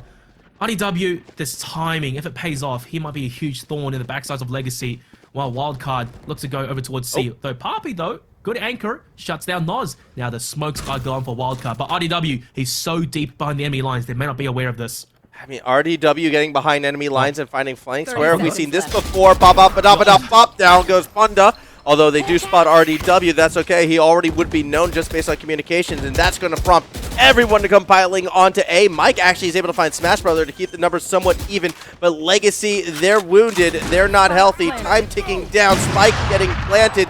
Duddy, though, going to try to charge in for that last available push. Knows where RDW is, but it doesn't matter. They go 1-for-1 with the clone. Mike's getting kills, but so too is RD.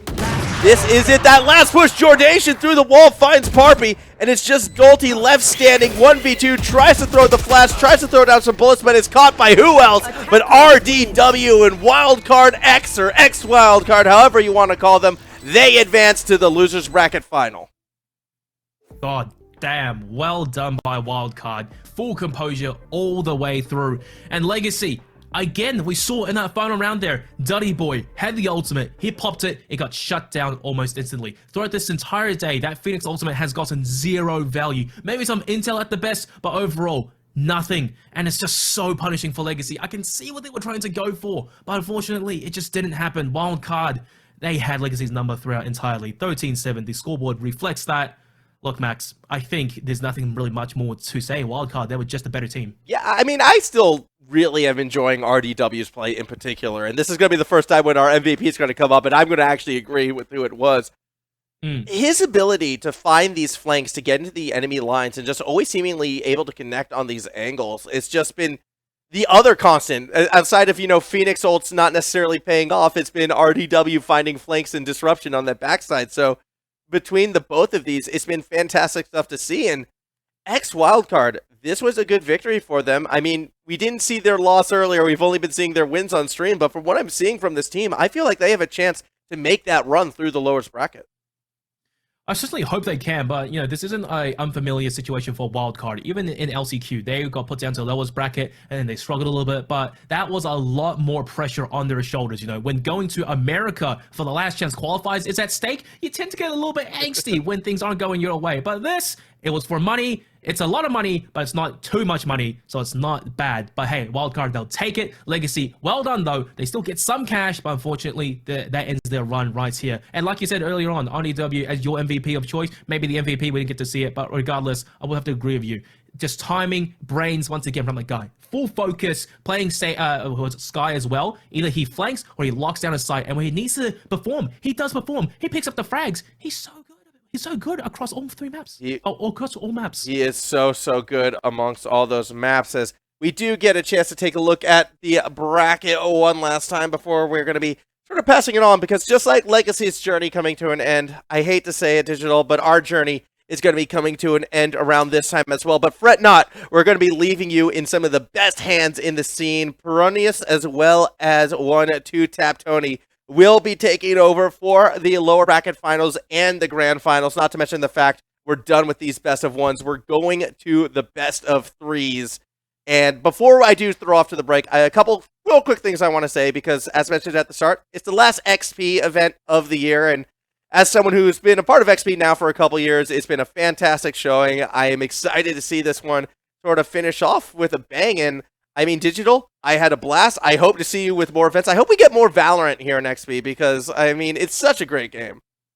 Oh yeah, absolutely. And honestly, I could tell how much fun you were having as a guy coming over from Rocket League. You're like, I like this. You're just so excited all the way through. Valorant, a very different game, but very fun to watch and to play. And to hope as well the audience enjoyed the matches that we put on for you guys. But yeah, like you said, we are going to be leaving behind our legacy to Kit Fox and to Zap Tony going on. Yeah, so a big thank you to all of you. Again, !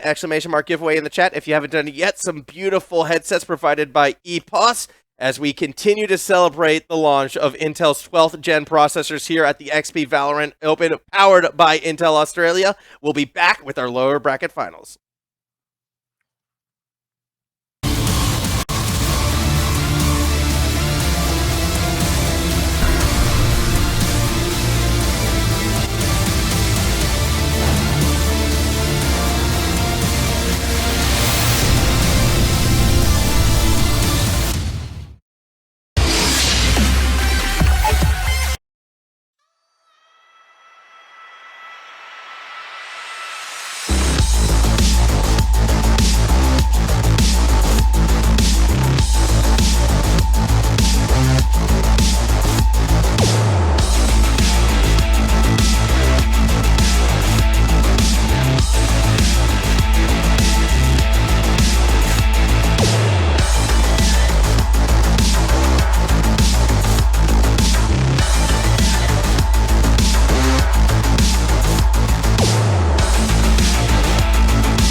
12th Gen Intel Core processors are all the rage. Here are 3 things to know about the chips, previously codenamed Alder Lake.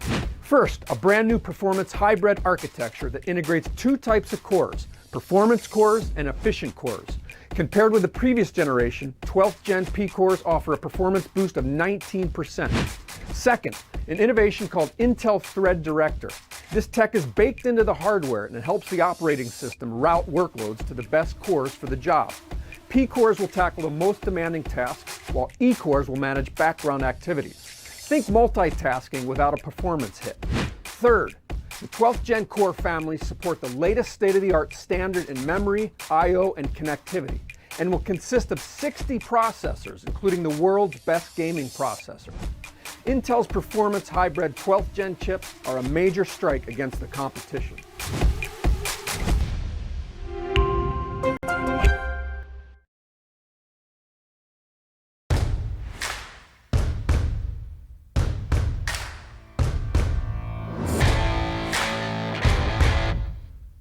Athletes are always challenging themselves to get better. You've seen this in all sports. Esports is no exception. You can never predict the outcome. The only thing you can control is how ready you are.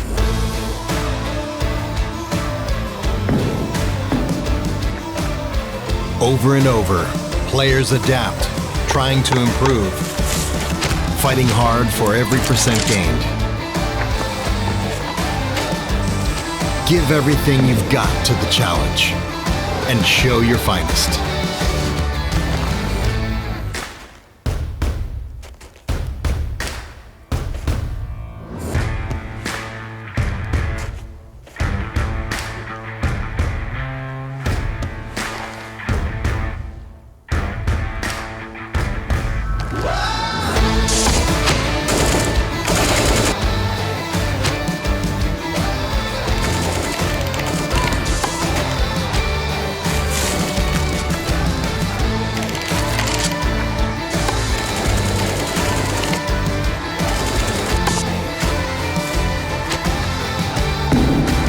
Bring your best out. Strive for perfection. It's our goal too.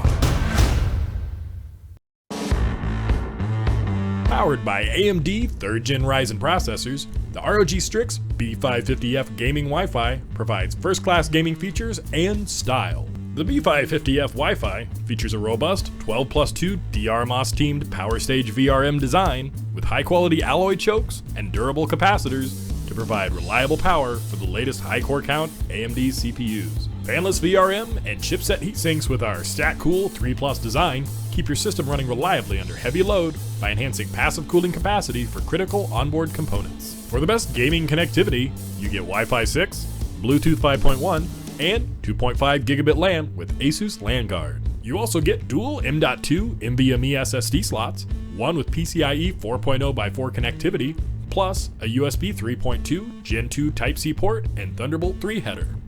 Our pre-mounted I/O shield makes installation a breeze, and with USB BIOS flashback technology, your system's firmware can be updated for next-gen CPUs using nothing more than a PSU and a USB flash drive. A pristine Supreme FX S1220A codec with DTS Sound Unbound and Sonic Studio 3 draws you deeper into the action. Communicate clearly with Asus AI noise-canceling mic technology. Asus exclusive AuraSync RGB lighting, including 2 RGB headers plus 1 Gen 2 addressable RGB header, let you make your PC's lighting uniquely yours. ROG Strix motherboards undergo an extensive certification program to ensure the very best compatibility with the widest range of components and devices. For a smooth build process, refer to our list of guaranteed compatible components. Ascend to next gen with the ROG Strix B550F gaming Wi-Fi. Creativity. When coupled with the right technology, magic happens. Powered by the right tools, creativity takes on new dimensions, can transform rough ideas into genius, has the ability to elevate and inspire. But creators and gamers thrive best without barriers or borders. They shine brightest when they find their flow. No interruptions, no limitations, no compromises. Based on that insight, we created our 12th Gen Intel Core processor, the most significant shift in x86 architecture in more than a decade. Revolutionary high-performance hybrid architecture that features 2 core microarchitectures. Purpose-built for the most intensive creative workloads, 12th Gen Core delivers smart performance when and where creatives need it most. It is purposeful and adaptive, can handle parallel workloads for greater speed and less downtime. Like photo editing, while exporting special effects to complex 3D animations, or 4K gaming and simultaneous streaming with open broadcast software. Featuring the all-new Intel Thread Director, Intel 12th Gen Core can intelligently monitor and analyze, optimizing performance by sending the right application thread to the right core at the right time. With 12th Gen Core, Intel is helping erase the weight associated with intensive workloads. By delivering technology that can keep pace with change, we are making it possible for gamers and creators to stay in the flow, whether that's exploring digital realms or creating new ones. By enabling them to go further and faster, we are unleashing their creative potential like never before.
the brand new Asus ROG Maximus 12 Hero Wi-Fi motherboard. This Z490 based motherboard supports Intel's 10th gen processors. It's designed to offer an outstanding experience, stock or overclocked.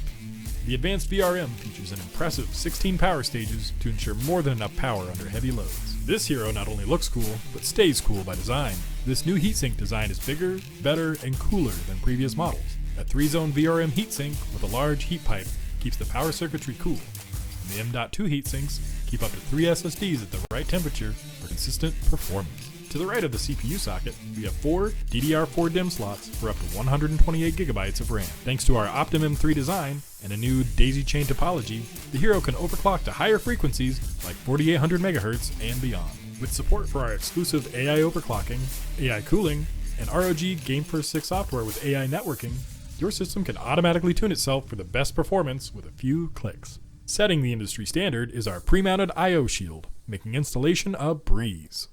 The back panel includes plenty of USB 3.1 Gen 1 and Gen 2 ports, USB-C, ultra-fast Intel Wi-Fi 6, dual LAN ports featuring 5G and 1G connectivity, Bluetooth 5.1, and analog and optical audio outputs powered by ROG Supreme FX for an immersive audio gaming experience that draws you deeper into the action. To expand your system even further, you'll find a USB 3.2 Gen 2 front panel connector, 3 PCIe 3.0 by 16 slots, 2 of which include our safe slot design to keep your GPU safe and secure, 2 RGB lighting zones, one on the chipset and the other on the I/O shroud. Addressable and standard RGB LED headers let you coordinate lighting effects across your entire setup with Aura Sync. The best just got better with the Asus ROG Maximus 12 Hero Wi-Fi motherboard.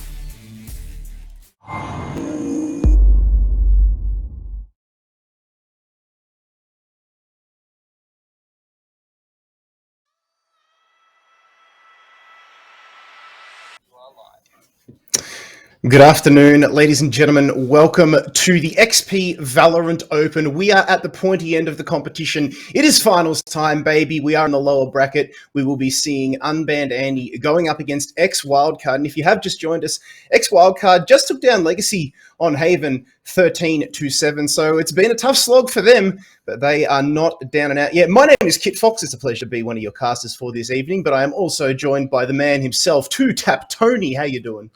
It's good to be here, kid. It's been a while since we've had a little soiree over in the Legend stage, so we're back. It's good to be here for some lower bracket finals. That's it, my man. This is, of course, brought to you by Intel and the 12th Gen process. Big shout out to all the sponsors for racking up this big 6K prize pool as well. I mean, that is absolutely huge for a Valorant and is exactly what this scene needs. But before we jump into this game, ladies and gents, we do have a giveaway. You've been typing !! giveaway in the chat for, the entirety of the stream. So it's about time we give away one of those headsets, Tony. How about you? What do you say? Yeah, I feel that. Do we get a little drum roll here? Or we got some sound effects or something? We can make something. Production just lacking. Goddamn it! Who's going to be the lucky winner of the EPOS headset? There is, I believe, 2 types and 2 sets. Two of each headset to be given away. So also big, just for watching the stream, you can walk away with some sweet swag. Of course, you walk away with a fantastic esports display. We are here, of course, bringing you not only the lower bracket semi-final, but as well as the actual grand final. We will be seeing the winner of this game going through to face Honey Badgers, but there it is. It looks like Rags to Riches Val. So congratulations, Rags to Riches Val. You're walking away with an EPOS headset. So of course there are more to be given away. So if you haven't got your entries in, ! Giveaway is the command in chat. Make sure you do that because I believe we have a couple more to give away, Tony. But it is all about the now. And the now is Unbanned Andy going up against X Wildcard, 2 absolutely massive teams. Yeah, and it's very interesting to look at these rosters, of course, the Unbanned Andy roster. It's kind of a mix-up of this, core of Chiefs here, and for the side of, X Wildcard, it's a mix-up of that kind of core of that X Wildcard roster. Unfortunately, we had a few players, had to tap out here or there. We've got some subs in, I believe, Mundy and Jordation rounding out the roster for X Wildcard. And, well, they're standing down a very threatenable roster here in Unbanned Andy. Of course, you can see it across your screen here. Clutchy, Disco, Tensei, Ronsky, and Nidham. 2 of arguably the best Jets in our region, Kit. on the one team. This is scary stuff to see. It is. It's a weird creation, isn't it? Sort of like a mishmash of, the Chiefs core, and then of course you've got Ninham, former Direwolves in there. Once upon a time, Ninham was actually touted as not only one of the best jets in the region, but one of the best jets in the world. I think he came in at number 7th or something like that, about a year or so ago. So keep your eyes on this roster. There's a reason why they're here. They did drop a game, which is unfortunate, but they've been going from strength to strength here and out. Of course, that game that they dropped was in fact 2 Honey Badgers to get themselves into the grand final. So interesting note, Tony, no matter who wins this game, be it Unban Andy or X Wildcard, Honey Badgers have actually faced them before and actually gotten the dub over them. But, we will check out the X Wildcard roster as well. These guys are definitely no slouches. You can see here Noz, RDW, Mundy, Jordation. This man has gone from game to game, strength to strength, and is absolutely delivering here on the biggest Valorant stage in the OCE region. And of course, Norson, you cannot go past this man's killjoy. He is absolutely insane. This is one hell of a match here, Tony, considering, a lot of these players have actually played on the same teams as each other before. Yeah, and it's interesting to look at, of course, adding Norson and I guess Jordation, Norson and Mundy, Jordation, all to, a very respected roster, such as the X Wildcard roster. Of course, we're still waiting to see what happens with them going into the new year, of course, going into our next stage, of course, of VOT. But, getting a little bit of practice still while we have this off season is going to be an interesting one. Of course, Mundy, I haven't actually seen officially in quite a while. Of course, he's been playing a little bit down in the Evo season. You can see the JFT in front of his name. Of course, very representative, but I believe that team unfortunately has parted ways. So, a few of these players are currently LFT and just, filling out these rosters as best as possible. But they're going against the Titan as Unban Andy. Of course, we already said Ronsky and Ninham, arguably 2 of the best jets in the region as well. They're backed by Disco, Tensai, and Clutchy, some of arguably the very much sharper players, of course, at the top standings of the region as well. Yeah, they are Chiefs Core 3 for a reason, and they are absolutely tearing shreds off of this competition. It was an unfortunate loss to the Honey Badgers, who we'll touch on a little bit later. These guys are clapping out. But, Unban Andy, Clutchy, Ronsky, Tensai, the names themselves just enough to strike fear into the hearts of the opposition. But then you look over at X Wildcard, exactly the same thing. Noz, the man is known to frag out. RDW as well. And then, of course, Norson with that lockdown potential. Like, it's absolutely huge, this game, Tony. So strap yourselves in, ladies and gentlemen. But it is going to be a best of 3. Up until this point, all the games have been best of 1. So the map vetoes did actually come through, which we will run through really shortly. I've actually just lost them here, Tony. So if you've got them, that would be fantastic. Yeah, no worries. I got you here. So of course, I believe Unban Andy to take out Fraction. No crazy stuff. We don't get to see Fracture again, Kit. Unfortunately, it's just I guess curse for us here. Haven going to be banned out by the X Wildcard roster, and then Ascent being taken off. So and then Split as well being taken out of the pool by X Wildcard. So we're going to be seeing Icebox, Bind, and Breeze. A little bit of a different pool of maps here, and interestingly enough, of course, a little bit of different pool for a few of these players in these core 3 rosters. But Icebox is a map that we, spoke a little bit about, on the Legend stage, Tony, you and I. You either love it or you hate it, but, with the introduction of Fracture and Breeze coming into the roster, the rotation rather, a little bit more, Icebox has actually been, once one of those wild card maps that teams might pull out in a sort of a surprise packet. But, with the introduction of those maps, it's become more and more staple. It's become more and more kosher, and teams are, stratting it a lot more. They're playing it a lot more and finding angles and stuff that, you wouldn't normally expect, or, that we haven't seen before. But let's get it on, ladies and gents. Map number 1 here, Icebox. The winner of this one going through to face the Honey Badgers in the grand final. This one is absolutely huge. If you were here last week, you know exactly what I'm talking about. But Tony, my man, as these 2 teams go head-to-head, it's hard to tell. I'm definitely feeling like Unban Andy have such a solid roster behind them, and I feel it'd have to be close, though. Unfortunately, X Wildcard having to get 2 stand-ins in, I believe, Swell and Signed actually having to step out for Jordation and Mundy. So, it's going to be up to X Wildcard to really keep the toes of Unban Andy, I'm guessing early on. But of course, you can see a few different composition, I guess, agent picks that I'm not quite used to seeing. We're going to see Clutchy on the Viper, which is a little bit of an interesting one. Normally seen on these kind of util-oriented characters, as we see, though. Unbanned Andy wasting no time getting that spike down at B. Yeah, they've folded themselves back in. Normally we see a heavy A side push at the start of this game, Tony, but not this time. It is going to be B heavy from the side of X Wildcard. Ninum will go down, so opening frag going over to RDW. Mundy going for the defuse here inside the poison orb, doesn't care. RDW providing perfect cover, 4 kills for the round. It's all up to Disco, the last man remaining. Noz will steal the last remaining kill, but a pistol round going over to Unban Andy. Sorry, to X Wildcard, and this is huge. Yeah, RD on the Reyna as well is a little bit of an interesting thing to note. You can see everybody kind of swapping up roles, swapping the agents, because, you know, it's X Wildcard with 2 subs, and it's, of course, Unbanned Andy, you know, kind of off-rolling it a little bit, trying to play it a little bit more looser in this tournament, because, of course, they're not both fielding their full 5 that we normally see them in officials with. Yeah. But RD, with a start so beautifully, and already has the Phantom, already has light shields to boot, and already is 2 off of the Empress kit. This is insane start here for RD already. It is. They need to be careful of that pressure. They've heard the Phantom, but Tensai at the ground and pound will take down RDW. So that's a Phantom on the floor. Big stuff. Can he retrieve it? It's picked up by Jordation, who manages to fall back to the cover underneath. Catwalk Norson mows down Tensai and takes Ninum with him. Jordation tries to pick Tailwinds away, but we'll find Ronsky and Disco on the re-peak. Clutchy, the last player remaining. And Mundy makes short work of him with Spectre in hand. 2 rounds comfortably going over to the lads over at X Wildcard, but that Phantom off that RDW, after he got taken down there, I started to worry a little bit, and I thought Unban Andy might just be able to retrieve that, but Jordation picked it back up, kept it within the team, tosses it back over, and now they boast a 2-0 lead.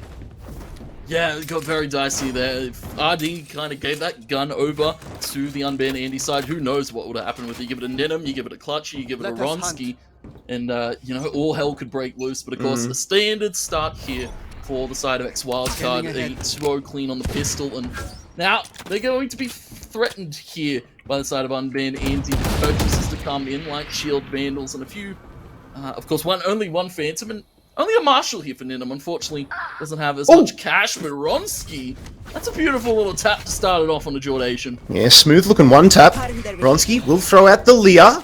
Ziplines will tries to zipline back across. The Sage Wall comes out as RDW comes around for a rotation. Noz lets the shock dart fly as Disco now goes for the plant, but Norson is there taking down Clutchy, so pressure being applied here, and looks like they're going to double back on this because the rotation come through very quickly here from the side of X Wildcard, and now Unban Andy, even though they double back, they decide to eventually go for the stick, and now Ronsky will find the frag on RDW. Recon Dart revealing everybody over towards this A site, and they need to play it carefully. Tensai and Disco are there. Here comes Norson though on the counter punch. We'll find one in retaliation. Now has to heal back up and kicks down Ronsky. Oh, the flick onto Ninum is very crisp indeed. He's got 1 player remaining. It is the Sova. It is Tensai. The Sage Wall is there. Oh, this is big. But Sova, he's got the verticality. Can he get him on the zip line? No, he can't. Doubles back on the effort. Norson taps the spike again. It's a 1-on-1. Who will strike here? The right click has a jump. Misses. Comes around the wall and Tensai holds firm. A much needed round there for Unban Andy. He will get away with his life. Vandal in hand, but it was an expensive one. It should have been bonus. They claw themselves in it. It's 2-1, but Tony, very good round there, you must say, from X Wildcard to take 4 guns away from Unban Andy. Yeah, I'd throw some NTs in the chat there. Some sharp spray coming out of Norton. Of course, as we spoke about, one of these kind of very key individual stars to look at on this X Wildcard roster. But yeah, taking away a few Vandals, making it a little bit more expensive for Unban Andy, but still, first on the board for them, and they're not going to be feeling too threatened about it. A few ultimates starting to come online. As I said, though, that Empress already there for RD. 1 away from the resurrection off of a beautiful 4K from Norson. Shot from Jordation attempted on the rafter. Not going to quite hit the mark this time, as you can see. Unban Andy thinking about a group over towards A, but they're just playing a little bit default for the moment. They're trying to scout out these early picks. 1 minute 15 remaining on the clock. CRDW just regrouping up with Bundy. Knows there's something going on over towards B, but it is a little bit of a split push here coming in from Unban Andy. RDW going to take point here under cover of Toxin Screen. Needs to be careful, only 46 HP. Does have the Phantom in hand. There's action going on over towards A. In fact, Unban Andy are very deep. Reyna is pushed onto the site. There is a recon dart going out, no, but Clutchy going around for the deep push! And we'll find Mundy. Nicely done. But that's only one pick. There are still 4 players remaining from X Wildcard, and then one of them is RDW. Tags back and in him down. I believe he caught Ninham with his knife out there, but a nice little off angle taken from Spawn by Disco. And Clutchy still has free reign of this B side. He's all over it. Nobody really here for the X Wildcard roster to counteract it. Ronski through A, Clutchy through the kitchen. One enemy remaining. Dismantling these X Wildcard players piece by piece. It's the only pawn left in the game. It's Norson to fall to Clutchy in the end. A beautiful lurk over to B, securing 3 and securing the second round here for Unban Andy. Yeah, very nice. They needed that. They can afford to breathe a little bit now, and also they can afford to buy themselves back in economically as well. You can see some shield buy-ups. 2 ults apiece here to play with. Norson with the revive, RD with that Empress. Meanwhile, on the side of Unban Andy, you've got Clutchy with the all-important Viper's Pit, especially on this map when you've got a point like A, very, very close quarters indoors. The Viper's Pit can cover the entire point. It is massive. And then you got Ronski also with an Empress waiting in the wins. But early recon darts over towards A for both of these teams. Will reveal, Noz has a little bit of shot, but RD very, very deep. Gets taken down by Clutchy. So good opening frag here from the lads on the side of Unban Andy. Slowing orb goes in, followed by the Owl Drone. Lear as well. The poison orb covers Noz, and Ninham is able to find his head. Ninham going deep extremely again. Doesn't know who to aim for. Gets taken down. Ronski, though, is there. Jordation and Norson falling to his wrath. 1 HP. Mundy absolutely slapped. And Jordation did manage to build up the ult, but that was a good round there on the board for Unban Andy. They've wrestled the lead away here from X Wildcard, Tony, 3-2. But now they can afford to buy themselves back in. That was a very, very cheap round for them. And interestingly enough, we now, of course, start to see a few ultimates come online. Ronski to the Empress, Clutchy with the Viper's Pit. Then one away from the Blade Storm, but we need to see a little bit more chaos here by the side of X Wildcard. Of course, you've got very respectable names here, but, you know, Unban Andy, they've got respectable names too. It's kind of about who takes these early gunfights, who takes that early man advantage, and who plays in the head of their opponent. You can see Unban Andy default once again. And here's going to be an Orange Drone, scouting for some early info with Clutchy on this nice little one-way. Might be walking up the yellow box spot on the Mundy, catches RDW out in the mid-site. Ninham able to trade Mundy towards the back of yellow. Jordation comes high, aerial bombardment, but no knives landed by Jordation. He's taken out of air by Clutchy. Noz, sorry, able to take Ninham, and Noz able to take another stops this site take before it becomes reality, but that spikes over at A, Kit. They've just sold the fake completely. They sold the fake, but that was the biggest whiff of Jordation's life. That's one we're definitely not going to be seeing in the highlight reel. But Norson, meanwhile, invests the revive, brings RD back into the equation. It's now a 3-on-3 situation, so Unban Andy with the sneaky plan over towards the right, but Tensai in a fantastic position here. Here's Norson, and catches Norson looking the wrong way, so times him out there. Very, very nicely done. RD wants this site back, pops the Empress.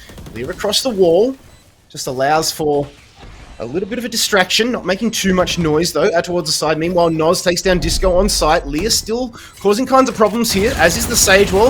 RD forced to mow down this one. Tensai and Ronski waiting on the site though. It's still 2-on-2. Noz is going to get the timeout. RD decides to do it himself. Trying to stick the defuse is Noz. Tensai thinking about it. Gets one. Can he get the second one? Shock dart out. Yes! Tensai. Very, very nicely done. The bomb goes bang, and it's 4-2 on the scoreboard. How many times have we seen a player clutch from that beautiful position there? Sober's on point here for both sides, but of course, Tensai just a little bit sharper and willing to swing that, and unfortunately, it came so close. It was about a fraction of a second there. Yeah. And X Wildcard would have had it, but it's another round to Unban Andy. 4 in a row, and not really having to expend all too many ultimates either there, Kit. You can still see that the Viper's Pit, the Hunter's Fury now online, and the Blade Storm here for Ninham. This could be an explosive lead being developed here by the Unban Andy side. Yeah, Ninham doesn't really need to use it this one though. He does have the Vandal in hand. Ronski puts a Vandal to work himself. Takes down Norson, so already opening entry frag over towards B. In fact, that was at mid, underneath Tube. And now 1 minute 20 remaining. You can hear the pressure just being applied over towards B here from Unban Andy. RD going for the lurk behind, but Ronski is waiting there for him. RD knows that Ronski is a very, very smart player. Oh, he's been spotted. Ronski lets everybody know about it. Meanwhile, back over towards the site, RD did actually get the pick onto him there, so Now the lurk is well in play. Disco, under cover of Sage Wall, going to get this spike down, or is he? No, Hunter's Fury and Snakebite coming out just to deter the plant for a little bit, allows Clutchy to strike, taking down his opposing Viper in Mundy. Meanwhile, Noz, Sheriff in hand, has to think about this. Tensai mows down Jordation, now 4-on-2. It's on Struggle Street territory here for X-Wildcard. As you can see, Unban Andy just running over the top of him here, just the sheer firepower of their guns. 1 HP Noz. The Recon Dart does work, but as does Unban Andy. It's now 5-2, and Tony is just getting a little bit of a head of a steam up here, and the brakes need to be applied if X-Wildcard are to stay in this. Well, if any rounds to do it, it's now. They're back to rifles here. Jordation on the op, and you need to see some magic happen here. Mundy as well with the Viper's Pit to hold could be absolutely crucial here. But Unban Andy, who better than, of course, the Cora Chiefs actually lead the charge. You see up at the top, 8-2 there for Tensei, 5 for Clutchy, and, well, still yet to see what really X-Wildcard are capable of right now. See, early hour drone is down for the info, but an early wall from Norson to play for the one-way as soon as the wall pops. Slow Orban gets out to safety, but not for much longer. Ninum comes around over the top of the updraft, taking and trading it back to the 4. Yep, Jet doing Jet tings over towards the B side. Now putting pressure over towards Yellow Box. Knows that someone's around there. Leah in play. Disco will take down Mundy on defense, so now it's 4-on-3. Yellow Box exposed, but RD on the lurk yet again. Spots Ronsky out, his nemesis here at the moment. Thinking about the Leah, but Ronsky going for the Mo.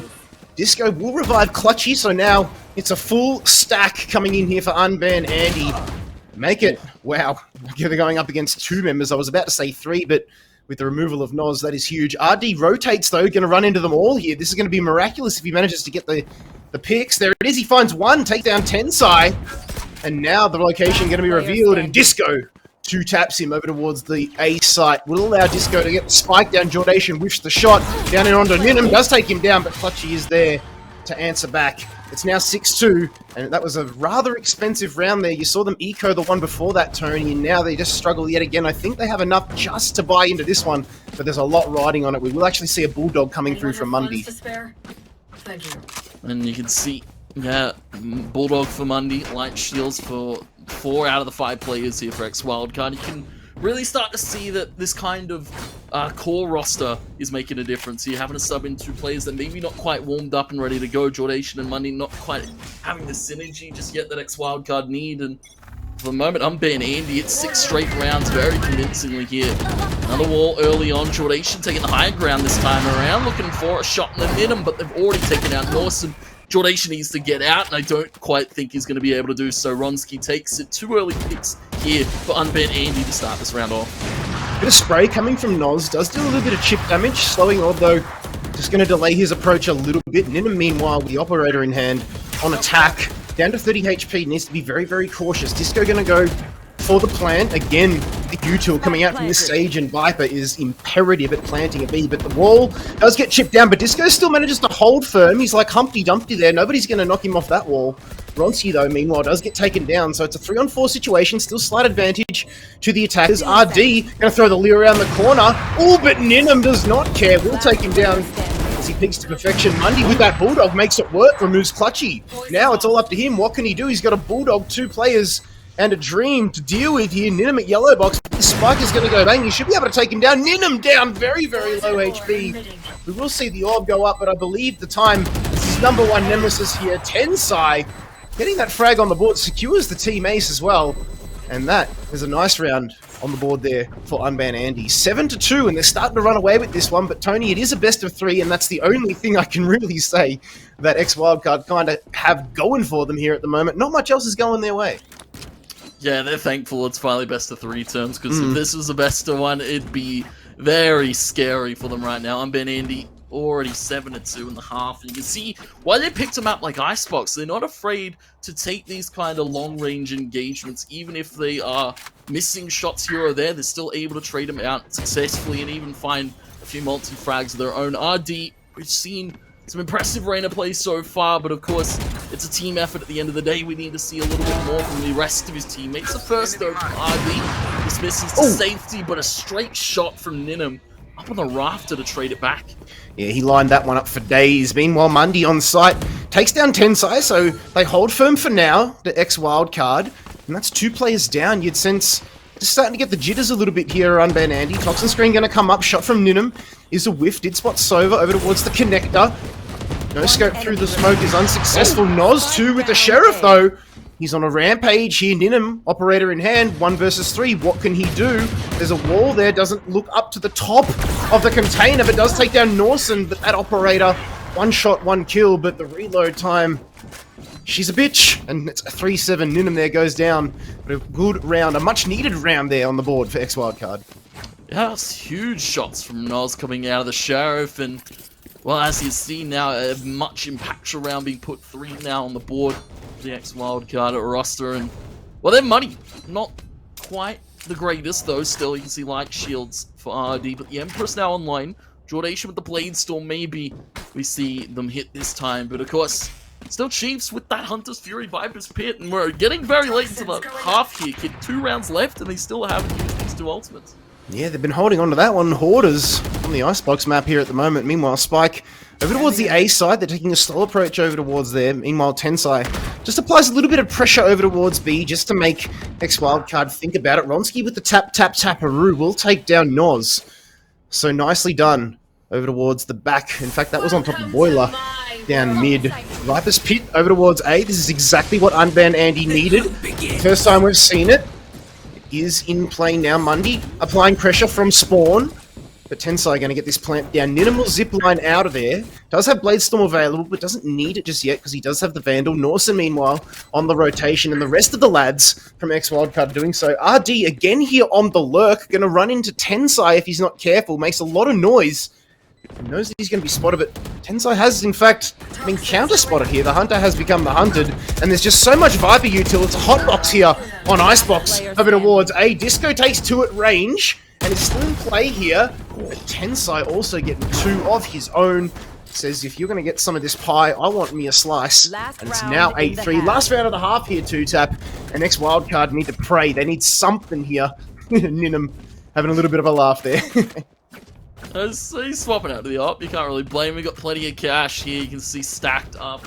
Have been this Unban Andy side this entire first half. And well, 8-3, a very strong scoreline from what we've seen on a few of these teams on Icebox. And especially out of the Chiefs here. 10-side clutchy.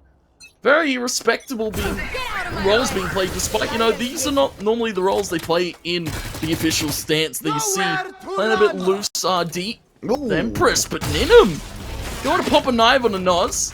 Looking for a right click on a Jordation, will he be able to find it? But RD on the flank towards Jail takes 2 in return and actually finds a man advantage here for the side of X-Wildcard. But Tensai is expecting him to push here. Get awfully close. Tensai finds it, and Ronsky finds another, and all of a sudden, it's just left to Mundy.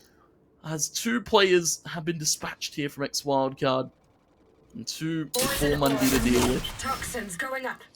Tensai is absolutely nutty here at the moment. Top of the tables in this server at the moment. 13-4 is his KD. Currently Spike in hand. Does have Vronsky in support. It's a 2-on-1. And as you mentioned, Mundy, last player remaining, does have Viper's Pit available. But, you know, on defense here, it's going to be tough. You can pop it one side, but that's just going to force out a rotation. Needs to eke down a little bit of this time. It is going to run into Ronsky in the kitchen. And Ronsky just caught napping. Looking the wrong way. Thought he checked the corner, but didn't clear it out. Now it's a 1-on-1. And Mundy is just holding firm. But as is Tensai, he's cooking up a storm there in the kitchen. And Tensai with the swing will take down Mundy, and the score as we head into the half here, my man, is 9-3, and Unban Andy boasting a very, very comfortable round lead, almost double digits into the half here. They've got quite the safety net here for quite some rounds to play with.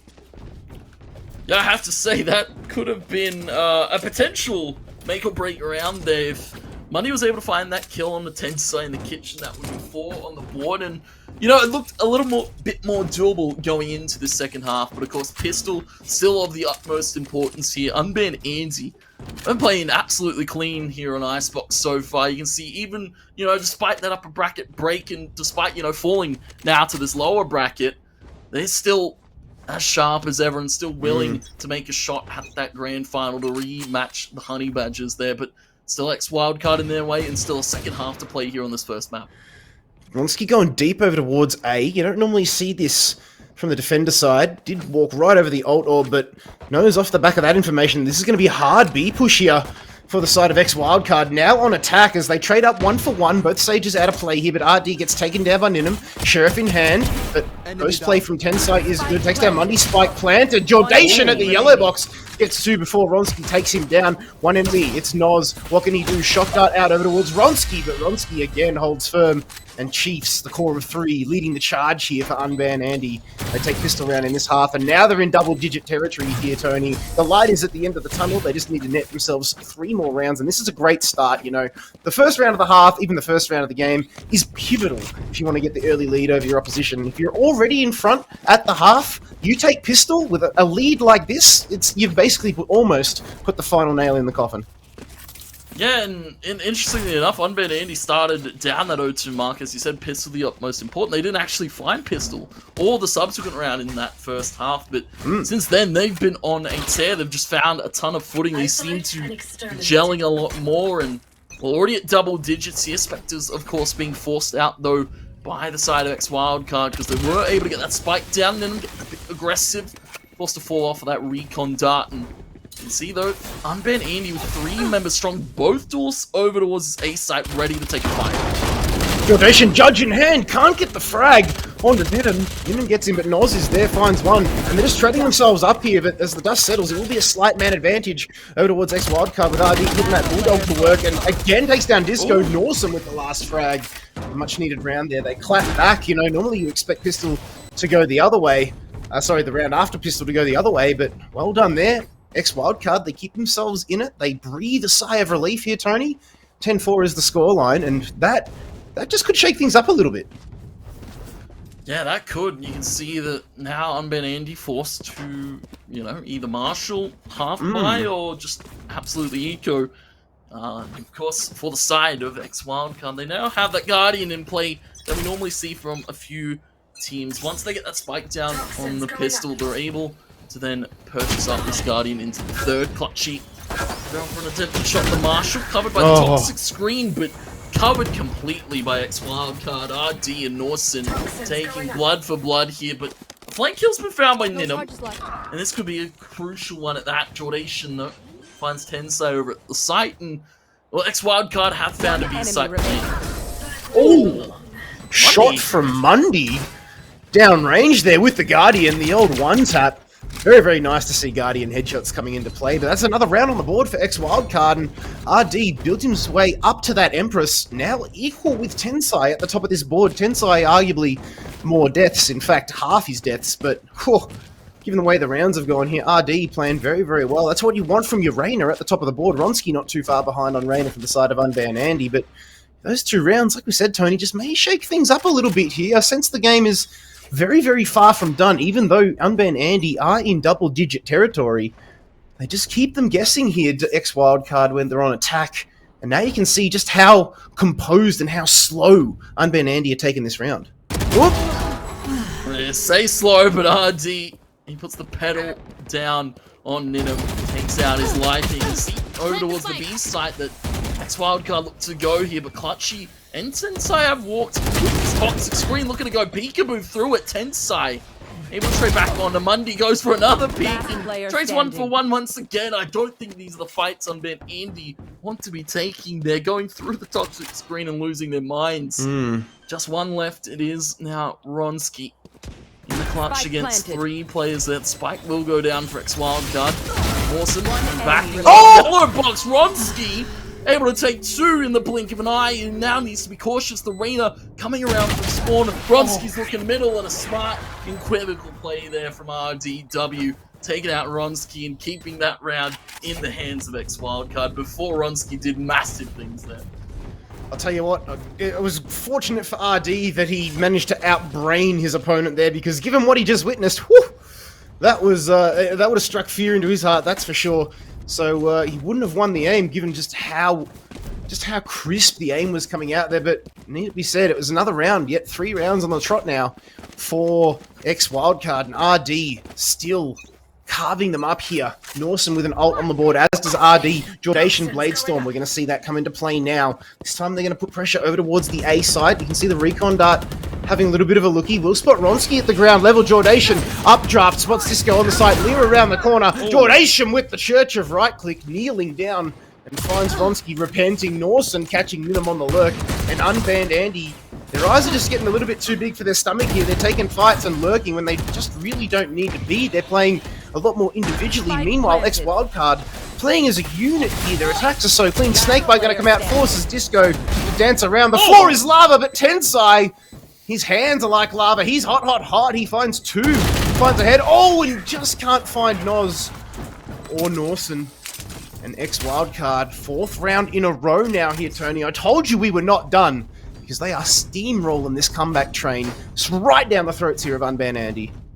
Yeah, you can't count any of these players out with a Sheriff here. You can see a few, well, we can see a few nice shots being displayed in chat. These players definitely are on point this evening, and I have to say, going into the lower bracket, this is what you want to see out of both rosters, going toe-to-toe here. And well, now ex-Wildcard, they've got 4 out of 5 ultimates available, just missing the Bladestorm that was popped in that last by Jordation.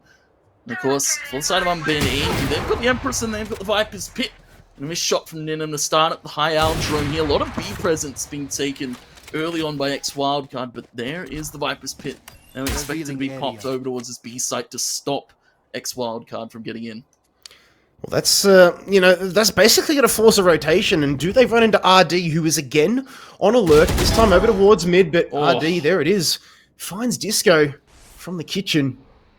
And now he's cooking up a storm as he tries to dish up a world of pain here. There it is. Oh, meanwhile, Norson gets taken down. Mundy gets Ronski, but you heard the spike taken down. Does get picked up by Viper, but again, down Mundy. Out of the equation. This is a good round here for Unbanned Andy. Probably the best round, bar the pistol round, that they've had so far this half. They're still in this one. It's a 2-on-2 situation. RD holding a high angle, though. Ninum groups up with Clutchy. Meanwhile, they're in defender side spawn. Clutchy holding the angle. Ninum holding wide. The spike actually pinched there. Clutchy watching that disappear right from under his eyes. Jordation runs back. Vandal in hand. Is going to get this spike down. RD still not with Jordation. And with, you know, the mobility of Jet here, and 20 seconds remaining on the clock, they're going to get the rotation all the way across map over towards B, Tony.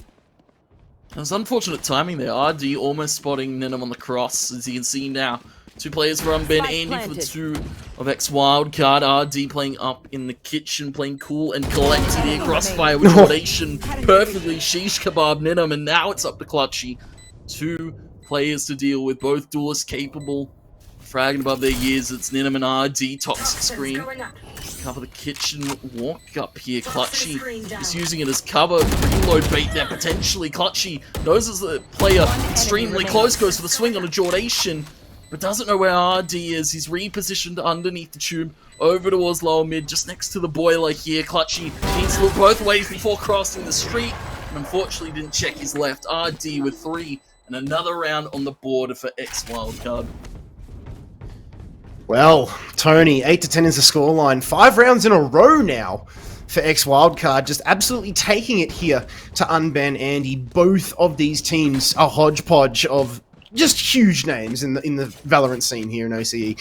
And, you know, looking at them on paper, you'd expect a game like this, and I'll tell you what, I'm more than happy that this is best of 3, because we are in for an absolute treat, as are the viewers out there. Of course, we are launching some giveaways, so remember, !! giveaway in the chat to get your entries. We'll be drawing away to give away those EPOS headsets at various points throughout the stream. Meanwhile, action over towards the A side. Eco coming out here on the side of Unbanned Andy. Hunter's Fury now sweeping across. Hits Ninum. He goes to the other and forces out the Tailwind. Narrowly escaping that one, but Noz, job done. You know, damage dealt. Disco does the work himself. Takes down RD. Norson answers back. So 2, well, make it a 4-on-4 situation rather. Make it a 5-on-4. Norson now throwing out the revive here. RD back into play, but Tensai with the Spectre. You heard it there. Sova himself said it clean. Finding nothing but headshots. Clutchy with the Bulldog. Gets Noz under cover of Toxin screen. Spots them going back this time over towards back of A. Recon dart revealing. Ninum is there though. He finds two. Norson and Mundy. RD is there. I'll tell you what, these players are on point with the sheriffs. Clutchy catches RD mid-reload. And Unban Andy get a much-needed round. 11-8 is the scoreline. Lucky for them, they had a bonza first half and managed to get themselves that huge safety net that we talked about. But that's, you know, getting more frayed and thinner here, Tony. And I think a couple more bounces and it might just break if they're not careful. Yeah, and Tensai might be the straw that broke the camel's back. They're a smart push through the, of course, toxic ring and tossed over through mid by Clutchy. They're just getting so aggressive on Ben Andy. On that eco, they're able to pick it up, and now X Wildcard, this is kind of their do or die buy. They've run out of economy very much so when Tensai, of course, leading the charge beautifully here for Unban Andy in his first map. 22-10 on the Sova is nothing to laugh at, ladies and gentlemen. He's been playing absolutely perfectly. Now for the side of X Wildcard, how do they opt to approach these next few rounds? Already Empress has already taken a bit of damage there. The Viper's pit popped by Mundy on the entry into the site, gives good cover, but Tensai found a quick pick on a Norse-traded pick by Mundy. You're committed once you pop the Viper's pit, aren't you? Oh, but Clutchy, speaking of Viper's pit, he's down, but RD manages to slink his way through, takes down Disco from behind. Not expecting that. It's 2-on-3. Still, Unban Andy with the man advantage, but they're on the wrong side of the map. Positional advantage, meanwhile, I would argue, was in favor in the side of X Wildcard, but RD taking down Ronsky before getting taken down by Ninum. So nicely done. Ults being built up here on the side of Unban Andy here, Tony. And now this is match point for them. They are in prime position. And like you said, X Wildcard struggling for economy here. Everybody has bought shields, which you love to see. Norson, though, forced into a Spectre by a Marshall in the hands of Jordation, which normally would be okay, but Jordation not having the best of games, it must be said. We've seen him play a lot better than this. He needs to redeem himself right now in this last round with that Marshall. 3 rifles across other than that, but yeah, like you said, do or die, dire straits. Yeah, interestingly enough, I believe RD actually got very deep through that Viper's pit that was set up. Of course, we missed it a little bit there, but fortunately, it wasn't able to do anything with the space that was given. Looking for a little bit more space over towards the B site. And, well, Unban Andy, they've opted to give it up this time. Toxic screen covers the approach. The Bladestorm has been popped by Jordation. The wall goes up. The Lear shock. The Recon actually going to hit the wall. Very unfortunate dart there to come out. But Tensai, Hunter's Fury to stop the plant before it even goes down. Runsky goes in, drops down into the site behind the wall, goes on the rope. Stalls the time out here. Beautiful Hunter's Fury to stop X Wildcard from getting into that site. And now they have to rotate out. But they're going to have to deal with Unban Andy. They're all the way deep a spawn. Yeah, the lurk did come through here. You can see how deep they are. Ronsky, though, pop the Empress in play. RD reveals his position, other side of the util. Snake's bite onto the site. Recon dart in, but Ronsky tiptoes around it. Empress fades away here, but Ronsky does not care. 2 players remaining. They're both behind yellow box. Ronsky on the lurk, going very, very deep. Mows down 1, and there it is. Ronsky with 4 kills for the rounds. Map 1 Icebox going to Unban Andy. It looked tedious at the start there, Tony. It looked comfortable in the middle, and then it started to look a little bit more shaky towards the end there. But I tell you what, they came home with class in the end, and they take a 1-map lead in this best of 3. Yeah, 13-8 on their map pick of Icebox, of course. Very strong out of Unban Andy. We saw a very convincing first half, and well, of course, to look at this scoreboard, it was a valiant effort, I had to say, from RD. He really, really kicked things off with that first pistol, of course, 4K, and then he didn't let up, Kit, sorry. He had 5 first bloods, 25 and 20 overall, but of course, look at that. We said it in the game so much. The core 3 here, the Chiefs, Tensai, Ronsky, and Clutchy, showing up big on roles we're not quite expecting to see. Of course, Clutchy, Tensai, a little bit of agent swap up. Of course, Ronsky's still kind of playing that duelist role, and look at those first bloods across the board. Overall of 9 there for the 3 core members from the Chiefs, and Unban Andy just looked unstoppable there on that first map. Oh, they can smell blood in the water. That is for sure to tap. But ladies and gents, as we alluded to, that is only map number 1 in this best of 3 series. And it's only the first match of the finals here. We do, of course, have the grand final coming up after this, but we are going to take a very, very short break. So on the other side, don't go too far because we're going to have map 2 here of Unban Andy going up against X Wildcard. We'll see you very, very shortly.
12th gen Intel Core processors are all the rage. Here are 3 things to know about the chips, previously codenamed Alder Lake. First, a brand new performance hybrid architecture that integrates 2 types of cores, performance cores and efficient cores. Compared with the previous generation, 12th gen P cores offer a performance boost of 19%. Second, an innovation called Intel Thread Director. This tech is baked into the hardware and it helps the operating system route workloads to the best cores for the job. P cores will tackle the most demanding tasks, while E cores will manage background activities. Think multitasking without a performance hit. Third, the 12th gen core families support the latest state-of-the-art standard in memory, I/O, and connectivity, and will consist of 60 processors, including the world's best gaming processor. Welcome back, ladies and gentlemen. It is the XP Valorant Open. We are here in the lower bracket final. The winner of this one going through to face Honey Badgers in the big GF for that massive 6K prize pool. It is, of course, Unban Andy going up against X Wildcard. And if you missed the first map, you missed Unban Andy coming out with what looked to be comfortable, but ultimately a shaky win on Icebox. But now, as we head over to the second map of Bind, my name is Kit Fox. I'm one of your casters. I'm joined by 2Tap Tony. And Tony, we saw a few interesting shenanigans in that game. Yeah, it was a bit crazy. Of course, a few different agent selects from a few different players. Of course, we're used to seeing them on something different, but Unman Andy kind of came out of the gate swinging there. Icebox just seemed to be their bread and butter. And, well, of course, now we go over to Bind, X Wildcard's map pick, and I feel there's going to be a little bit more structure coming into the play. We might see a little bit more kind of post-plant oriented comp here from the side of X Wildcard, because, of course, they get to start on the attacking side, though Unban Andy get to start the defense, and there's still a lot up in the air here, Kit. Of course, the second map, but Unban Andy with that 1-0 advantage here, looking very strong in doing so. They are. Jordation, meanwhile, going to go off the jet. We saw him have a little bit of a questionable game, going to pick up the Sova this one. But Disco, I love to see Sky on Bind. I play Sky on this map myself, and it's so fun. Like, just the power that Guiding Light has, the power that even Trailblazer has to provide information, get a potential stun, especially over towards the lamps or the hookah area, is absolutely huge. So Sky is a lovely pick. I love that on the side of Unban Andy. Meanwhile, Ninum going to be switching up the roles yet again, going to be playing Reyna this time. Ronsky back onto Jet. Tensai going to be locking in Astra as that global smoke pressure for Unban Andy, and as is Mundy now on the side of X Wildcard. RD actually picking up Viper this time, so off of the Duelist onto something that provides a little bit more util. Norson thinking about, does he go Reyna, does he go Omen? Because I don't know about Omen, considering Mundy already locking in the Astra. Duelist still in play here. Raze would be a fantastic pick. Paintshell's providing lots of damage in the right situation, but he will be actually locking in Reyna as the final pick here. So interesting, these players actually switching it up a little bit more, Tony. Just when we thought they were full of surprises, they go out and pull something like this. Yeah, they're just absolutely flipping the script. I believe even RD said, he was like, oh, the coveted wildcard role swap he alluded to here. Of course, Noz now over to the Jets, a little bit of an interesting one. Putting kind of their util-oriented characters as well. Norson, normally we see him on the Sentinels. Normally we see what he's capable of in the Cypher and Killjoy. It's a lot, to say the least. And, you know, going over the Reyna, it's been a while since I've actually been treated to an awesome duelist, so hopefully we get to see something crazy out of him. But, of course, Unban Andy already 1-0 lead here in this best of 3 here, Kit. So it's, of course, X Wildcard playing for keeps here. They want to go to that third. They want to take us to Breeze here, but they're standing against a very, very strong roster. And as well, you can see that Ronsky has been swapped over the Jet and Ninum now to the Reyna. It seems that, you know, Unban Andy, they're full of surprises here. Disco, as you said, alluded to the Sky. Very good at kind of taking a lot of space in this map. Yeah, they are. Speaking of space, Recon Dart looking to do exactly that, but you can see the hard push coming out over towards the B side here from X Wildcard. Very, very deep down long. Clutchy holding the right-hand side there, well, the left side if you're coming from the attacking perspective. Meanwhile, Spike picked up in the hands of Astra. Ninum with the opening frag there onto Norson. Now will dismiss away. So nice work there. Ninum having instantaneous effect on the duelist. Clutchy in a bad position here. Needs to either get across or TP out. Ninum tries to swing just way too wide. And now, yeah, Clutchy will initialize that teleporter and retreats. Just opening up the B site here, although There is still Ronsky waiting there on the site. Has a little bit of a look at Noz, but it's chunked down to 1 HP. Not the best of aim we've seen coming out here from Ronsky so far. Jordation takes down Tensai, and Mundy, there it is, the frag under Jordation. But here comes Disco, but RD, like a raid boss here in the pistol round, finds 2 frags, John Wicken his way through. And with only 2 players being taken down there, great start from X-Wildcard, but they did exactly this in the previous map here, Tony. They took the pistol, they took the round after that, and then it was all unban Andy from there on out. They need to avoid that deja vu and keep this snowball rolling. Yeah, it's exactly as you said, raid boss there. RD had Light Shield, full Sheriff there, and I took it at Sound Vandal in Light Shield. Now to go to this one here, getting those rifles out as soon as possible. You can see Norson too going for the Vandal. 3 Spectres across the board, and well, it's just going to be an eco stuck up from short. A quick double from RD lined up on the bullets, and that's the quickest round in O's competitive Valorant I've ever seen. Noz with 3, and X-Wildcard putting 2 on the board lightning quick. Was it quicker than Lakers Judge play? That's a question, kid. I reckon it was up there. Definitely for sure, but whew, I'll tell you what. You buy firepower, and that's what that is exactly what you're supposed to do when you take pistol, right? You're supposed to buy up with the firepower, and they did exactly that with the Spectres and run over the top of your opposition, and that is textbook there of how you continue to aggress after taking the pistol round. Every casual player out there, take notes. That's how you do it. As we get into the 3rd round now, this is bonus. This is where, you know, X-Wildcard need to be very, very cautious, because you can see the full rifle buy-up coming across here from Unban Andy, and Clutchy puts them to work straight away, taking down Monday. But Noz going to claim the ult orb over towards the B long side. You can see that Spectre in hand. Needs to be careful. Takes a little bit of a chip through the Nebula. Now hiding in gardens, but there is, of course, that pressure coming in from the B site.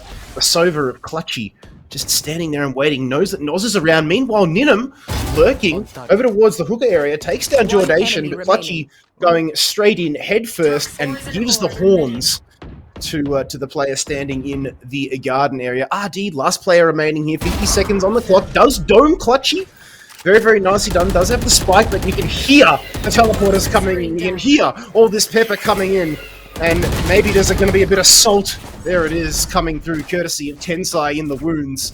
And bonus round going over, as you would expect here, to unban Andy. Only losing 2 members, so it wasn't bad. It could be expensive. We've seen teams often slip up, losing, you know, quite a few members, but 2 is not too bad.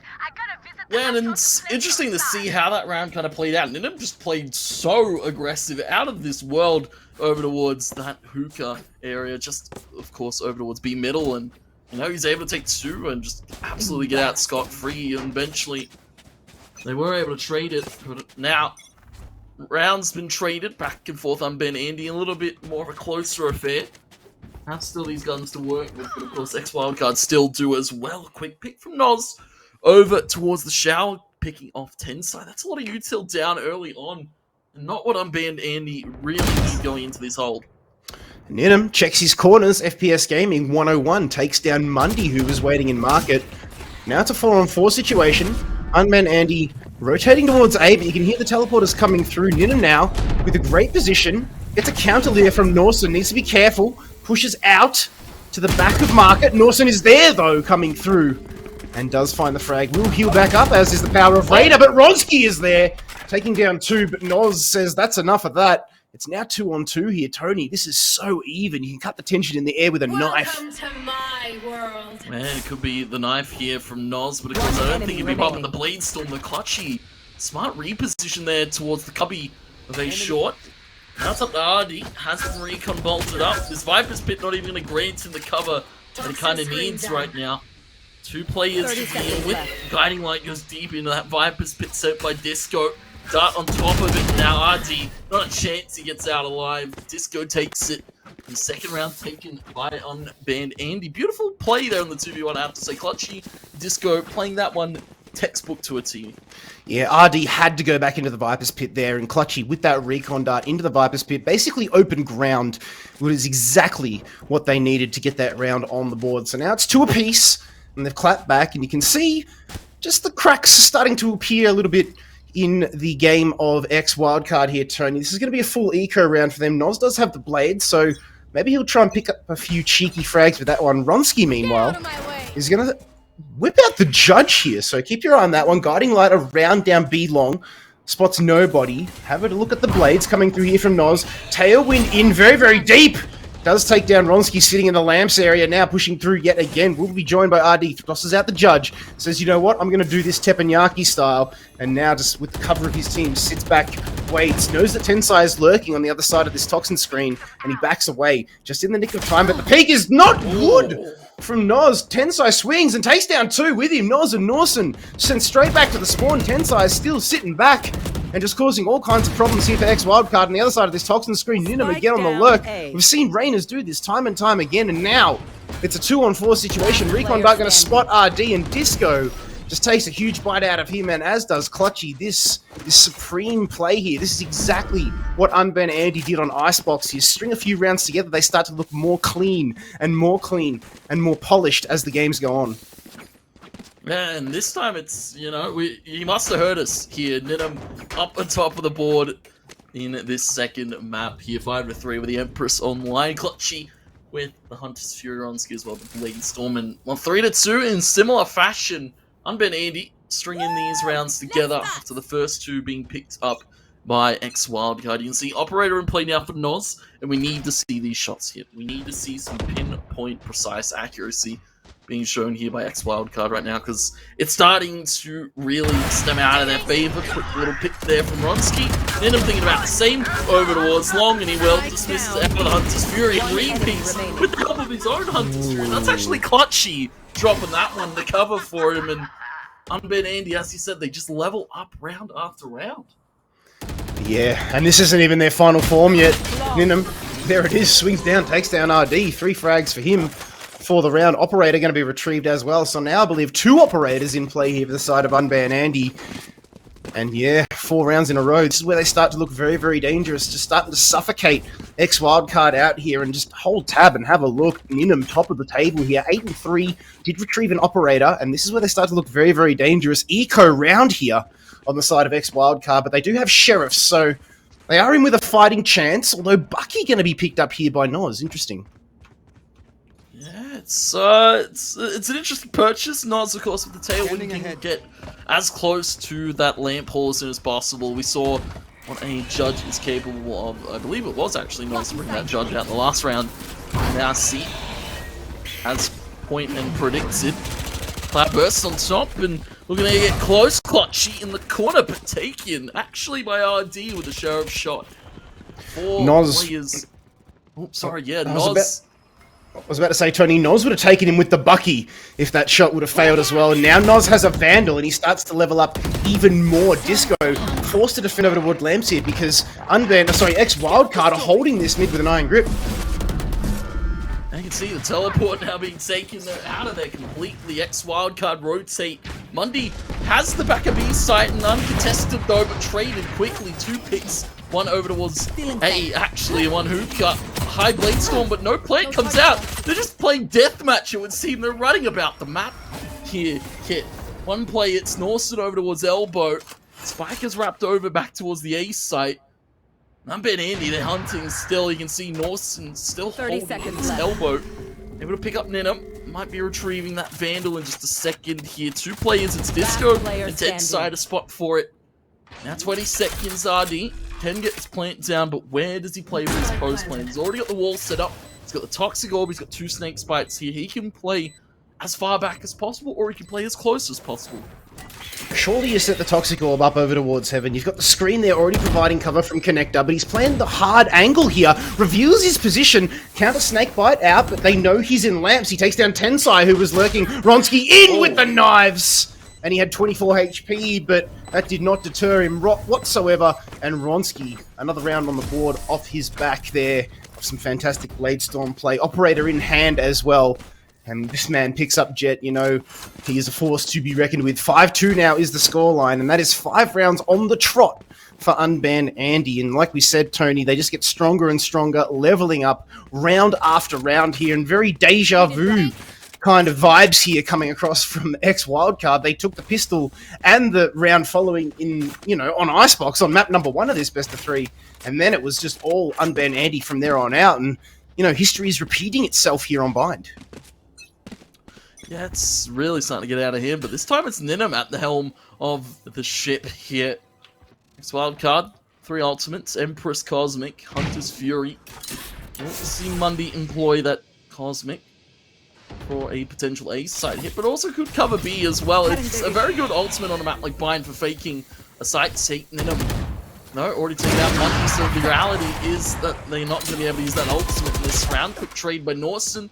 But a quicker trade back from Clutchy. 2 members dispatched of once again here for X wildcard, though Nos finds one from the shower. Makes it doable now for the hit, but Disco's already there, ready to answer. Trades are plenty here in the favor of Unbanned Anti. Some shots coming out, duration half tag. Now revealed on the recon taken by Clutchy. RD in the showers, got 3 members to deal with. I'll tell you what, he doesn't want to fight this. 87 HP, does have the Snake's Bite. Is he going to go for the hero lineup here? I don't think so. Going to run into Ninum, but Ninum didn't have his gun out, and RD probably should have had that one, but Ninum, as is the classy individual, he is top of the table here to tap 11-4, and 6-2 is the scoreline. In favor of Unbanned Andy, you can see Ronsky just causing all kinds of problems with this operator. An opening pick at the start of each round is exactly what the doctor ordered. Again, X wildcard, this is all too familiar territory for them. They're struggling here to string some kind of economy together. They're force buying into a lot of these rounds, and they haven't really had a good crack at at Unbanned Andy since, the pistol rounds. Yeah, it's getting out of hand once again. You can see 6 being strong and looking at no stopping ever soon. Ronsky now drone forces out the shot, forces him back, but you can see the Ninum and Clutchy playing in a perfect crossfire. Odor's hook up for the moment. Ninum is even going to duck into the Toxic Orb, tossed out by the opposing Viper. Snake Spike 2 to follow suit, but Ronsky finds one on the Norson. Niles could be looking to jump about this hookah, but I don't think he's going to be doing so with his warning shots from Clutchy, and another pick being found by Ronsky. Viper's pit in the hookah area, so smoking up the room, let me get up to its name, but Ronsky with the wallbang onto Noz. He's got 3 for the round so far. Aces on the cards here. RD is in there, but Disco taking down Mundi. Ronsky, his rampage must come to an end. RD's got 2 so far. There's 2 players remaining. Knows where Clutchy is. Oh, no ammo in the gun! Not like this. Back into the Viper's pit he goes, but Clutchy with the classic in hand. Oh, RD will be kicking himself after that one. If only he reloaded. If only he checked the clip. But now he's going to be left wondering. 7-2 is the scoreline, and Unbanned Andy start to run away with it here. Yeah, it's unfortunate. RD, he's come so close to greatness in so many of these rounds, I feel, and really carrying the torch heavily with Nods for this X wildcard side. You can see Norson, Mundi, Jordation, of course, not having the greatest of performances here, and you can't really blame them. They're going against some of the region's best here in the duelists. Ninum and Ronsky atop the board this time, 11-5 and 9-6, and it's really hard to break open a site when you're the ones getting picked off first by the duelists. It really is. The hunter becomes the hunted now. Lots of util being thrown here. Norson caught in the suck. Needs to be careful. Does manage to get out of it. Empress is in play here, but 2 HP is not going to end well, especially when you run headfirst into Tensai. But they trade it up. It's 2-2 trade, 3-on-3 situation now, but RD in there getting that final frag onto Clutchy. Just change things up a little bit. Clutchy's having a fantastic game, but Disco, getting it done, taking down Mundi. So that's the Astra off the board. Snake Spike goes out. The whiff from Ronsky. We don't see that. It's now 1-on-1. Ninum going up against Jordation. Lots riding on this one. You can see Ninum with the operator in hand. Now I'm going to toss that to the wind, pick up a Vandal. And there is, of course, Jordation still in play. You heard the teleporter go. Spike going to be stuck over towards B. Does he go for the save here? Ninum, not entirely sure about this one. Does he save the op knowing that he's got so many rounds in the bag to play with? Or does he just hero it like an absolute Chad and go for the frag? Well, he's got 2 Lears here, Kit. It's more than doable. Jordation, tucked in the elbow. He can hear the Lears come out. So Jordation's able to come out of his hiding position. Ninum checking the back of the box, checking the front of Hookah, checking every single corner that Jordation could possibly be in. Ninum goes for the half tap now. Ultimate orb. Sorry, the recon dart being taken. Lear goes high. Ninum is just going to stick it fully. Brave play. No way! Smart there. Jordation almost finding the wall bang. Will be able to find the kill, but the round goes over to Unbanned Andy. Nenham with the balls of steel there to pick it up. 8th on the board, and Jordation, he's going to have to fan himself. He's going to have to cool off. That is a hot and heavy round being picked up. Oh my goodness, the cojones. What a defuse coming through there. Jordation played that one pretty well too. He was just a little bit split second too late, and it cost him at the end there. 8-2 is now the scoreline. Still 2 rounds to play in this half, but have a look at the blue trail. That slug in the middle of the scoreboard there, just going hard in favor of Unbanned Andy. Shock dart down range, but Ninham, whoa, with the frag onto Mundy. So Astra off the board, and poor old Mundy, he's having a rough one here too, Tap. 1-9. And, you know, we say that Astra is a tough role, but you expect just a little bit more out of that one. Ninham, though, holding the hard angle. Don't know how he managed to get through there without being spotted by Noz, but it is what it is. And now Guiding Light comes through. Will blind a couple down towards B long. The rotation was good here. And the lurk, meanwhile, coming from behind, you can see Ronsky and Clutchy. Just need to be careful of them, because there it is. Clutchy takes down Norse and Ronsky falls. RD still in play here. They need to be careful. Noz, Bladestorm takes down Ninham. So 2 quick ones over to the side of X Wildcard. Just might change the tide a little bit here. They're going to go under the cover of the toxic screen. Seekers, though, they're going to go in. Force out the shots. Positions revealed. RD doesn't care. Tries to take the fight to Disco, but Disco manages to hold firm. Finds the dome. It's now a 3-on-1 situation, and they're going very, very aggressive. Look at Clutchy jumping, wanting the frag. Oh, Clutchy. Very, very hungry. Takes down Noz. 9-2. We come into the last round of the half here. Last round I think, before the switch. do they have enough? Yes, just enough to scrounge up a decent buy here on the side of X Wildcard.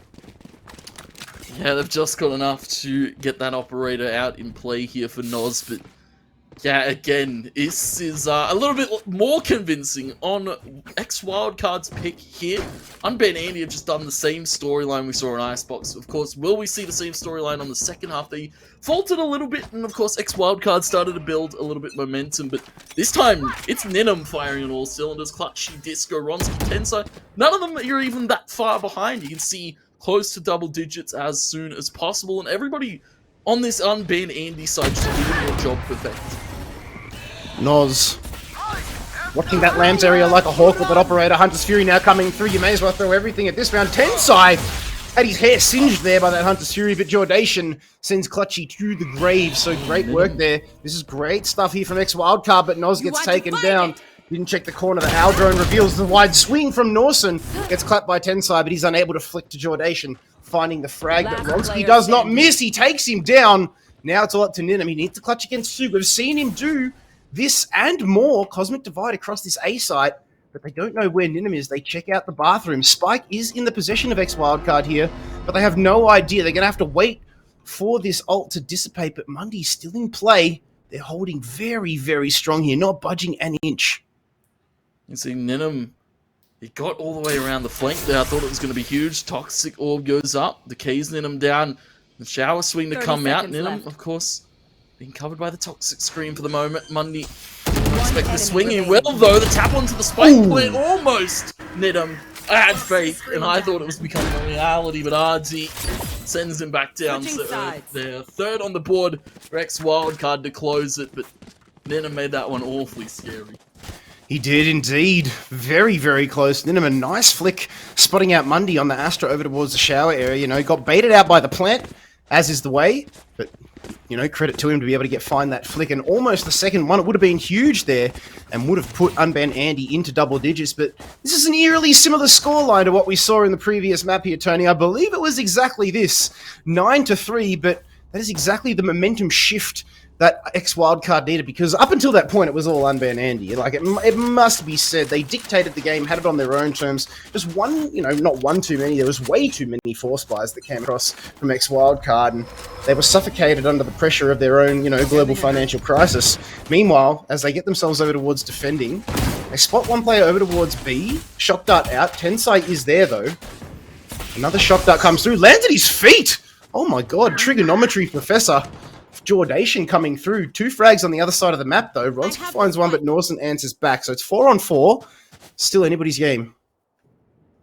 You can see our Unbanned Andy group it up over towards this A side of the map. Norson has rotated towards shower. Stars in play. Norson might just have to play for the post, plant him Wait to see that spike go down 10 site. Gonna be walking in to try and get it down here. Recon on top of Norson. I believe that hit his torso. Norson not able to get out of that smoke alive. Beautiful recon read there. Norson, there is no way. He's absolutely up in arms about that one.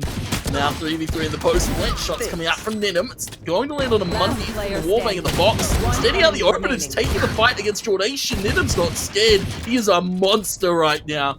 Shots coming through the box. You know that Nos has rotated over. It's ground. Ninum. 3 on the board to the pistol. 17-8 in the scoreline. And double digits being picked up once again by Unban Andy. 10-3 hit. Ninum's a monster in this second map. The crouch kill is good. We know we've seen Ninum be very, very aggressive. And, you know, we saw Rayners, when they pick up multiple kills in that second round, they throw a lot into it. And you can see the buy-up coming across here on the side of Unban Andy, taking that pistol round. They're just throwing everything they've got into this one here too. Tap Phantoms across the board, light shields as well. Why wouldn't you? Yeah, I can't really blame them. You throw everything at such a strong half here now being established. Unban Andy, of course, picking up the pistol. But this is where we've seen X Wildcard really start to rally themselves. After the pistol, you know, the second round being won, that's where X Wildcard really start to break these rounds down piece by piece. But it's not really happening today. Disco, Clutchy, and it's another from Clutchy. And the entry to the B site, they're all just getting carved up like a Christmas turkey. Christmas has come early here for Unban Andy. It's just going to be Mundy stuck in spawn with a stinger.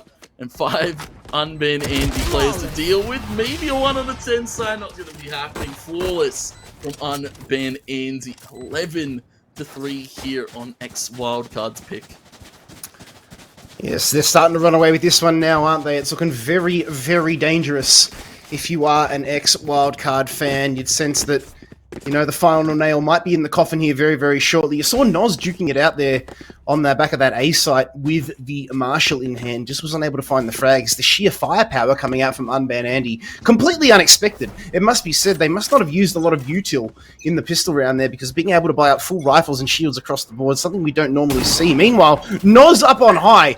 Deals a bit of chip damage to Disco. Guiding Light going to blind him out, though. Now Ronsky jumps up to his former position, and Nos gets taken down, but Mundy pays for, Ronsky pays for it with his life. Courtesy of Mundy, recon dart out towards back of sight, 4-on-4 situation, Nebula cover over towards the bathrooms. Mundy, though, in a good position. Ooh, RD deals damage to Clutchy, but it's now another 1-for-1 trade. Mundy getting a frag before being taken down. It was always a sacrificial position there. Ooh, Norson spotting out Ninum in lamps. Ninum, though, with this AK in hand, taking down RD, and the Vandal very, very strong. Clutchy has the Phantom. Oh, takes down RD, trying to retreat through elbow. And it's a 1-on-1 situation. Both of these Sovers, what can they do? The Eagles are going to fly high, but only one can soar at the end of the day. Yeah, and I like the Penguin spray coming out of Clutchy there. He understands what he just hit. That was a pretty sick shot. 40 seconds and he will be able to get that spike down, but he stares down a full HP Jordation with only 49 to his name. Of course, as well, Jordation, he's got 25 light shield here, Kit. He's very well equipped. Recon soon to come up. Clutchy just going to be holding firm back sight position. This is a massive clutch if Jordation's able to pick it up. Recon goes back home. Unable to scout for Clutchy. He's so well tucked here. I don't know if Jordation's going to expect to either tap onto the spike here. Clutchy walks around the front here, comes over the top. He is just going to get it. Drop in with a knife, potentially. Clutchy's thinking about it. Here it is. Peekaboo. Jordation takes the kill. Gives him the defuse, gives him the thrifty. A sportsman player that Clutchy is. A valiant effort. Gives him a little bit of fright before giving him the round. Oh, you love to see it. There's so many rounds to play with. Why not put on a spectacle? 11-4 is the scoreline, and that was a gimme round going over towards X Wildcard there. But, Tony, you love to see it. Clutchy, he's a class player, and good to see sportsmanship still alive and well, because, oh, man, it's always good to see. 11-4, but this game, you'd sense, about to be closed out by Unban Andy. They've just been way too dominant here, and just the questions being asked of X Wildcard, you know, they don't have the answers, and that's the problem here. The play from Ninum on this Reyna has been absolutely dominating, and there it is, as if on cue, my man, domes Nos back to oblivion. That's a perfect start. Entry into the A site now. You can see next wildcard need to batten down the hatches. They pulled Mundy over. They pulled Dawson wide of the smoke. Dismisses, waits half tag Ronski before using it. Smart call to make Clutchy. Well, that's taken out RD. One They're still enemy picking remaining. these players off. It's another from Clutchy. Actually finds the kill on a donation this time. No BM instilled. 12 on the board. And the explosive entry in the A site. Unban Andy. Match Looking point. flawless in their run to the Grands. They most certainly have, and Honey Badgers will be watching this with wide eyes going, oh my goodness, have a look at the wave of momentum that this team is going to be riding into us. What can we do? They need to apply the brakes to that first and foremost, and they need to shut down this Chiefs core of three. And Ninham, it must be said, everybody on this team is a problem for the opposition. It really must be said. In the Icebox game, it was all the Chiefs players. Now Ninham's stepping up to the plate and smacking home runs when it counts. He's got that Empress online as well. Clutchy with the Hunter's Fury. There it is on cue. Takes down Noz. Spots another player in Mundy. And that is how you do it on Sober. It's now 2-on-2 though. Make it 2-on-1. Norse on the last player remaining. The one tap from Visco is mwah, chef's kiss perfect. And Unbanned Andy are going to be going through to the grand final to face Honey Badgers for a chomp at that big 6K prize pool, Tony. 3K for first place. That's nothing to turn your nose up at. And they did it in dominant fashion. 13-8 there on Icebox, and then 13-4 here on Blind. Look at that scoreline. Ninham, 19-11 for First Bloods. A average combat score of almost 300, but as well, Clutchy. I have to say, he had a very explosive series here against this ex-wildcard roster. We saw it, him on the Viper last map. Now to the Sober here, he's a flexible guy here, kid, it would seem. Unfortunately, we didn't get to see him on the Doors. Maybe we'll see that for the Grands, but a very, very strong Unbanned Andy coming into this lower bracket final, and maybe looking to go that anime revenge style here against the Honey Badgers. Oh, you love a bit of anime revenge, don't you? But that is going to be on the other side of the break here, ladies and gentlemen. You just witnessed Unban Andy taking down Wildcard in a comfortable best of 3, 2-0, and now the Honey Badgers are standing in their way because Unban Andy, they progress up. We've got one more game to be bringing you, and it is going to be that big grand final. Like we said, 3,000 big ones are online for first place, and second place, nothing to snuff at either, 1,500. So don't go anywhere, ladies and gentlemen. On the other side of this very, very short break, we are going to have the grand final. It will be Honey Badgers going up against Unban Andy here in the XP Valorant Open. Intel's performance hybrid 12th gen chips are a major strike against the competition.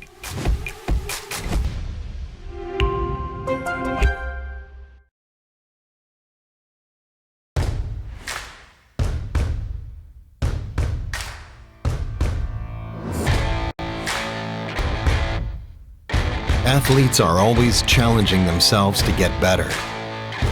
You've seen this in all sports. Esports is no exception. You can never predict the outcome. The only thing you can control is how ready you are.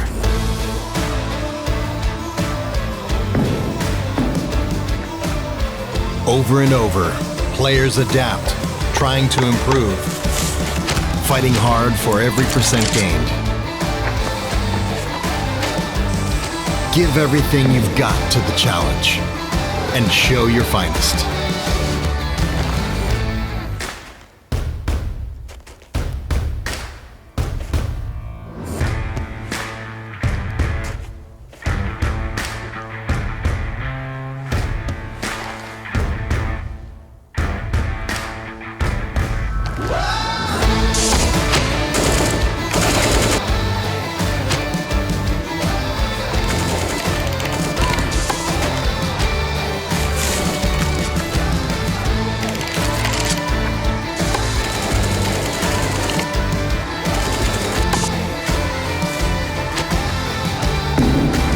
Bring your best out. Strive for perfection.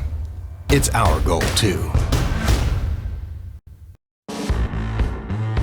Powered by AMD 3rd Gen Ryzen processors, the ROG Strix B550F gaming Wi-Fi provides first-class gaming features and style. The B550F Wi-Fi features a robust 12+2 DR-MOS teamed Power Stage VRM design with high-quality alloy chokes and durable capacitors to provide reliable power for the latest high-core count AMD CPUs. Fanless VRM and chipset heatsinks with our StatCool 3+ design keep your system running reliably under heavy load by enhancing passive cooling capacity for critical onboard components. For the best gaming connectivity, you get Wi-Fi 6, Bluetooth 5.1, and 2.5 gigabit LAN with Asus LAN Guard. You also get dual M.2 NVMe SSD slots, one with PCIe 4.0x4 connectivity, plus a USB 3.2 Gen 2 Type-C port and Thunderbolt 3 header. Our pre-mounted I/O shield makes installation a breeze, and with USB BIOS flashback technology, your system's firmware can be updated for next-gen CPUs using nothing more than a PSU and a USB flash drive. A pristine Supreme FX S1220A codec with DTS Sound Unbound and Sonic Studio 3 draws you deeper into the action. Communicate clearly with Asus AI noise-canceling mic technology. Asus exclusive AuraSync RGB lighting, including 2 RGB headers plus 1 Gen 2 addressable RGB header, let you make your PC's lighting uniquely yours. ROG Strix motherboards undergo an extensive certification program to ensure the very best compatibility with the widest range of components and devices. For a smooth build process, refer to our list of guaranteed compatible components. Ascend to next gen with the ROG Strix B550F gaming Wi-Fi. Creativity. When coupled with the right technology, magic happens. Powered by the right tools, creativity takes on new dimensions, can transform rough ideas into genius, has the ability to elevate and inspire. But creators and gamers thrive best without barriers or borders. They shine brightest when they find their flow.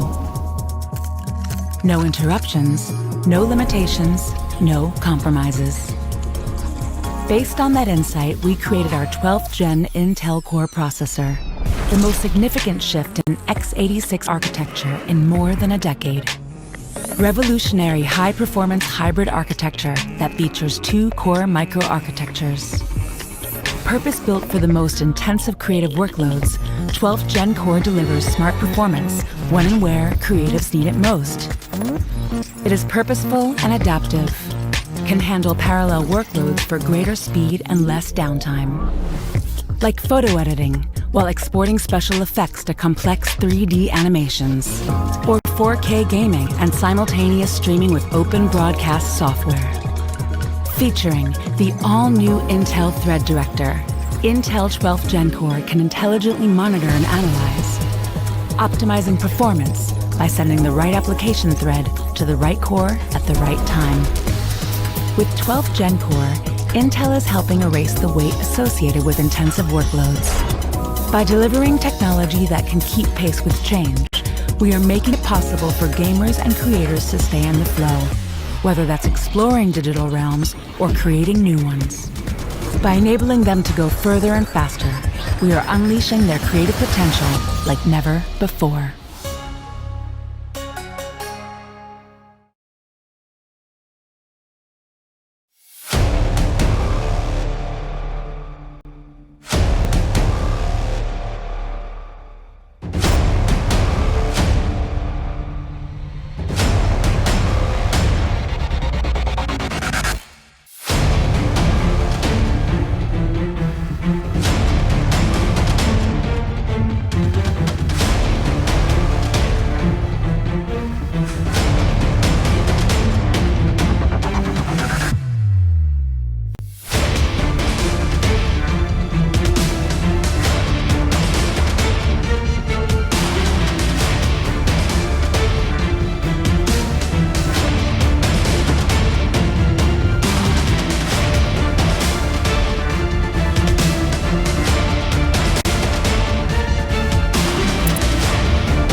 it is, the brand new Asus ROG Maximus 12 Hero Wi-Fi motherboard. This Z490 based motherboard supports Intel's 10th gen processors. It's designed to offer an outstanding experience, stock or overclocked.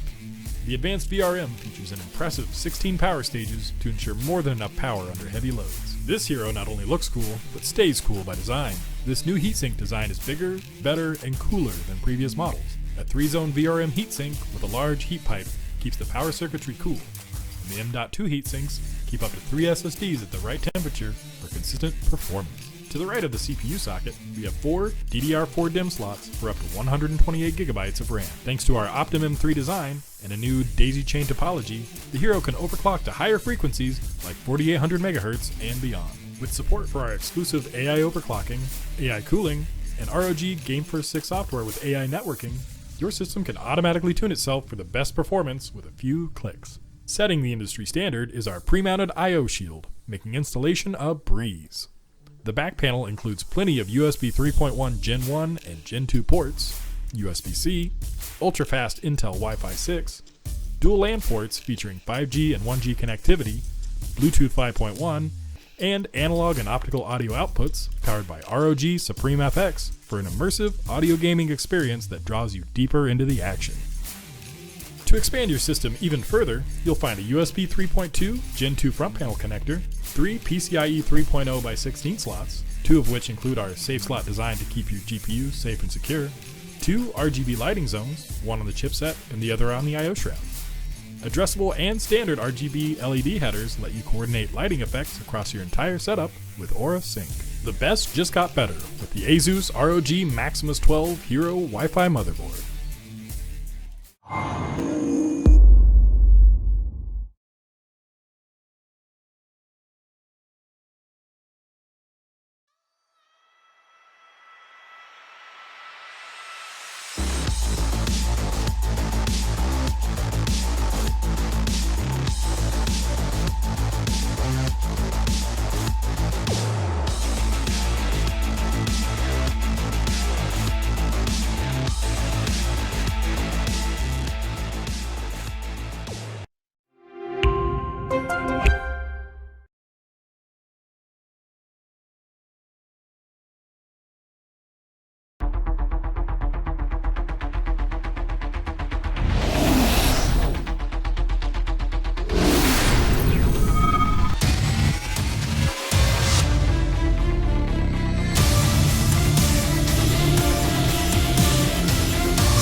12th Gen Intel Core processors are all the rage. Here are 3 things to know about the chips, previously codenamed Alder Lake. First, a brand new performance hybrid architecture that integrates 2 types of cores, performance cores and efficient cores. Compared with the previous generation, 12th Gen P cores offer a performance boost of 19%. Second, an innovation called Intel Thread Director. This tech is baked into the hardware and it helps the operating system route workloads to the best cores for the job. P cores will tackle the most demanding tasks, while E cores will manage background activities. Think multitasking without a performance hit. Third, the 12th Gen Core families support the latest state-of-the-art standard in memory, I/O, and connectivity, and will consist of 60 processors, including the world's best gaming processor. Intel's performance hybrid 12th Gen chips are a major strike against the competition.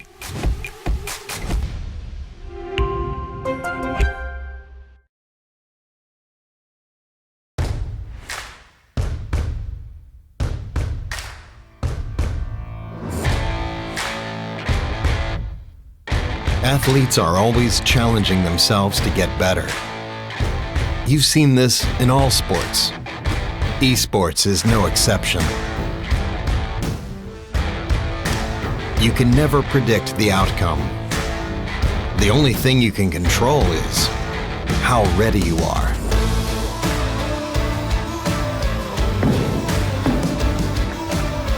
Over and over, players adapt, trying to improve, fighting hard for every percent gained. Give everything you've got to the challenge and show your finest.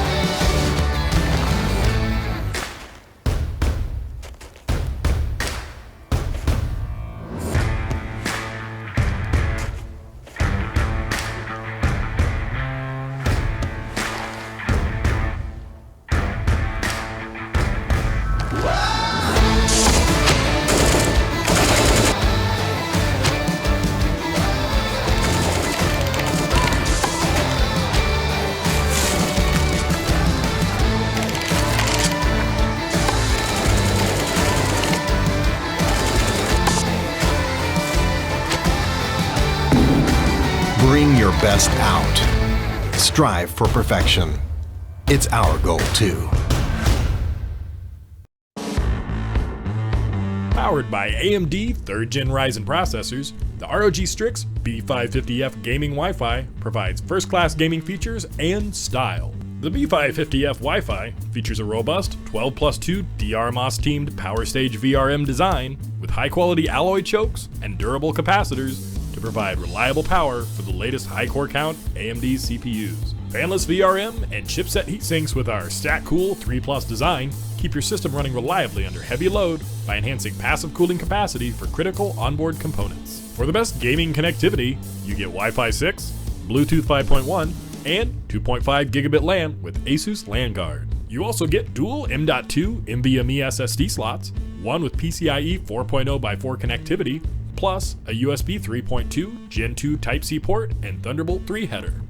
Our pre-mounted I/O shield makes installation a breeze, and with USB BIOS flashback technology, your system's firmware can be updated for next-gen CPUs using nothing more than a PSU and a USB flash drive. A pristine Supreme FX S1220A codec with DTS Sound Unbound and Sonic Studio 3 draws you deeper into the action. Communicate clearly with Asus AI noise-canceling mic technology. Asus exclusive Aura Sync RGB lighting, including 2 RGB headers plus 1 Gen 2 addressable RGB header, let you make your PC's lighting uniquely yours. ROG Strix motherboards undergo an extensive certification program to ensure the very best compatibility with the widest range of components and devices. For a smooth build process, refer to our list of guaranteed compatible components. Ascend to next gen with the ROG Strix B550F gaming Wi-Fi. Creativity. When coupled with the right technology, magic happens. Powered by the right tools, creativity takes on new dimensions, can transform rough ideas into genius, has the ability to elevate and inspire. But creators and gamers thrive best without barriers or borders. They shine brightest when they find their flow. No interruptions, No limitations, no compromises. Based on that insight, we created our 12th gen Intel Core processor, the most significant shift in x86 architecture in more than a decade. Revolutionary high-performance hybrid architecture that features 2 core microarchitectures. Purpose-built for the most intensive creative workloads, 12th Gen Core delivers smart performance when and where creatives need it most. It is purposeful and adaptive, can handle parallel workloads for greater speed and less downtime. Like photo editing, while exporting special effects to complex 3D animations, or 4K gaming and simultaneous streaming with open broadcast software. Featuring the all-new Intel Thread Director, Intel 12th Gen Core can intelligently monitor and analyze, optimizing performance by sending the right application thread to the right core at the right time. With 12th Gen Core, Intel is helping erase the weight associated with intensive workloads. By delivering technology that can keep pace with change, we are making it possible for gamers and creators to stay in the flow, whether that's exploring digital realms or creating new ones. By enabling them to go further and faster, we are unleashing their creative potential like never before.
Welcome back, ladies and gentlemen, to the XP Valorant Open. It has been one hell of a journey, but we are finally at the pinnacle, the summit of the mountain. We have got our final 2 teams trying to walk away with that big $3,000 first place prize. It is Honey Badgers going up against Unban Andy. My name is Kit Fox. I'll be one of your casters. I am joined by a man himself, 2-Tap Tony. And Tony, we saw one hell of a match in the lower bracket final there, but Unban Andy, just way too good for X Wildcard.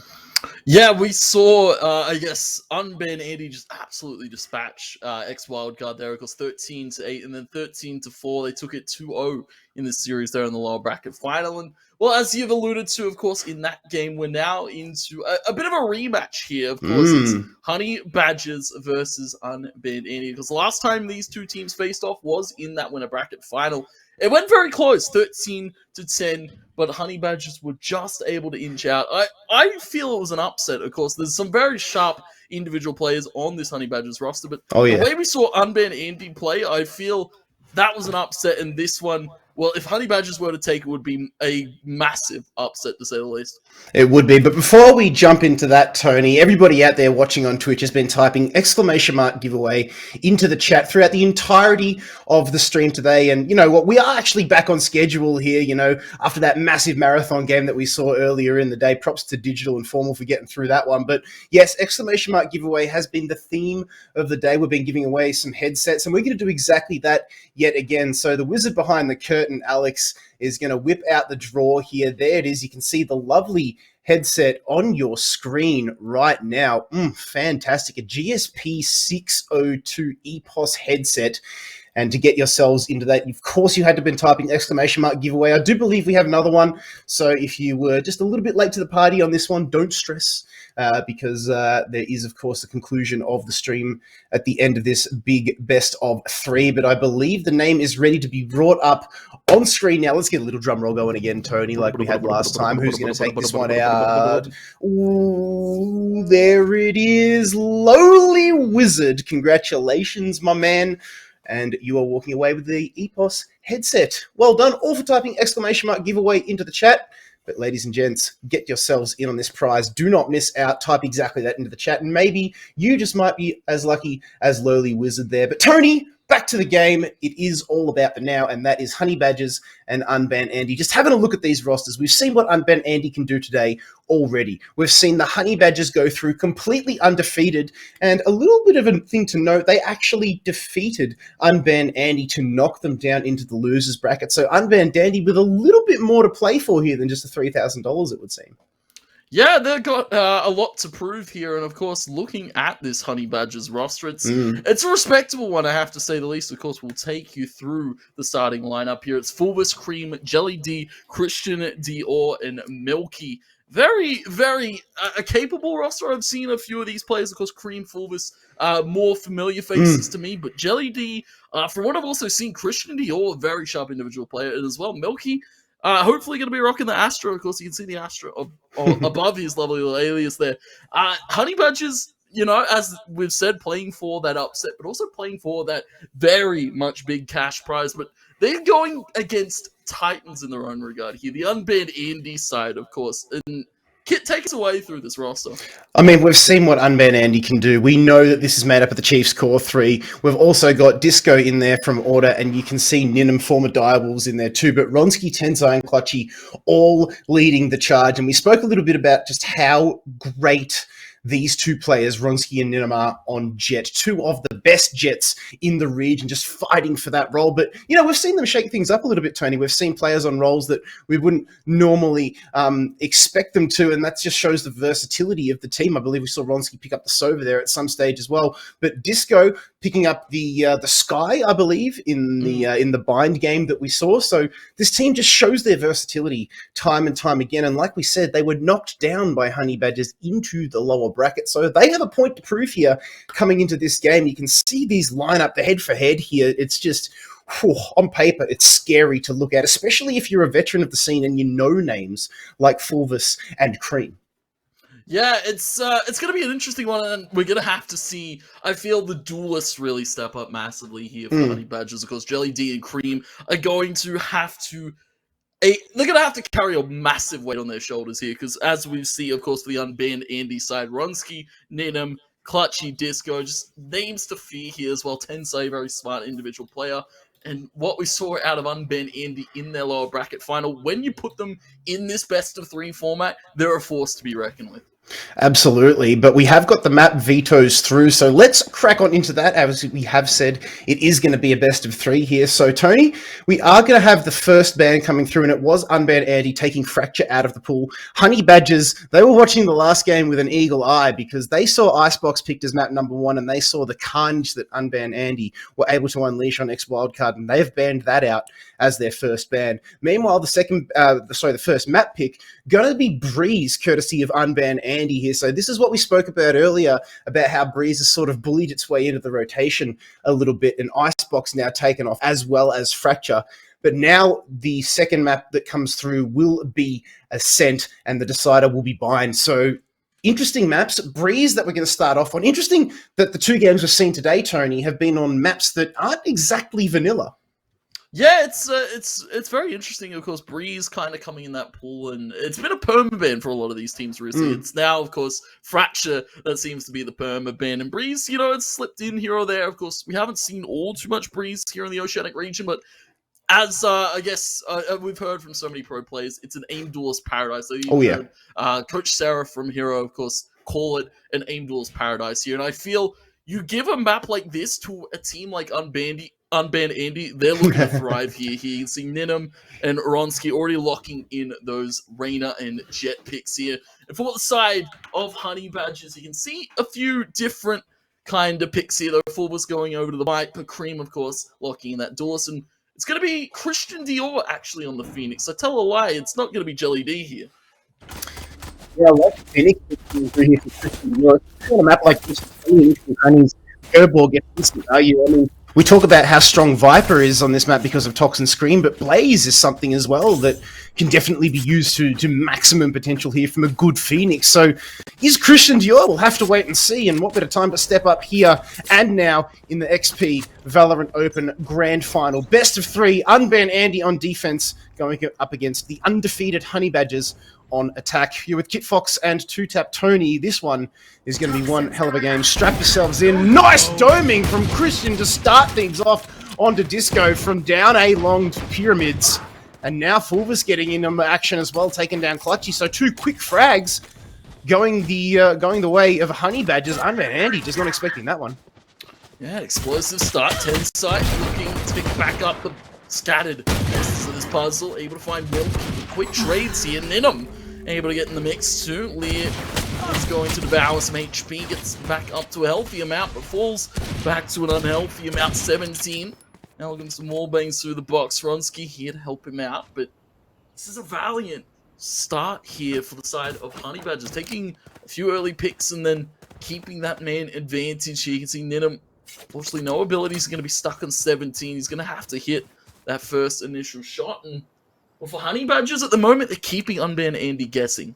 They are. They're just holding outside of A spawn. You can see Christian Dior lurking, spots Ronsky over at the mill, but Ronsky does not miss, takes him down. Great headshot there, down to 2 HP. Needs to be cautious. Jelly D rotating over towards B, and Ninum wasn't exactly sure where he was playing from either, but Cream gets spotted. Manages to take down Ronsky with a nice wallbang. Recon dart revealing Ninum as he comes through the archway through mid. Takes down Jelly D and Cream! Oh, 2 bullets, 2 frags. Pretty sure I've seen an internet video of something alongside those titles, but it will be this one that we're going to see, and it's a much better spectacle, let me tell you that. Ninum getting the round on the board there with some clean aim, 17 HP, no problem at all, Tony. Great pistol round, and it looked shaky there for Unbanned Andy, but that was comfortable in the end there. He made it look easy. Yeah, Ninum, I have to say, 17 HP, Kit, he has no right winning that. He's still able to do it. 3 on the board for Ninum to start it off. Already extremely close to that Empress. And you can see Marshall's actually going to be coming out for him and Ronsky. The rest of them going to be on those Spectres full shields. And unfortunately, Honey Badgers, they did get a spike down, but they have, of course, you know, a little bit more to save here in this first early round. Clutchy getting as close as possible with a quick pick on the Christian Dior, dropping some darts, and maybe looking to re-aggress here. Spectre that he can't afford to really give away. Cream able to trade one on the Disco back, but still, man advantage, and Clutchy, he's wrapped around the long way. Cream's not going to expect it. I don't think Fulgus will either. Quick 3 for Clutchy. Just up to Milky now. 1v3, and of course, I bet Andy making quick work of this eco round. Clutchy just out macroing his opposition there, getting the great rotate from the elbow after picking up the frags off some fantastic shot dart play. Rotated around long, and then was able to get that 2K that we saw coming around the back of the elbow corridor, and, you know, just pantsing poor Honey Badgers there. They weren't expecting that one, and Honey Badgers, you know, they're no stranger to this team. Like we said, they've played each other before, and they actually picked up the dub last time. But Unban Andy found themselves in a position similar to this throughout the competition when they went up against X Wildcard, I believe. And they needed to be cautious there, knocking X Wildcard down as well. Christian Dior, though, was on point. We saw with that fantastic Sheriff work towards the back of Pyramids. Tensai, meanwhile, over towards B, going to claim that alt orb. Lots of Viper util just covering this A site, and that's why she's such a strong pick here. No more charges left. Yeah, Viper always good at either taking or defending a site. Christian Dior going to be popping the Hunters, the run it back. Takes a quick pick on the Clutch. Jelly D also finding Disco. These are some explosive entries for the A site. Unban Andy for the moment aren't able to answer. Quick wall being killed from Ninum. Answered immediately back. Ronsky already to the flanker cave here, finding a shot for Cream. Spectre still in hand, 10 sight. Looking to come up those A doors. Milky going to be holding the flank, and These rifles, very good in the entry here for Honey Badgers, up to just 10 side. Does he expect to play a close ball? He's going to check the corner, but Christian Dior, or Christian Dior, first round on the board here for Honey Badgers to start this first half off. Great work there, holding the hard angle was Christian Dior. And we saw the bonus round coming up good there for Honey Badgers. They needed that one, considering the way that... it's hard not to say Chiefs here, looking at this lineup, but the way that Unban Andy were playing there. The first 2 rounds were just sheer aggression, just sheer power. And Unban Andy literally ran over the top of the Honey Badgers, but that rifle round, the bonus is very much needed now. They just need to be cautious because there is an operator in play here. You can see from Ronsky, Clutchy with an LMG as well, but Ninum still using a Marshall, and like you said, aim duel is paradise. Marshall is a very, very strong gun. Have a look at the spam coming through here from Clutchy over towards that wall. Did a little bit of chunk damage to Cream, but not a whole lot for him to worry about. So now that that card has been exposed, what do they do here on attack to Honey Badgers? They're still pushing over towards A here. They can still hear Clutchy. We'll spot the owl drone coming out. Tensai's waiting there as well. Snakebite going to come out into that poison cloud. He just holds mouse one. Tensai gets 3 kills, including a Snakebite frag in there as well. Very nicely done, and all of a sudden, blink and you miss it. 2-tap, 2 players remaining for the Honey Badgers. It's just going to be up to Fulbus and Milky. A quick one though from Fulbus. This is one of the toxic screens. Milky tosses out the cages, now has to deal with Disco, Ronsky, and Ninum. Heavy hitters for this Unban Andy side, and Odin picked up by Ninum, kept on the board. It's an expensive gun. It's a bit more than a Vandal. Not cheap. Unban Andy picking up the third, and well, as quickly as Honey Badgers found the round, they lost it, and well, now this is Unban Andy once again in a little bit of a different situation, Kit. Of course, we saw in their last best of 3. They actually lost the pistol and the subsequent second. This time they're in quite a heavy lead here. It's Honey Badgers forced to eco, and only 2 ultimates to play with. This could be Unban Andy finding 4th very quickly. I feel like we're going to learn a lot about Unban Andy in this round here. Like, are they a team that comes home strong, or are they a team that prefer to snowball? You know, we haven't seen them have that opportunity, but now is the time. You can see Tensai going deep, but Christian Dior will take down the Viper's Pit with that frag. So nicely done, and that just opens up the A side a little bit here for Honey Badgers. 1:20 remaining. Cream has popped the Blade Storm. Meanwhile, attacking Viper's Pit now coming across courtesy of Fulvus. Now spray coming through here from Ninum. Milky puts the Sheriff to work, taking down Disco. And this is great work here. Why Viper is a must pick on a map like Breeze. The util is just so good. You can see it's an absolute hotbox here over on the Pyramids. Cream sitting inside this Viper's Pit. And the spike, the timer, now the #1 enemy here for Unban Andy. Cream going to take him down at range with the right click. Ninum goes down and will have his Vandal stolen out from under him too. Clutchy though with that LMG, we spoke about it. Oh, just press mouse 1, Ronsky. Oh, you'll pick up a frag. And he's going to whiff the shot there. That would have been glorious, but, you know, we can see it. He can't.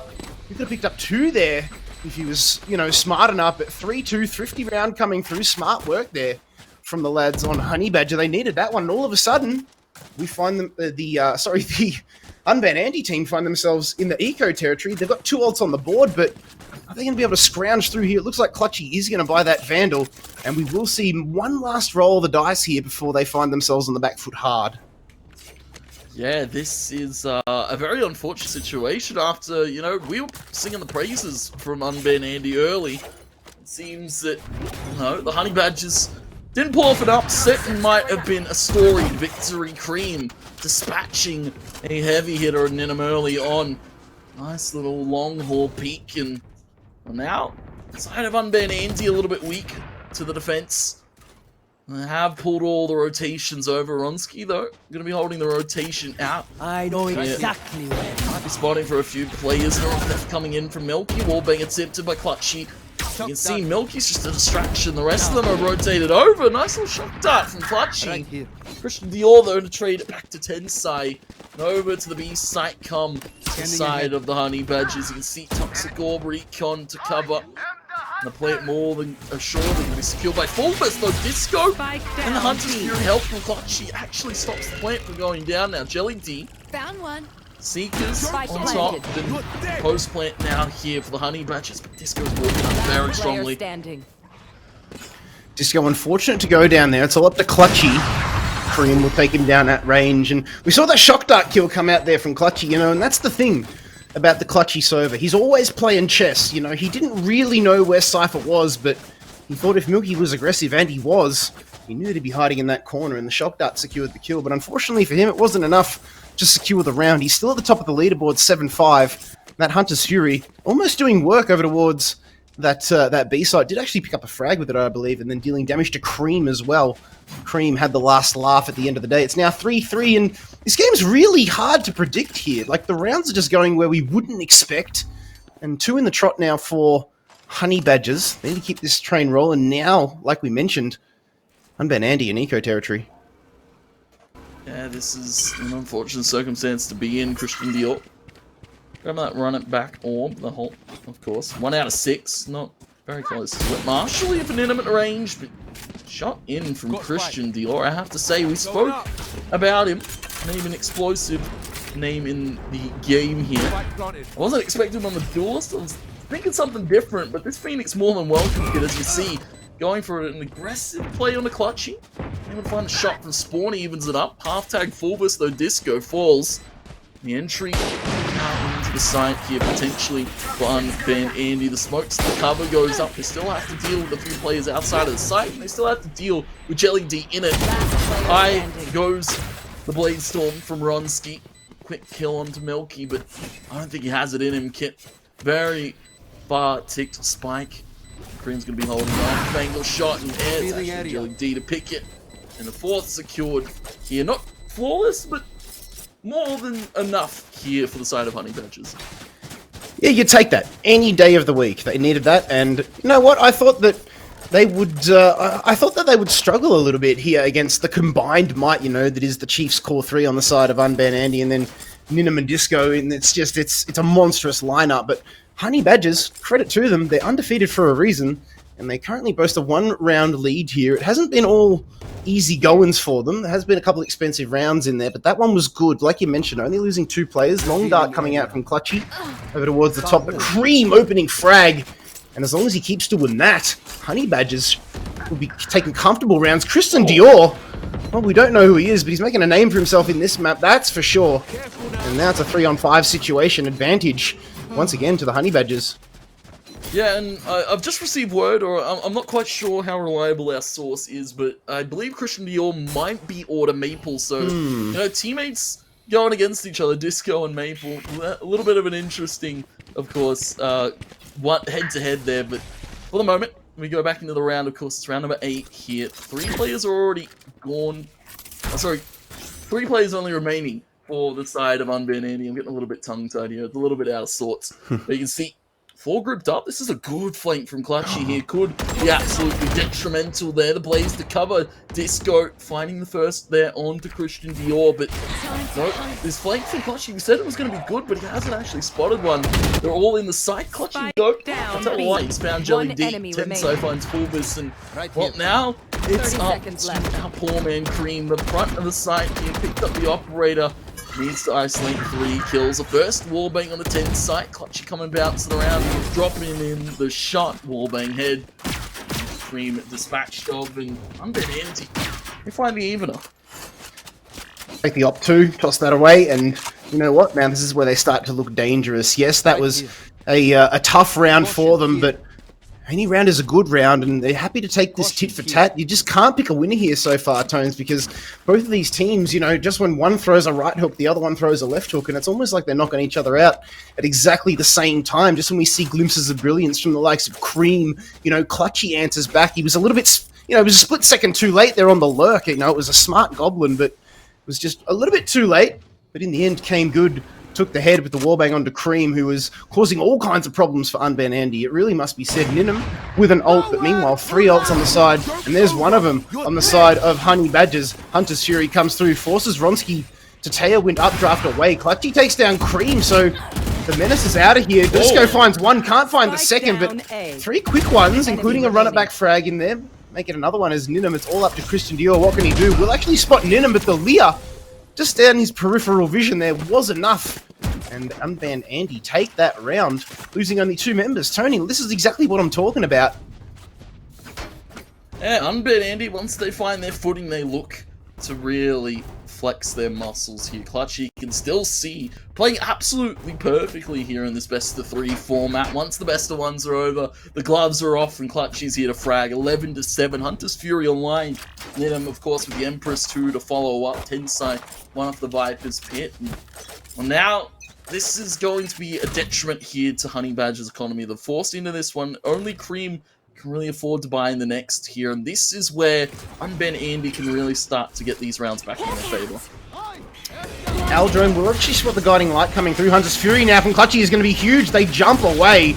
Big damage coming through to Christian Dior. He will heal himself back up. The Clutchy's still playing hard on this site. Pops a bit of decay from the Toxin screen. Now Aldrome of his own coming out now. We'll spot at least one member. Shock Dart though.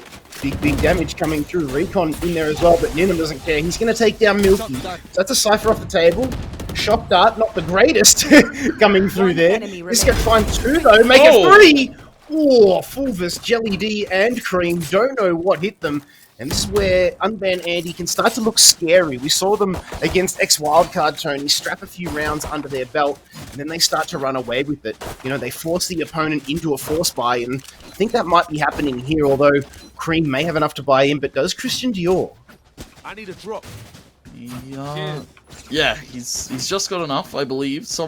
They're thinking about it. I can see the economy being thought about. Yeah, there it is. Guardian. Oh, no, Jelly D. No, there it is. Guardian. Marshall only for Cream.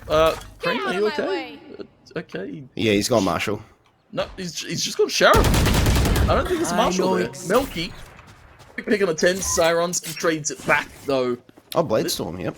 Now Bladestorm now online with Cream, so you can't really blame him for not buying here. And, well, we're going to have to see a heavy hold here. Shot missed for Ronsky. And a quick trade found by Christian Dior. Viper's pit pop to the site, and this is actually a beautiful take here for the Honey Badgers. Nobody here to stop it for the moment for Unban Andy. So the plant will go down. Clutchy going to go for the spawn pick. It's a hard site to retake B, isn't it? And that was a supreme attack coming through there from the likes of for Honey Badgers, sorry, Christian Dior, though, still holding firm here. Disco, the last player remaining, pushing through from mid-archway. They don't know where he's coming from. There's a Viper's pit. The guiding light came through, blind everyone in its path. Disco going to get taken down. Here's Christian Dior, again, holding the hard right angle. They need to check corners when he's alive because he knows how to game, that's for sure. 4 frags for the round. Last round of the half here, Tony. 6-5. Tell you what, luckily this is a best of 3 because you can't split these teams if you tried. Yeah, and I have to give credit to the Honey Badgers. They're really playing explosive here. And, well, I guess if it is true, Christian Dior is Maple, of course, a heavy hitter to have behind your backs here. You can see 12-8 on his scoreline. Run it back available. Cream, not doing too bad either on this Jet, 9-8. And definitely really going toe-to-toe with the duelist here for the side of Unban Andy. Early Viper's pit being popped, and Clutchy on for a bit of a cheeky little wall bang. Always see Clutchy go for some cheeky little things here. Run it back used. Taken immediately by Clutchy there. Unfortunately, Christian Dior, nothing to come of that ultimate. I have retrieved the spike. Viper's pit is so strong on this A site. You can see just the power of it. He's just delaying the push coming through. Meanwhile, Milky got the spike. He's all the way over a B. That's where it's going to go down. Ronsky, look at the frag onto Cream, and now a hard rotate has to come through here from 10th side. Jelly D gets Ronsky. Nicely done there. And that is a great hold. The camera, though, actually going to spot one over towards upper down mid. Meanwhile, Disco pushes through the archway yet again, and every time he comes through here, he gets mown down from exactly the same angle. Milky takes him. Tensai gets Christian Dior, but it's all up to Tensai. We've seen him clutch these ones out. It's a 2-on-1 situation, but I think the spike just might be his #1 enemy here. That timer is ticking away, and because Milky got the cheeky flank on, he bought enough time. Snakespite actually going to catch him out here. Forces Milky out of position. Tensai taps the spike, knows that someone is around, but Milky has a Cypher's dream of a round. Will go down to the spike, but holds firm, and it's 6 apiece here at the half here, Tony. That was a huge round for Milky. You saw holding that camera for the very pivotal moment there. He got the info, and then he just played the broken wall. He actually just held it out in the open, waited for Disco's swing, and he was collecting kills there. Very strong hold for Milky on the post plant. And you can see now 6-6 and even scoreline kit. We weren't expecting this out of the form we saw from Unban Andy in their last series. Honey Badgers, they've got something magical here, and they're looking to still prove it in this grand final. It's unbanned Andy's pick, and it's gone even Stevens now. We swap the sides. You can see Honey Badgers now to the defense, and unbanned Andy on the attack. Yeah, they'd be pretty happy with that, like you said, considering it is unbanned Andy's pick. Aldrin going to go down A, but Ronsky in mid takes down Christian Dior as he pushed the double doors. And Ronsky with the Sheriff, like we said, he rarely misses. And that is a man advantage now going over to unban Andy. There's still a minute 20 remaining in this round. Clutchy loves to play this A site, be it attack or defense. Cream holding firm, you can see there at Pyramids. Meanwhile, back over towards B. Tensai actually going to spot the tripwire out. Another tripwire, in fact, it's been removed. Playing inside the cage now is Milky. He needs to be careful of that one. Does get taken down by Ronsky, who came through mid. Not expecting that one. Here come unbanned Andy. That looks dangerous as Ninum takes down Jelly D. Clutchy will fall. And great doming there from Disco. Nice two-tap taking him down. Cream will get the frag onto him though, but Ninum doesn't miss very often. And it is a pistol round going over to unban Andy and a spike plant to boot. That was a very interesting round. You saw so many entry kills go the way of unbanned Andy, but they didn't really opt to go for a default take over towards that B side. They were able to get it in the end, but you know, we saw a fair amount of players go for the lurk. Clutchy was out through cave. You saw a few players hold that door, and well, overall, unbanned Andy were able to pick up the round 7-6. Spike plant secured, and Vandal out here for Ronsky, and a Vandal out for Ninum, looking to flex their muscles on the doors here. And fortunately, the side of Honey Badgers, a few shorties to play close range and completely empty B site. That wall, that wire actually going to catch Ronsky, but he's not going to be feeling too disastrous about that one. Ronsky, Disco actually catching two of his teammates there with that guiding light. Meanwhile, Milky with the camera over towards mid has a look. Jelly D is there in support, but like you mentioned, the Vandals and the Bulldog coming through here of Disco is looking a little bit, you know, it's strong here coming up against the pistols of the Honey Badgers. But, you know, they're no slouches. They can definitely come out with a thrifty round here. There is a shorty in play here from Christian Dior. They need to be wary of that one, especially with the tunnels here. Ninum, nearly catching the time out there. We'll get Cream. Fulvis now pushing through, going to catch two. Tensai napping here. And that is a gun over. Still one Vandal in play. Picked up, but Jelly D spotted over towards upper mid. Christian Dior with that shorty. That's exactly what I'm talking about. Guiding light again from Disco.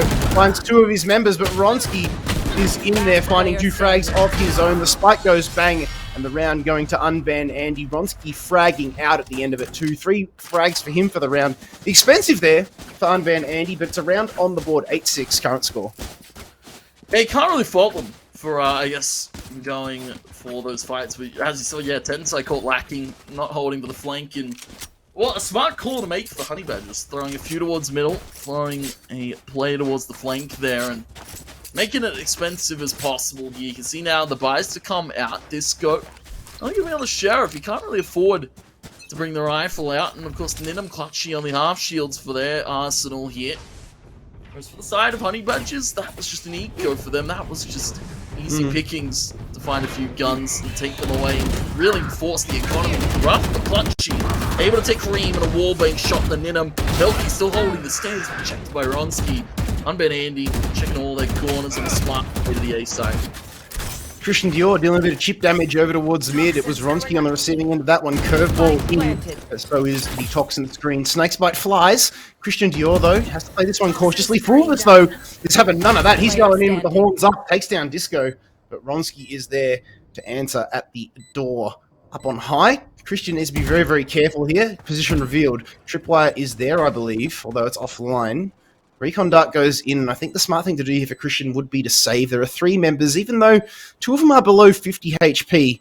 He's got to get 3 for, and then defuse the spike. I think the sheer mathematics of the equation just might be against him here, Tony, and he's more than happy to save over towards Mill. But like we've said before, you can't really afford to give too many rounds to unban Andy, because that's when they start to look dangerous and strong, and they suffocate you under the crushing economy that they have and that you lack. And this is just starting to look very, very dangerous. Christian, from upper, gets the exit frag onto Clutchy. So Clutchy kicking himself there, but is okay because he has a little bit of economy to play with. Yeah, it's fine. Clutchy can keep that Vandal online. Ninum, once again, Vandal Light Shield, but Empress, Ronsky Blade Storm. Ronsky plenty of money. I feel he could have dropped Ninum here.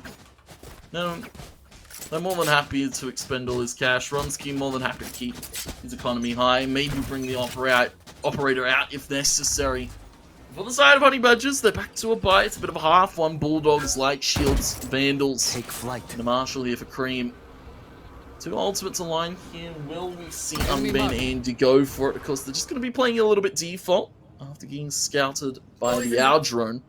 Guiding light over towards the A site. And Jelly D going to find an entry on a clutchy. Yeah, nice work there. Holding very, very strong. Christian Dior. Curveball around the toxin screen. There are two members there, but they're a little bit deeper than he expected. In fact, they are in elbow. Ronsky's there and waiting, though. We know he's strong with this Vandal in hand. Jelly D is there, going to pick him out. Ronsky, though, ooh, a rare miss. And Jelly D converts it from downrange, but Fulvus with that Bulldog over towards B-side lives Disco, the last remaining member here for Unban Andy. Fantastic looking skin there. Oof, as he pushes up towards mid. 9-6. And this is going to be a tall order for him, considering just how many members are. Look at the angle that Christian Dior is holding here. Disco is not going to be expecting that. Cream is upper. Does actually get spotted out, but he's going to run straight into Christian Dior. Oh, Christian baits out his teammate. Cream will be saying, come on, man, really? You had the angle watch, but regardless, a round is a round, and it's now 9-7. I feel maybe a bit of a misplay too, because of course now Cream has to buy again into this next round, and well, Unban Andy getting away with just one kill there from Disco's, you know, a little bit of a cherry on top of a little bit of a burnt cake this time. 9-7, very even scoreline almost here. Honey Badgers just need those little bit more of the rounds here. Of course, they're forced to come out from Unban Andy, and now we got Seekers. We almost have the Viper's Pit and the Hunter's Fury. 5 ultimates could be an explosive hit here for Unban Andy. It could be. Cyber Cage from Milky. Again, this A site's so hard to penetrate. Ronsky, though, with the knives. Takes Cream. Now he comes through double doors, but runs headfirst into Jelly D. Ninum taking down Christian Dior in the process. 3-on-3. Ninum, though, again, takes down Milky. Hunter's Fury. Jelly D, close range. He's going to get sniped down. The Sovers are just sniping each other. Oh, it's Clutchy that wins out at the end. Jelly D getting taken down. And Ninum with the final frag. Holding a high angle there at mid. Through dub doors. Takes down Fulvus. Now they're in double digits. There's light at the end of the tunnel here. Looking to take a one-map lead here is Unban Andy, but hot on their heels are the Honey Badgers, who've got 3 ults. And Fulvus, when he gets a frag or an ult orb, that'll make it 4. And that is the all-important Viper's Pit. Tensai has got it on attack as well. This is a very big round for both of these teams, Tony. Yeah, and I wouldn't want to get into a Hunter's Fury off there with Clutchy. His bark is a little bit louder than, unfortunately, Jelly D's in that round. You can see camera saved by here for the side of the Honey Badgers. Now gonna bait the wire perfectly for Ronsky to just walk up, but Cream, as he said, the blade storm's online and he pops it as soon as possible. Then him though to trade it back. Nice little toxic screen covers the site plant, and it covers the site completely for the side of Unban Andy to just walk up and take positional advantage. Clutchy taking out Christian Dior and Disco taking Jelly. Fulvus, now it's his empire to rule, and it all falls to ashes. 11 now on the board, and a team ace for Unban Andy.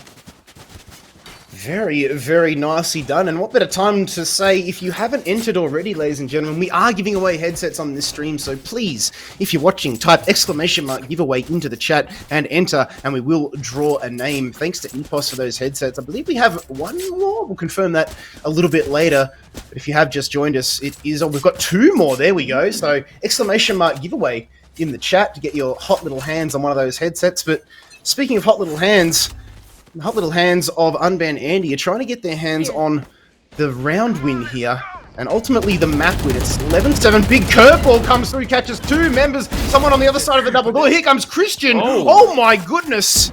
He just mows them down through that through those double doors with the run it back. And it's now all up to Ronsky and Tensai, the last 2 remaining members for Unban Andy, because Honey Badgers just clapped cheeks in mid. Yeah, you can see now Ronsky, Tensai to pick up the pieces. Of course, Viper's been available for Tensai, but he needs a quick entry being found by Ronsky. Though Fulvus, not going to allow it this time. Of course, if you don't know, Fulvus, a very sharp individual player. We've seen his capability over in the Legends stage, of course, in the LPL League. But, you know, leading a different team, leading a different charge here Actually, Christian Dior 19 to 13, and 8th round picks up their honey badges, of course. Not going to break the economy just yet, though, on Ben Andy. They've fortified, and now the operator to come out. This, though, it's going to be on Clutchy, not Ronsky this time. I mean, this will be tough here. Ninum needs to pick up a couple frags and hopefully the round win. Ideally, he'd walk away with his life intact, but those two Viper's Pits that we spoke about earlier, Tony, they're still online here for both of these teams. Neural Theft from Milky as well, which I don't think we've seen this map so far. Ninum also has the Empress available, currently leading the charge here for Unban Andy, 18 to 13. They push mid yet again. Christian Dior causing all kinds of problems for them in the middle of the map. Ninum getting taken down, and with your top fragger, it's going to be off the board. It's going to be a tall order. Milky again holding this hard angle over towards B, but Tensai takes him down and retreats. Lucky to get away. Cloudbursts come out from Cream, who still manages to hold this site here. So it's a 4-on-4. Telltale story being, though, Ninum, forced to watch from the sidelines. That's an unfortunate situation to be in, though, but Ronsky has dashed up. The Christian Dior popped through the toxic screen. I thought it was the Blaze. It's a different color, though. But Christian Dior seeing red. You can see now only 2 players left here. It's 2 of the core of Chiefs, Tensai, Ronsky with, of course, Synergy of the ages, but they're going to have to get that spike back hit here. Jelly D, Christian Dior, Fulvis, all holding firm here. Ronsky checking the window. Jelly D holding for the swing. Snake Bite to the corner. 30 seconds Window left. being peaked. One enemy Fulvis with a remaining. nice little shot there onto Ronsky. And now it's up to Tensai. We've seen him do big and clutch before, but I don't think he has the footing for this one. Toxic Orb goes up. Half tags down, low HP as Christian Dior sits amongst the decay. And we'll be able to find the 4th. It's Order Maple or Christian Dior. Whatever way you see it, he's fragging up a storm here in this first map. He is, and the comeback train is rolling here. Christian Dior up to 23 and 13 now. Like we said, being an absolute pest in the middle of that map, playing the double doors to perfection. And look, the Unbanned Andy team, they're no slouches themselves. They're okay around that windmill, but now they've had their economy broken. You can see Marshals and Bulldogs being brought up across the, across the board. But that's not bad, considering that we're on Breeze here, Tony. Like you said, Aim Duelist Paradise. These Marshals could have huge effect. Yeah, you can see Cream. Huge effects with the operator running on the disco, and you can see that, Unbanned Andy is starting to doubt themselves, maybe. You can see Christian Dior, Jelly D, both playing so aggressive towards mid. She finds the wall bait, Tensai, Jelly D. Oh, a shot, and I'm jealous of that one. Ronsky goes back and forth. Cream takes out Clutchy, evens it up. Last player standing. HP advantage, I tell a lie though, Cream. We need to keep our eyes on this man. He's hitting some shots this round. 3 already. It's Tensai.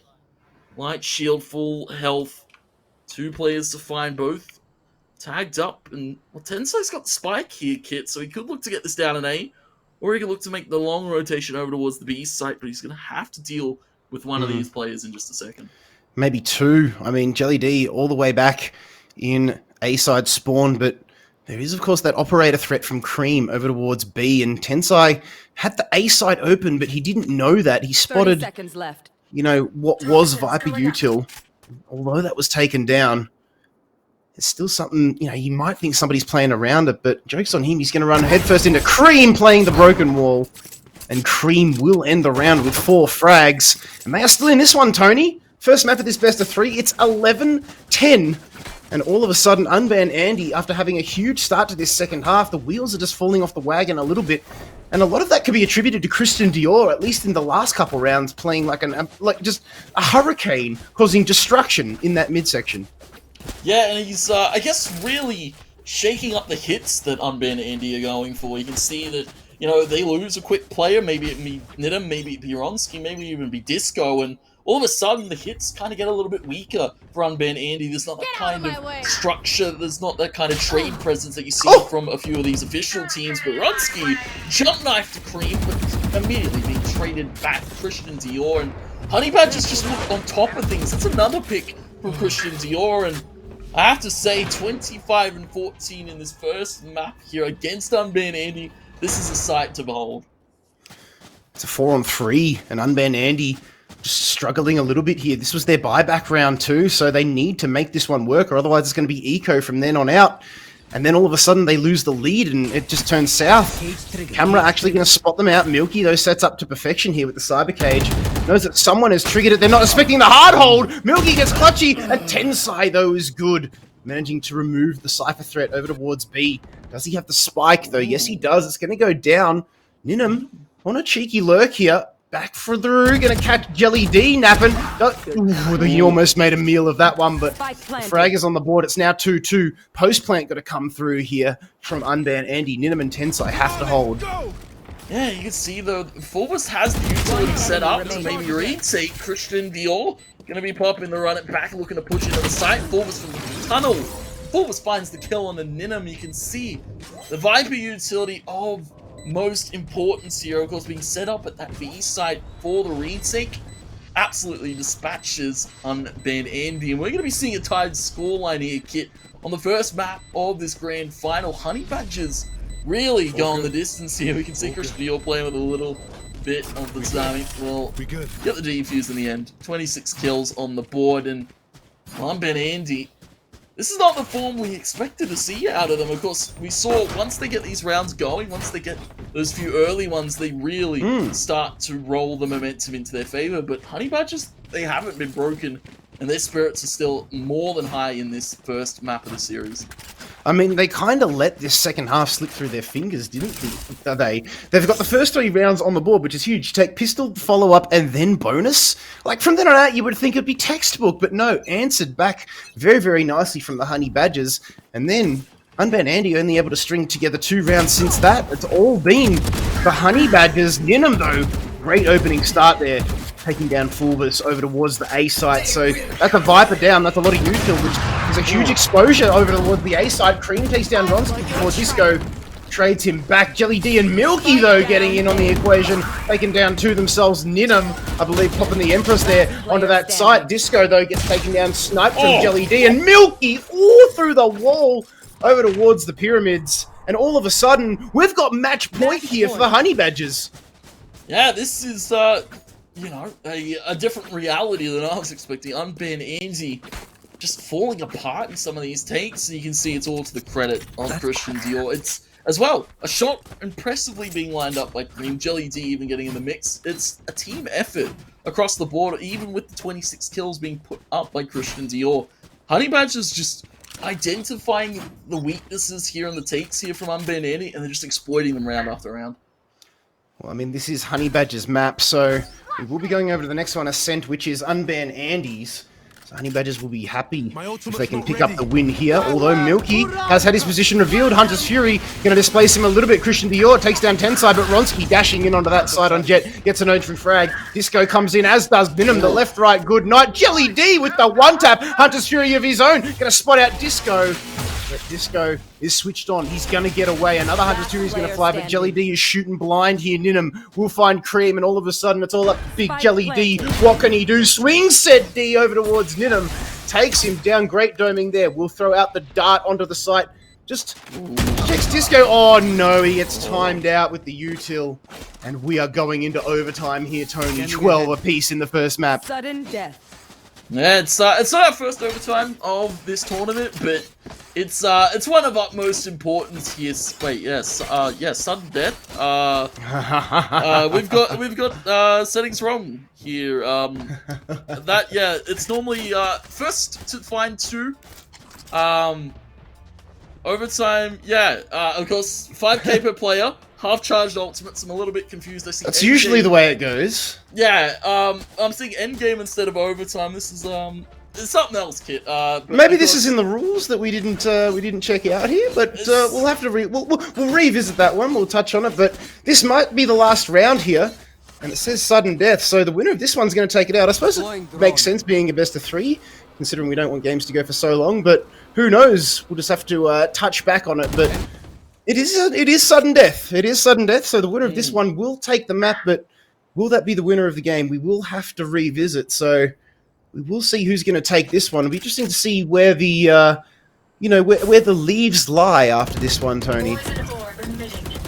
Yeah, this is an interesting one. Spike full listen, another quick pick on Aronski, traded back by Clutchy, but traded 10-12 by Cream. Another from Christian Dior, and all of a sudden, it's Defenders winning 13-12. Christian Dior picking apart Disco and Ninnaman. Well, that's first game we might have to get that match medic to something, because I believe that's not the way that's supposed to be going. Overtime's normally the first to find 2. But of course, I have to say an explosive performance out of Christian Dior there. 29 and 16. And, well, that is going to be Honey Badgers actually finding the map there, maybe.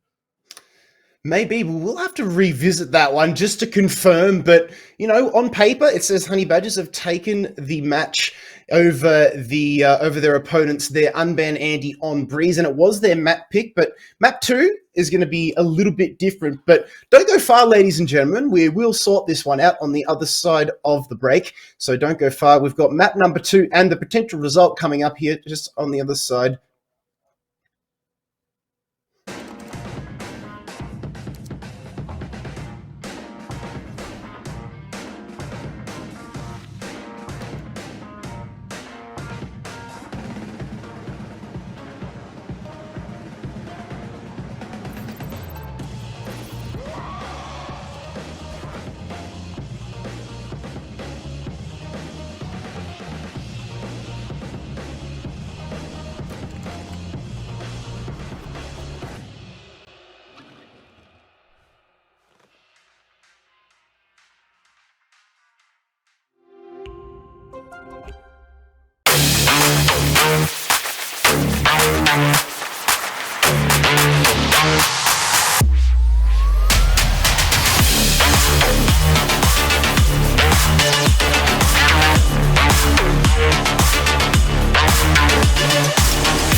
Here it is, the brand new ASUS ROG Maximus 12 Hero Wi-Fi motherboard. This Z490 based motherboard supports Intel's 10th gen processors. It's designed to offer an outstanding experience, stock or overclocked. The advanced VRM features an impressive 16 power stages to ensure more than enough power under heavy loads. This hero not only looks cool, but stays cool by design. This new heatsink design is bigger, better, and cooler than previous models. A 3-zone VRM heatsink with a large heat pipe keeps the power circuitry cool. And the M.2 heatsinks keep up to 3 SSDs at the right temperature for consistent performance. To the right of the CPU socket, we have 4 DDR4 DIMM slots for up to 128 GB of RAM. Thanks to our OptimM3 design and a new daisy chain topology, the Hero can overclock to higher frequencies like 4800 MHz and beyond. With support for our exclusive AI overclocking, AI cooling, and ROG Game First 6 software with AI networking, your system can automatically tune itself for the best performance with a few clicks. Setting the industry standard is our pre-mounted I/O shield, making installation a breeze.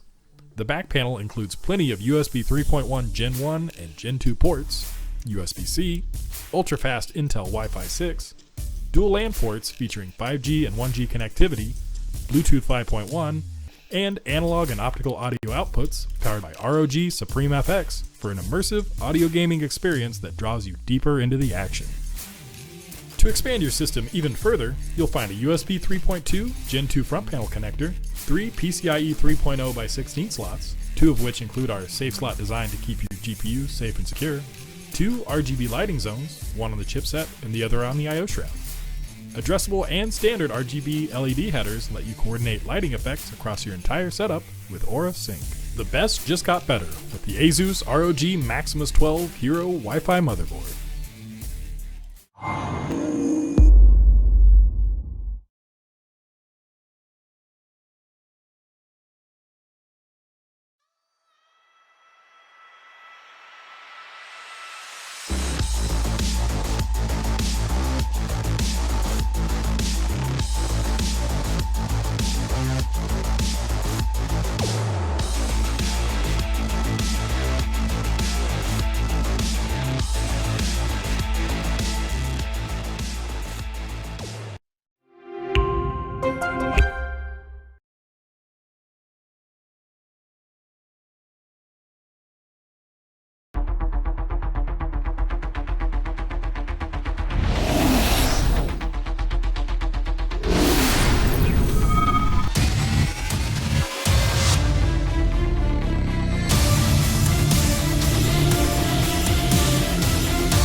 Welcome back, ladies and gentlemen, to the XP Valorant Open. We are in grand final territory. My name is Kit Fox. I'm joined by 2Tap Tony. And Tony, the settings weren't right at the end of the last match. We went into sudden death as opposed to overtime, and it left a lot of us scratching our heads as what was going to happen there. But, you know, the teams themselves actually came to an agreement and said, you know what, it doesn't matter. You guys played well. Take the map. And that, you know, props to the unbanned Andy Kemp for actually coming out and saying that Honey Badgers deserved the win and they were more than happy to give it over to them. And as a result, we are going to be going to map 2, which is Ascent. Yeah, of course, you can see the scoreline here. I guess we can technically call it 14-12, but yeah, as you were saying, and as unbanned Andy said themselves, Honey Badgers just played absolutely insanely. You can see the scorelines here, 29-16, an MVP-like performance here from Christian Dior. Or Autumn Maple, of course, I'm still yet to get confirmation if that's actually him. But also Jelly D and Cream had very, very good rounds. We saw Fulvis, Milky, beautiful holds there, and we saw that unbanned Andy just couldn't quite get over the line in those last few those last few rounds. And of course, going over now to the second map, and well, unbanned Andy, they're going to have to re-rally themselves after an unfortunate end to that one. Yeah, this is unbanned Andy's map pick. You know, Breeze map number 1 was Honey Badger's pick, and they did get the win on home turf. Now we go over to Ascent rather, and things just might be a little bit different. We know how strong of a roster Unban Andy is, especially with guys like Ronsky. On a map like Ascent, it is a Jets playground. I wouldn't be surprised if we see him lock in that agent. But as we get into our agent selections, it will be Ronsky actually hovering the Sova here, and Clutchy will be locking Jet. And in fact, Ronsky playing my man, KO, which is very, very strong on a map like Ascent. Yeah, this is, I guess, a little bit of the side of Unban Andy having fun. You can see Ronsky. Normally we see out of Tensai, of course, when, Chiefs playing their officials, that's Tensai on the KO. But it's always a welcome change. Ninum staying on that Reyna, Tensai over to the Astra, and Clutchy bringing out the Duelist. This is a little bit of a welcome change. We haven't seen Clutchy on the Jet in so very long, kid. It's always a welcome treat to see him on a Duelist. But of course, for the other side, Honey Badgers, of course, taking that first map 14-12. You see Fulvus to the Killjoy, Cream staying on the Jet. And interestingly enough, Christian Dior actually going to be over to the Sova. No double Duelist setup here for the side of Honey Badgers. Nah, Honey Badger's opting for the Sky, which is, arguably a duelist with her, the guiding light is absolutely massive. Not to mention the Trailblazer for information gathering potential on attack on a map like Ascent is very, very strong. But I like the KO pick here coming out of Ronsky, especially when you're starting out on defense. You can toss that 0 point down, down A. You can even toss it over towards Garage. And off the back of that information, that's usually where the attacking team usually sets up. And you relay that, and already you've done your job as your KO on Ascent. And have a look at just how close they're grouped up over towards the B side here. You can see that 0 point coming out already. And credit to Honey Badgers, they actually played off it, expecting that big brain play. You can see a lot of util set up around this B side. Nebula, Guiding Light, and the walk up from Jelly D. Dash in from Cream. He's going to be taken out by the Swarm Grenade, though Jelly D traded. Fulbus back in return on Ronsky.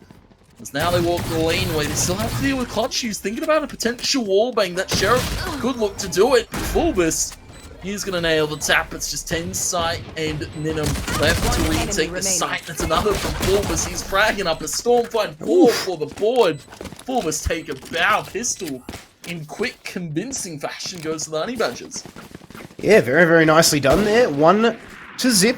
Very good pistol round. A much needed pistol round too. Like, you want to take control of this game early on, especially against a team like Unban Andy. But, if history is to be told here, Tony, they're a team that comes back hard and fast. They'll lose a round or two at the start of the game, but then you watch out in the middle of the half. Careful. Because then they are just a force to be reckoned with. So maybe they'll look and replicate those efforts we saw them put up in the lower bracket final, where they took down X Wildcard. But have a look at how deep Clutchy's going here with the shorty, but Christian Dior is waiting and takes him down. You can see, again, Honey Badgers starting with so much ample aggression. Maybe, Unban Andy, they've been knocked down a peg after that first map, and, well, they might be feeling a little bit disheartened. Christian Dior, the shot Naronsky. Shorty was thought about for a second, though. Trade back. I'm actually going to get some heavy damage on a Christian Dior. He's just holding firm to try and keep a hold of that Spectre, but it's going to be picked up by Ninum. The rest of Honey Badgers, though, rotation over towards the B site here, and only 3 players left for Unban Andy. Spectre 2 Classics. No shields in sight, and it's going to be a rough retake for them, potentially, with the post-plant positions that have already been established here. Trailblazer did go through to market area, didn't catch anything, but Gravity Well catches Ninum a little bit, but he pushes on through over towards the D-side spawn, but everybody is playing on site here, apart from Jelly D, who's over in the garage, and they don't check it. Disco and Tensai fall, and Cream finds the final frag, playing back a Boathouse. Very, very nicely done, only losing 1 member there. You can't really take too much away from that one. Pistol and the round following is basically a given here at this level of Valorant, Tony. But now this is where they need to be cautious, because bonus round comes across. You can see the rifles now brought up on the side of Unban Andy, and Honey Badgers will be cautious of that. They're coming into this one with Spectres, and in fact, Milky, playing Astra to perfection, well, I was going to say, didn't bother with the Vandal here, invested all into the util, but has shekels to spare, is going to, in fact, buy up as well, so going to throw down those stars, and then hopefully wreak some havoc. And you can see, this is really, a similar situation that we saw from Unban Andy in their last best of 3 in that lower bracket final against X Wildcard. You know, they I guess, give their opposition some false hope. They give them pistol, they give them the subsequent second, and then they start to fire off, and an aggressive pick being found on the clutch. The rest of course, the side of Honey Badgers are going to take this A site. They don't have to deal with Ronsky. New state of the KO, but still sharp in the aim. Quick pick and a quick trade by Ted's side. Honey Badgers can't really get into the site alive with so many players coming in full force here for the Unbanned Andy side. And, well, of course, no bonus being picked up by the Honey Badgers. The first to the board of Unbanned Andy. Yeah, sheer hardware got them over the line there. You can just see the power of those rifles running over the Spectres. But Fulvis having a pretty good game. They're locking down a site as Killjoy.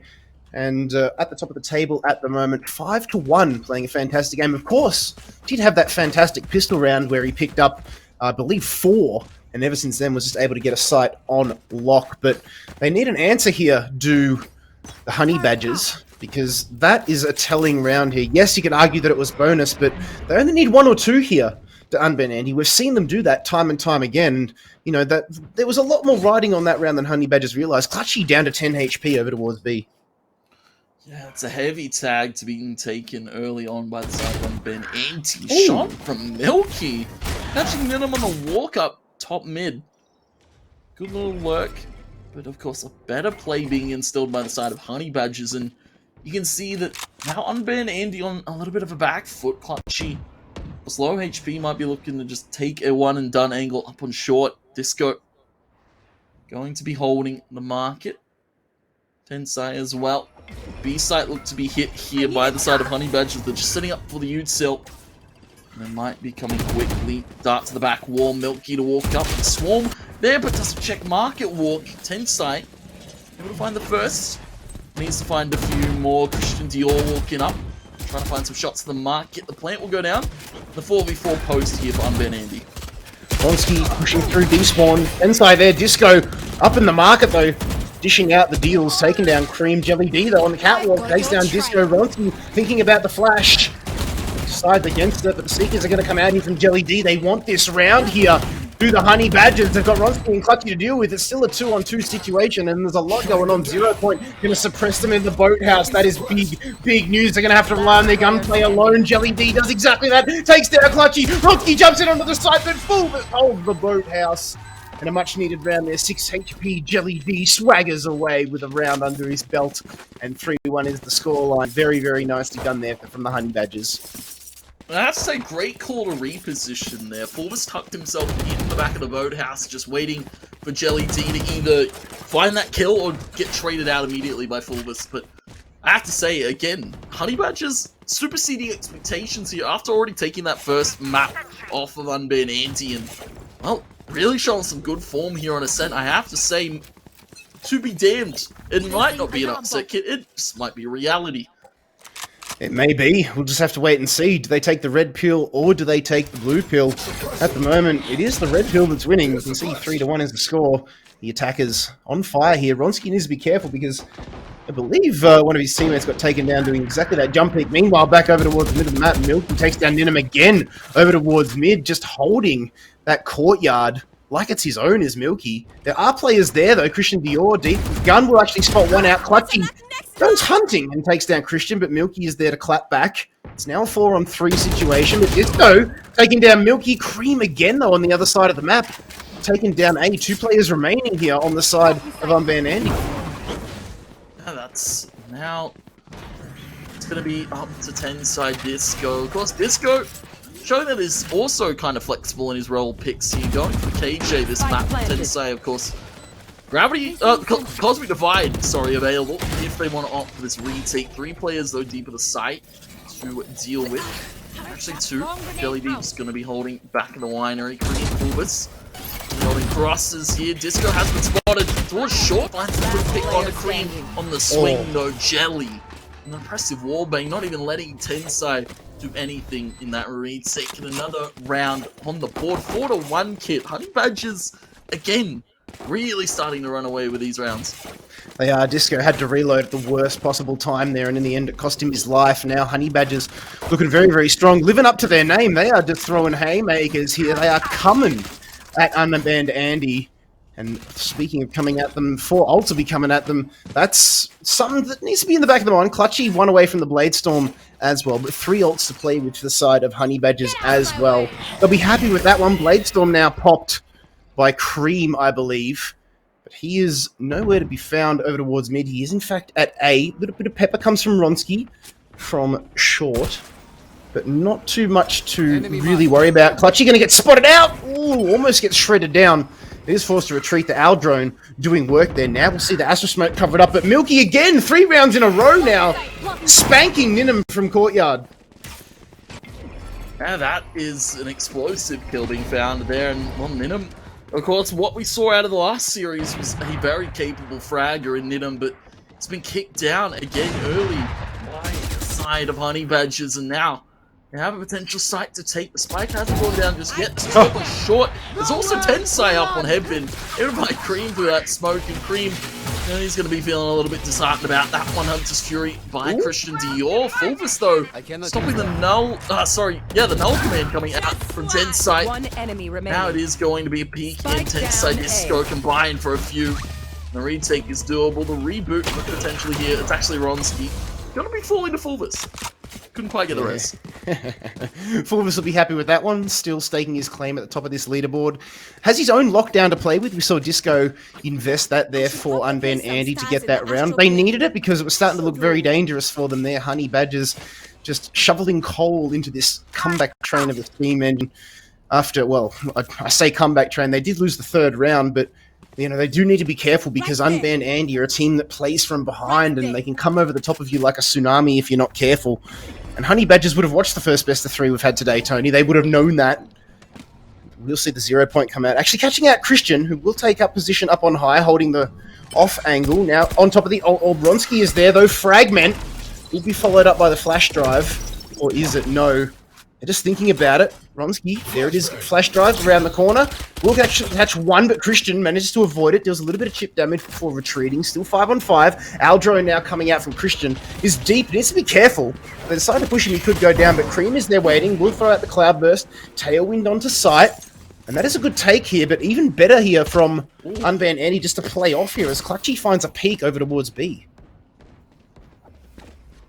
You can see actually an early pick being found this time by the side of Unban Andy. They're getting aggressive on the defense side. Fulvus, he's trapped in being main here, Kit. The spike's in the hands of Unban Andy, and there it is. Ninham more than assuredly will find Fulvus. You can see now that it's a little bit rough. Ninham!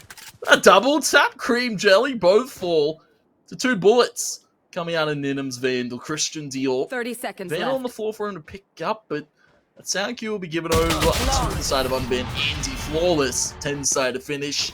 And 3rd on the board for Unban Andy. They were starting to look a little bit shaky, but maybe starting to find a little bit footing going into the later stage of this first half. Well, they had the A site there, Tony. They just didn't have the spike. The spike was all the way down out the back of B. And like you said there, Ninham was just an absolute pest there, taking 2 down that we saw. All of a sudden, like you said, the spike was in the favor of Unban Andy. And even though they've got the site, without the spike, you know, it's up the creek without a paddle. You can't really go anywhere. You can't progress the game, and it was just all Unban Andy from there on out. So just a little bit of a tactical miscommunication, I think, coming out there from the attackers, Honey Badgers. They're a much better team than that one. And they're just playing a little bit split here at the moment. Clutchy with this operator. He's going to cause all kinds of problems. Milky getting taken down at the start. This is, of course, an eco for the attacking Honey Badgers. Fulvus now going to pink it, though. Oh, Clutchy does actually spot him out, almost getting timed out. We'll find a frag here. No, Ninham again. After getting pantsed in mid the last couple rounds, he's taken the fight back into his own accord and made it his own playground. Cream, though, takes him down. But Ronsky is an absolute nuisance. 2 headshots. Nicely done. Round on the board. We're leveled up once again, 2-tap, 4 apiece.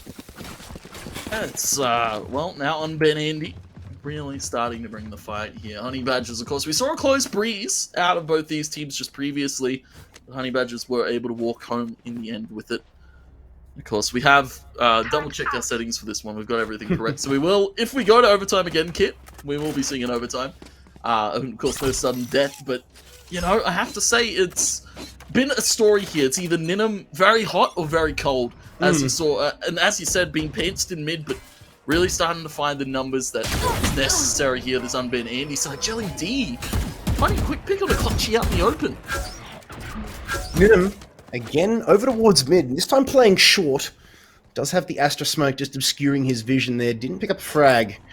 In fact, Clutchy was the only one to fall. We saw there from Jelly D at mid, which was an operator down mid as well. Lockdown coming through here from Fulvis. What better time to use it than now? It covers that entire B side, but Tensai playing out the back, but that is a good Cosmic Divide going to provide the cover. The Gravity Well comes out. We will see Nano Swarm from Tensai, who thought he had that. But is forced to go in. Disco holding the great angle here, but that Seeker doing work. And Fulvis and Christian play off the back of that, finding both a frag apiece. Underarm flash from Ronski pushes through, takes Fulvis. But Christian Dior is there waiting. The jumping classic almost came good there from the Sova, but Cream gets the round, and Honey Badgers, again, they're in front, but only just 5-4.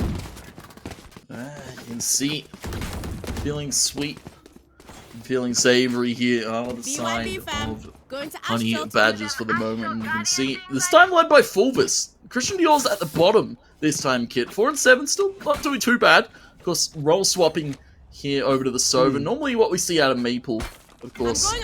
But, you know, Fulvis leading the charge here for the Empire of the Honey Badgers. And well, now this is kind of a make or break round for either team's economy, of course. Though the side of Unbanned Andy, they've got a little bit more money behind them. And as well, they've got a few more ultimates behind them. Empress, as well as the Bladestorm. Both duelists can look to go huge in this round. 0 Point actually going to catch 2. So that is information for Unbanned Andy. Flash came around, but Milky is good. Clutchy just a little bit too slow on the trigger there, as is Ronski. And that is 2 entry frags that was sorely needed, but the Gravity Well is so good coming through from the Astra on the side of Honey Badgers. In fact, it was Tensai from the side of Unbanned Andy catching 2 there, allowing Ninum and Ko to get a frag. Now it's a 3 on 3 rather, but the spike is going to go down. Didn't go deep on Heaven. Doesn't expect Milky play in the box. And now it's all up to Tensai. Is Astra, so does have a chance here, but Milky, his opposing Astra, is still up and on fire here, but Tensai threads the needle there, takes him down. Fulvis playing Generator. Does need to be careful because Cream is also playing at the hard right angle. Tensai has the position revealed, and Cream doesn't miss those. 4-6. Still 2 rounds to play here, Tony, but they're starting to look a little bit more dangerous now here are the Honey Badgers. Cream definitely doesn't miss those. I have to say, he's really starting to, I guess, warm up in this series. He had a bit of a rough start overall on Breeze, but he's really starting to find his footing, and against a very respected team, as we said in the lower bracket final, Unbanned Andy, a god roster on paper here, with some of the best duelists in the region, and, well, Honey Badgers just bringing it to them round after round, and really breaking the spirits here of Unbanned Andy, it would seem. Yes, they are a team of momentum. Get a couple rounds under their belt and they start to look dangerous, but, you know, that's been the story tonight, at least, of the Honey Badgers. Ooh, Milky actually going to spot Clutchy there on the operator with the jump peek. Meanwhile, he's playing mid, but Tensai takes down Fulvis over at Garage. Very nicely done. Good hold so far. Now a disadvantage here of the attackers. They've got the round advantage. Gravity Well actually going to catch 1 out. Although I believe that might have actually been a teammate. Yeah. In fact, it was. Not sure what he was playing for there. But we'll let that one go through to the keeper. We'll forgive him. Tensai's been a pretty good Astra so far tonight. Just over a minute remaining here. Still a slight advantage. A little bit of chip damage coming through at mid, though. You can hear being exchanged. And it is actually going to be, I believe, Ninum taken down to 20 HP. Oh, Shock Dart gets him, but Ronski and Tensai find a frag each. 2 heads, Jelly D and Milky sent back to the spawn. So just when we see a glimpse of brilliance, Unbanned Andy say, hold my beer, and Clutchy getting the frag there onto 1 rather. Cream answering, but Disco replying. So a much needed round there, just stemming the tide, which could have been dangerous there from Honey Badgers. But now we head into the last round of the half here. You expect these teams to throw everything, including the kitchen sink at this round. Yeah, I hit a bit of a wrong button there, kid. I got the POV of Milky, who unfortunately... He had a freebie in market, I feel. He just unfortunately whiffed it. Luckily, we didn't catch it on production there.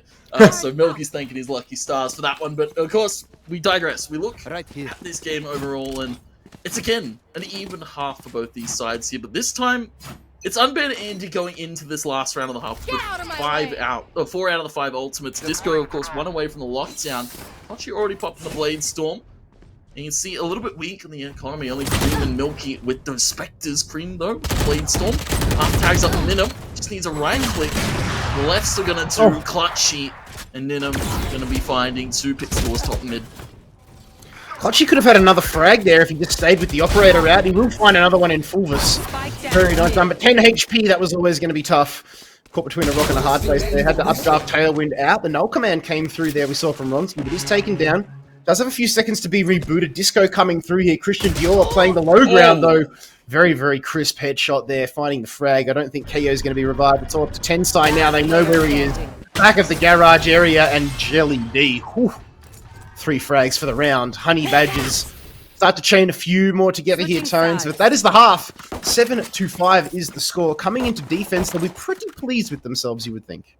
Yeah, 7 on the attack. Not too bad for Honey Badgers, especially, of course, I believe on their map pick, I believe Breeze was Unbanned Andes, if I'm just going to quickly double-check our vetoes.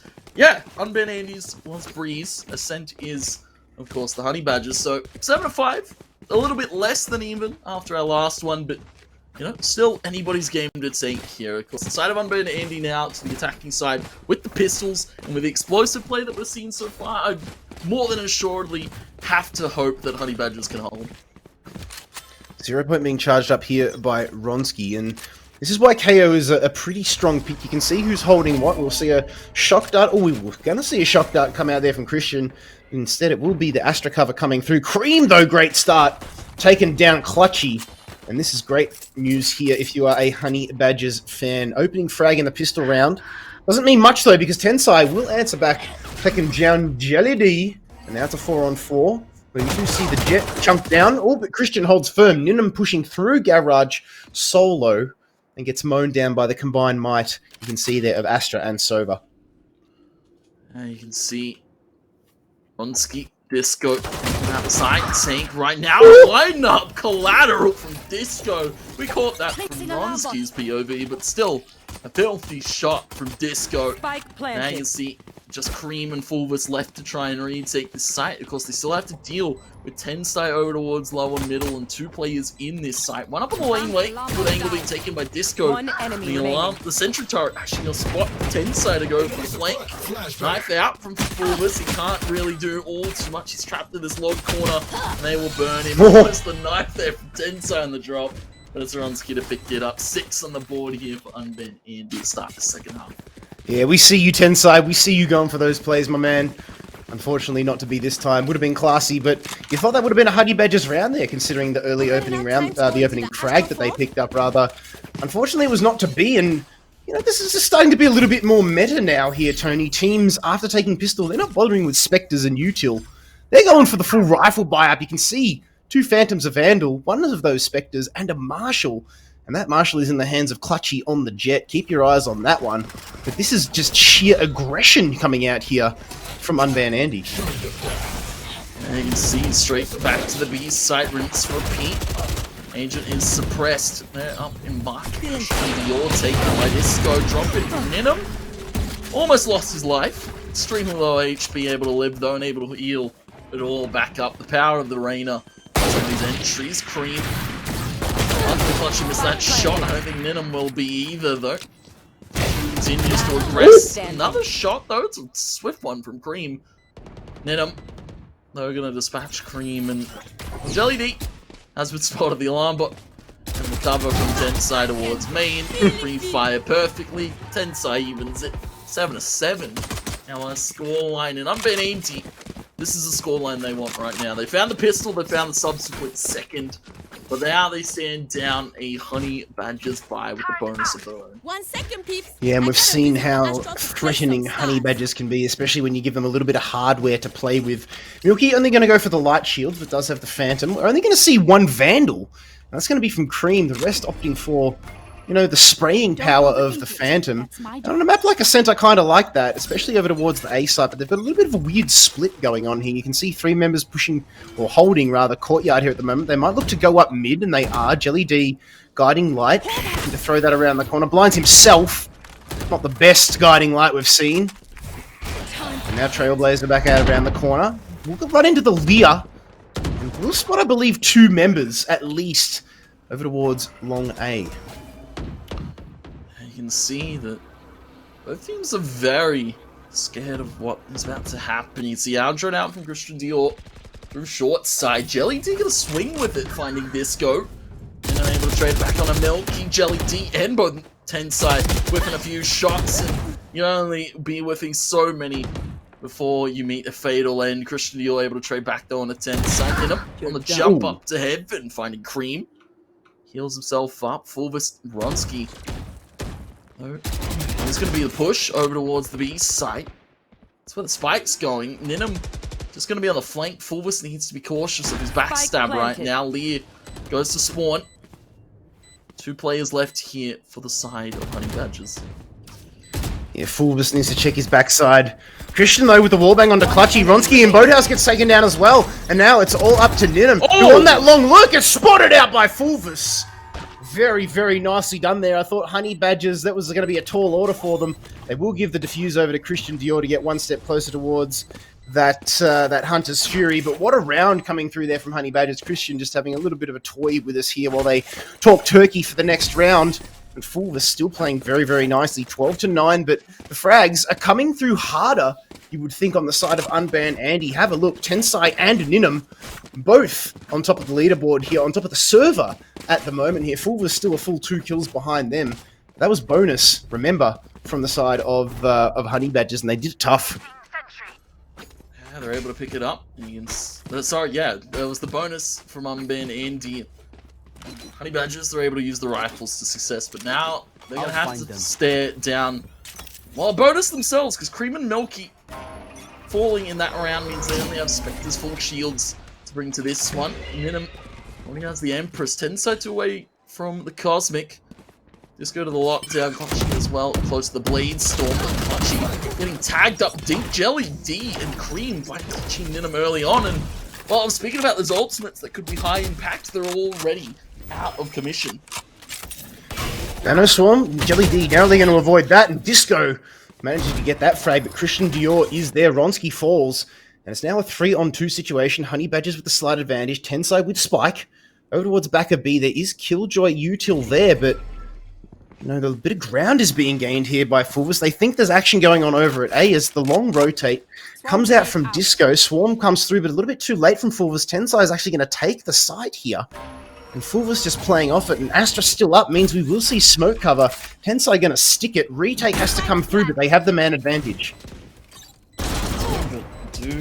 Yep, they've got info of Disco now. I was about to say, do they know where Disco is? 46 HP now. B main sit. Fulvis Milk, Christian Dior to swing. Shot attempted there, because of course he can only play for the one and done angle. Disco going to be shot darted out. Perfectly lined up by Maple. And a wallbang to follow suit. Honey Badgers are found there, Honey. And they will steal it back off Unbanned Andy. It's 9-7, and I have to say, Christian Dior now starting to find his form on the sober after, you know, he had a bit of a quiet first half, but now starting to be a little bit more explosive in the util, as opposed to the duelist, you know? Maple showing that he's flexible here. I mean, we saw him play a huge game on the Phoenix, and now on the Sova. It took him a little bit of time, Tony, it must be said, to find his footing, to spread those wings, but you know, he is soaring high at the moment, especially after that round now. We'll buy up into a Phantom here. It does have Hunter's Fury on the board. 3 ults apiece here for both of these teams if they decide to lock horns. But Tensai and Ninum, we've spoken a little bit about them, both not picking up a frag that round, getting mown down nice and early. But now they're in eco territory here, and they're going to be they're going to struggle here. But Cream gets taken down. Do they retrieve the gun? The answer is no, because Jelly D is there waiting, but has been suppressed.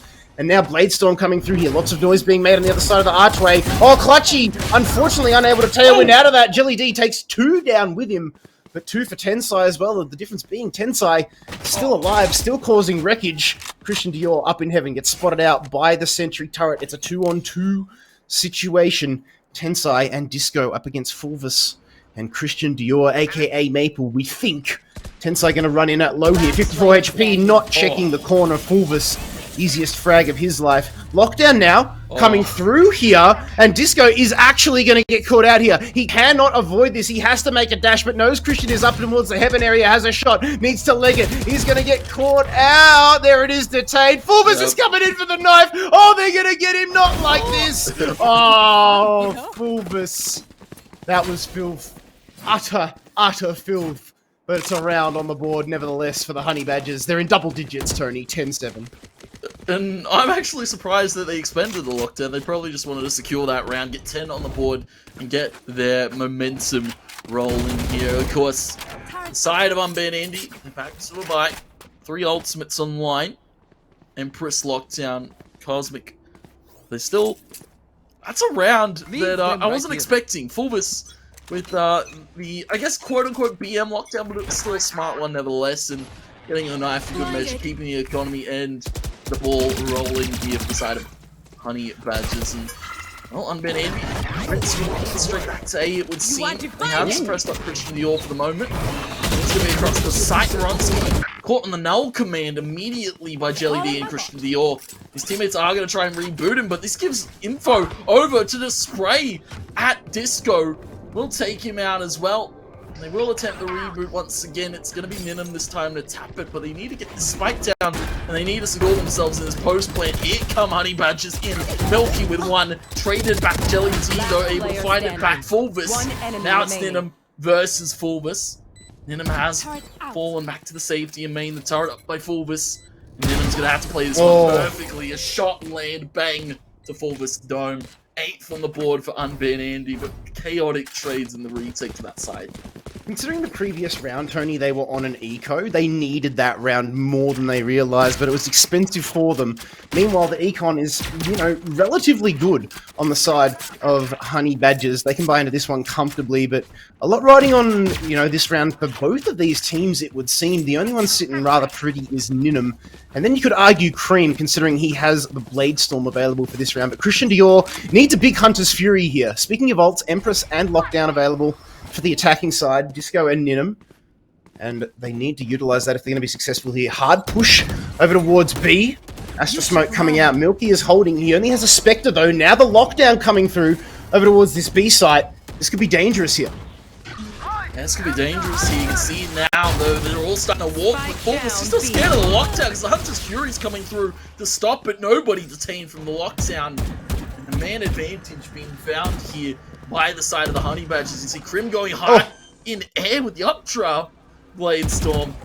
Dream will find it. Nine's a swing to Ninim, and you are a brave man taking aim fight against a god such as Ninim. Got a quick pick on the Milky, and now the Empress, sorry, is Pop Disco.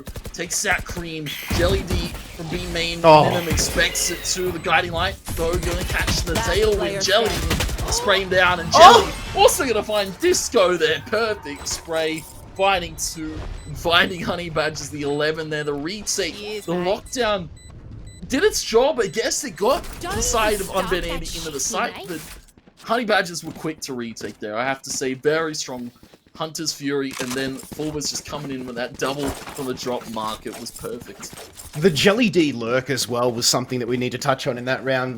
We won't talk about the first Guiding Light that came around the corner. It landed smack bang in his own face, but after that, he'd actually catch Ninim out. He countered with a Leer, but Jelly D just ducked underneath it and just swung, basically. And now it's 11-8, and the Unban Andy guys are on an eco. Apart from Ninim, who is top of the leaderboard here at the moment, he can't afford to drop this Vandal. The rest of the Unban Andy lads have Sheriffs, but it's not all, you know, it's not all greener grass on the side of Honey Badgers here. They've got a Spectre in play, and they did lose a lot of members in that round too. So again, a lot riding on this one. Clutchy going to get caught by the Trailblazer here. Body blocked on the way back out as well. That could have been disastrous, but Jelly D is there waiting. Gravity Well actually going to catch a couple of them out there. He blinds a couple. There it is, a Gravity Well of his own. Holds mouse one. Jelly D manages to find 2 in the Gravity Well. 10's by the last remaining member down A long. And all of a sudden, that 3K first place prize is slipping away ever so more for Unban Andy. It is now match point here. Both of these teams not going home empty-handed. Like we said, first place 3K, second place 1.5K. And you guys, the audience, might be going around with an E+ headset as well. Type ! giveaway into the chat to get your hot little hands on that one. But the pot of gold at the end of the rainbow here is basically in the grasp of Honey Badgers, Tony. Yeah, that upset, I guess you can't even call it that at this stage. Honey Badgers, our match series point here against the side of Unban. I wouldn't expect a result. Christian Dior, order Maple. He's called to order there. Perfect trade by Disco though. Christian Dior now going toe-to-toe with his teammate. Jiggles him out, the pistol pulls it on the Ninim. Ninham able to trade it back, but he's the only remaining member against Fulvis and Milky. Ninham's going to have to what? Oh! Ninham, no way, sir! They gave it to him and he delivers the clutch on a silver platter. 2 taps, Ninham, you're a god. And the game continues to go. Unban Andy now with 9. Still match and series point here, though, for the Honey Badgers. Oh, Ninham, the demigod walking among mere mortals. That was divine. That was special. We don't see that often, and what a time to pull something like that out, Tony.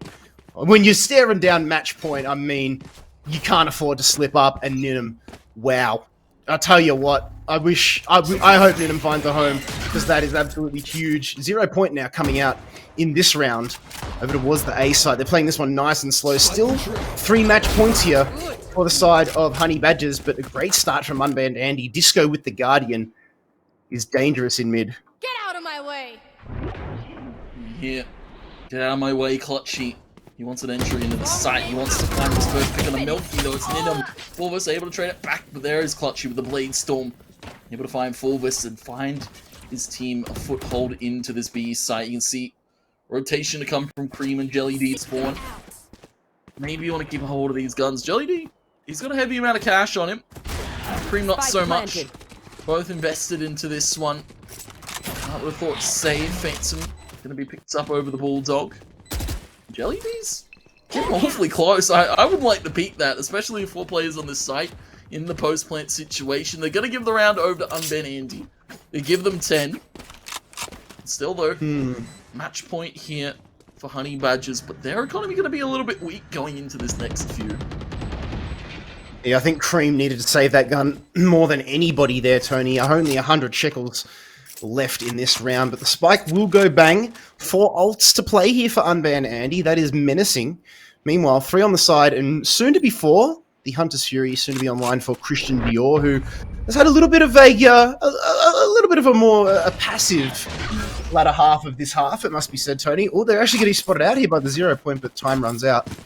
And we're left wondering, but now, Unban Andy in double digits here, Tony. Even though it's match point and, you know, basically tournament point here for Honey Badgers, stranger things have happened, and we spoke a little bit about the economy. Fulvis unable to buy a Phantom here, and they're going to have to come into this one with a semi-eco. The good thing going for them is they do have those 2 rifles left over from the previous round.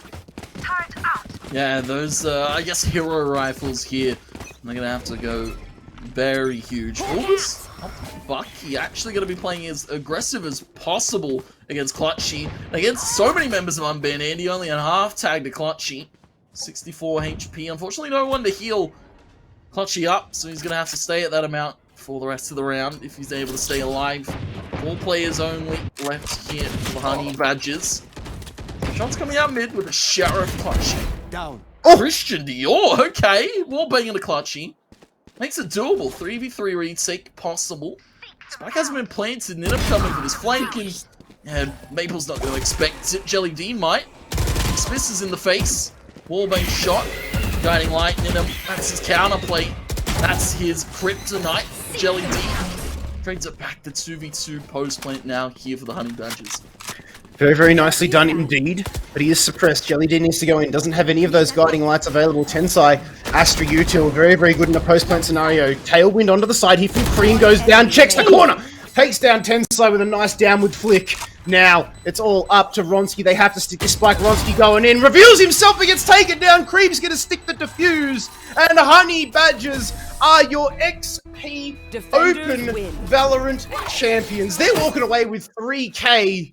And it's not all sour grapes for the side of Unban Andy as well. They're walking away with 1,500 shekels. Tony, what a game we just witnessed. Yeah, that was absolutely insane. To the crazy performance being put out by Maple in the first map, to then, of course, Fulvis going huge in the second, and a well-played game overall from Honey Badgers, but also a well-played game from Unban Andy. Of course, both these teams, you know, coming together in this kind of, you know, off-season for a few of these teams, and both teams showing that they're quite capable and they've got some heavy hitters going into the next season. That's exactly right. And what better way to entice teams, Tony, with a prize pool this massive? 6K it was. 6K prize pool for what was regarded as an off-season tournament. That's absolutely massive. And we have to give a huge, huge props to the sponsors for being able to make that happen. Of course, Intel, you've seen their ads throughout this broadcast time and time again, but we also have to give a shout out to Asus ROG, Computer Alliance, Zowie BenQ, and Cooler Master as well. Without any of those guys, that prize pool would not have been possible. And congratulations, it will be the Honey Badgers walking away with the bag. And there is the first place prize, $6,000. That's a heavy amount of shekels. If I do say so myself there, 1,500. That's wrong. That's wrong. I was gonna say it's a little bit high. Unbent Andy, 1,500. Of course, X Wildcard walking home with 1,000 as well. Legacy, of course, that was their last game as a Core 5 roster, I believe, in the lower bracket. Unfortunately, fell. There we go. Quickly updated it. Thank you to Alex there on the production. $3,000 for the Honey Badgers. And well, maybe the kickstart is something new going into this next season. The Honey Badgers, they look at that. First place here, top 4 in the Incel Open Series here run by XP. And, well, maybe they stay together, Kit, here. But unfortunately, Legacy, we won't be seeing them as a Core 5 anymore. X Wildcard, we might be seeing them as a Core 5, but maybe they'll make a few different roster swaps. Here you see your champions in front of you. Honey Badgers, it is Fulvis, Jelly D, Mickey, Cream, and Christian Dior, or Autumn Maple. We still have yet to get confirmation, but we're going to call him Christian Dior because that's his alias.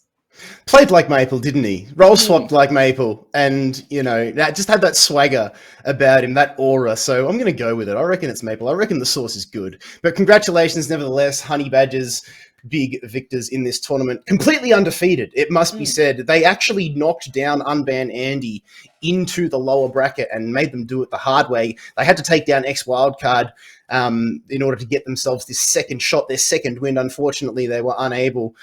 Palms are sweaty, slipping right through their hands. And it's, it's okay. $1,500, they'll be happy with that one. But congratulations once again to the Honey Badgers, your victors. But I do believe, Tony, we do actually have we have another headset to give away here. We've got 2 headsets to give away, and considering this is the end of the stream here, I think we might actually do the old double. We might go for the double giveaway here. So 2 names going to be drawn out here. We don't want to go home with stock. We, of course, want to be giving them away here, Tony. But as we bring it up on screen, the first one that we will be giving away is the H3 EPOS headset here. Of course, you've been typing ! giveaway into the chat. We've been saying it all broadcast, as was Digital and Formal. If you haven't done so by now, well, bad luck to you. That's on you, because everybody else, now is the time. They're looking for a piece of this pie, Tone. Yeah, you can see this lovely headset. We're just waiting to hear our word from our production when we'll see the draw come through. It's a nice little headset here. And here we see it come on a front of your eyes. It's Nor_OCE. Congratulations, you'll be walking home with a lovely EPOS headset. But I believe we're going back to back, Kit. I'm not quite sure. We are waiting to hear from our production as we quickly swap back to our cams so we can reset the graphic for our next one here. That's exactly right. Of course, these entries are being thrown into a random generator, and our lovely wizard behind the curtain, Alex, who has been fantastic on production throughout the entirety, bringing this stream to your eyeballs. We will thank him formally a little bit later, but he is pulling the name out of the hat, so to speak, the random number generator. But there it is, GSP 602 Gaming Series headset from EPOS, who is going to be lucky number, well, I was going to say lucky number 2, but in reality, Tones, it's lucky number 4. This will be the final headset that we are giving away today. So drum roll, please. Who's going to be walking away with this one? The name's coming up.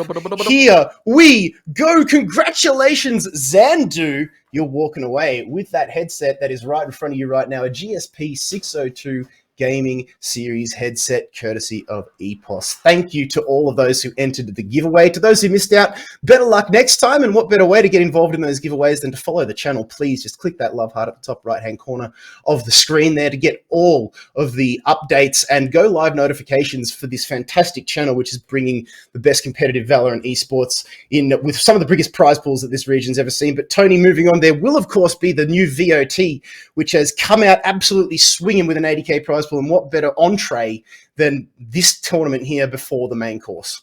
Yeah, if this is a telling us what's to come here, I'd hope to see of course, a return of this Honey Badgers roster, even Mm. This ex Wildcard roster. Of course, they've recently departed ways with the organization, and still, I believe, currently fielding a new home. So if there's any orgs out there, there's a few teams that are fielding and looking for a new home here. So get yourself in their DMs. Of course, I don't quite know. And of course, as well, we've just received word from our production that if there is, if Intel are happy with this, there could be more Valorant to come for your lovely viewing pleasure. And hopefully, you get to see me and Kit back, because we'd love to come back and we'd love to cast everything Oceanic Valorant here. Absolutely, man. And I wouldn't have done it with anybody else other than yourself. It's been an absolute pleasure. But we do need to wrap it up there, ladies and gentlemen. Formal shout outs to everybody involved in this tournament. The teams that turned out for the group stages as well as the finals was absolutely huge. Best of luck in VOT. Merry Christmas, Happy New Year to you guys. Big shout outs to Peronius for stepping up last week, as well as my co-caster on the Sunday. Of course, the other casters. Shout out to Formal, Digital, everybody who stepped up did an absolutely fantastic job. Make sure you follow those guys on Twitter. Of course, Alex, we've spoken a little bit about him. He has been the production wizard here, controlling the Twitch stream, in charge of all these fantastic graphics, as well as the Twitter updates as well. So, Alex, it's often a thankless job, but, we're going to offer that to you. So thank you so much. And, of course, ladies and thanks, mate. Ladies and gents, you guys watching we do all for your viewing pleasure. So please, Nuttery. Whoa, Nuttery! Oh, dude, where are my manners? And Crash, Nuttery, and Crash, the observers. You know what? It's often a thankless job and a forgetful job, because I just forgot it there. I do apologize from the bottom of my heart, but yes, they were on cams. Fantastic work from those guys. And once again, shout out to our sponsors, Intel, Asus, Computer Alliance, Zowie BenQ, and Cooler Master. Without them, the prize pool would not have been possible. But on behalf of my co-caster, Tony, myself, Kit Fox, please follow us on Twitter. Our names are there on screen. We'd love to hear your feedback, and we'd just love to hear from you in general. We love Valorant, we love the gamers, and we love this scene. So hopefully we'll be back for more, but you haven't seen The Last of Us. You haven't seen The Last of XP. Congratulations to the Honey Badgers, and we'll see you on the other side for some more amazing Valorant. Good night.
12th gen Intel Core processors are all the rage. Here are 3 things to know about the chips, previously codenamed Alder Lake. First, a brand new performance hybrid architecture that integrates 2 types of cores, performance cores and efficient cores. Compared with the previous generation, 12th gen P cores offer a performance boost of 19%. Second, an innovation called Intel Thread Director. This tech is baked into the hardware and it helps the operating system route workloads to the best cores for the job.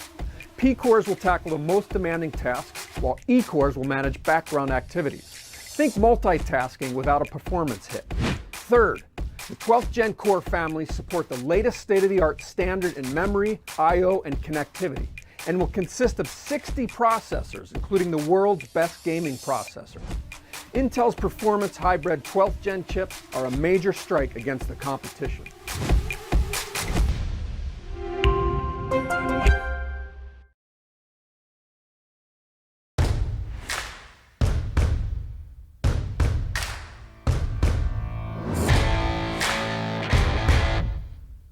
Athletes are always challenging themselves to get better. You've seen this in all sports. Esports is no exception. You can never predict the outcome. The only thing you can control is how ready you are.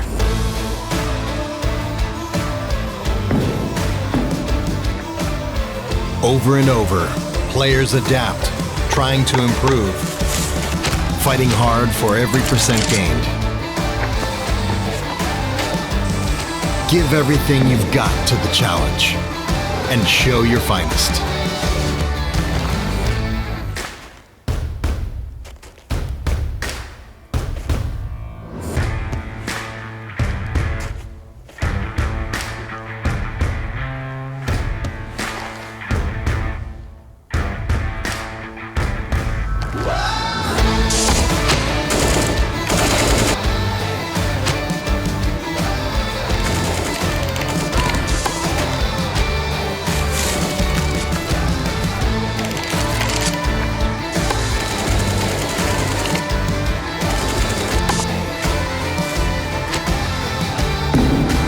Bring your best out. Strive for perfection.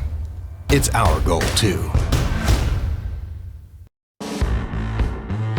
Powered by AMD 3rd Gen Ryzen processors, the ROG Strix B550F gaming Wi-Fi provides first-class gaming features and style. The B550F Wi-Fi features a robust 12+2 DR-MOS-teamed Power Stage VRM design with high-quality alloy chokes and durable capacitors to provide reliable power for the latest high-core count AMD CPUs. Fanless VRM and chipset heatsinks with our StatCool 3+ design keep your system running reliably under heavy load by enhancing passive cooling capacity for critical onboard components. For the best gaming connectivity, you get Wi-Fi 6, Bluetooth 5.1, and 2.5 gigabit LAN with Asus LAN Guard. You also get dual M.2 NVMe SSD slots, one with PCIe 4.0x4 connectivity, plus a USB 3.2 Gen 2 Type-C port and Thunderbolt 3 header. Our pre-mounted I/O shield makes installation a breeze, and with USB BIOS flashback technology, your system's firmware can be updated for next-gen CPUs using nothing more than a PSU and a USB flash drive. A pristine Supreme FX S1220A codec with DTS Sound Unbound and Sonic Studio 3 draws you deeper into the action. Communicate clearly with Asus AI noise-canceling mic technology. Asus exclusive AuraSync RGB lighting, including 2 RGB headers plus 1 Gen 2 addressable RGB header, let you make your PC's lighting uniquely yours. ROG Strix motherboards undergo an extensive certification program to ensure the very best compatibility with the widest range of components and devices. For a smooth build process, refer to our list of guaranteed compatible components. Ascend to next gen with the ROG Strix B550F gaming Wi-Fi. Creativity. When coupled with the right technology, magic happens. Powered by the right tools, creativity takes on new dimensions, can transform rough ideas into genius, has the ability to elevate and inspire. But creators and gamers thrive best without barriers or borders. They shine brightest when they find their flow. No interruptions, No limitations, no compromises. Based on that insight, we created our 12th gen Intel Core processor, the most significant shift in x86 architecture in more than a decade. Revolutionary high-performance hybrid architecture that features 2 core microarchitectures. Purpose-built for the most intensive creative workloads, 12th Gen Core delivers smart performance when and where creatives need it most. It is purposeful and adaptive, can handle parallel workloads for greater speed and less downtime. Like photo editing, while exporting special effects to complex 3D animations, or 4K gaming and simultaneous streaming with open broadcast software. Featuring the all-new Intel Thread Director, Intel 12th Gen Core can intelligently monitor and analyze, optimizing performance by sending the right application thread to the right core at the right time. With 12th Gen Core, Intel is helping erase the weight associated with intensive workloads. By delivering technology that can keep pace with change, we are making it possible for gamers and creators to stay in the flow, whether that's exploring digital realms or creating new ones. By enabling them to go further and faster, we are unleashing their creative potential like never before.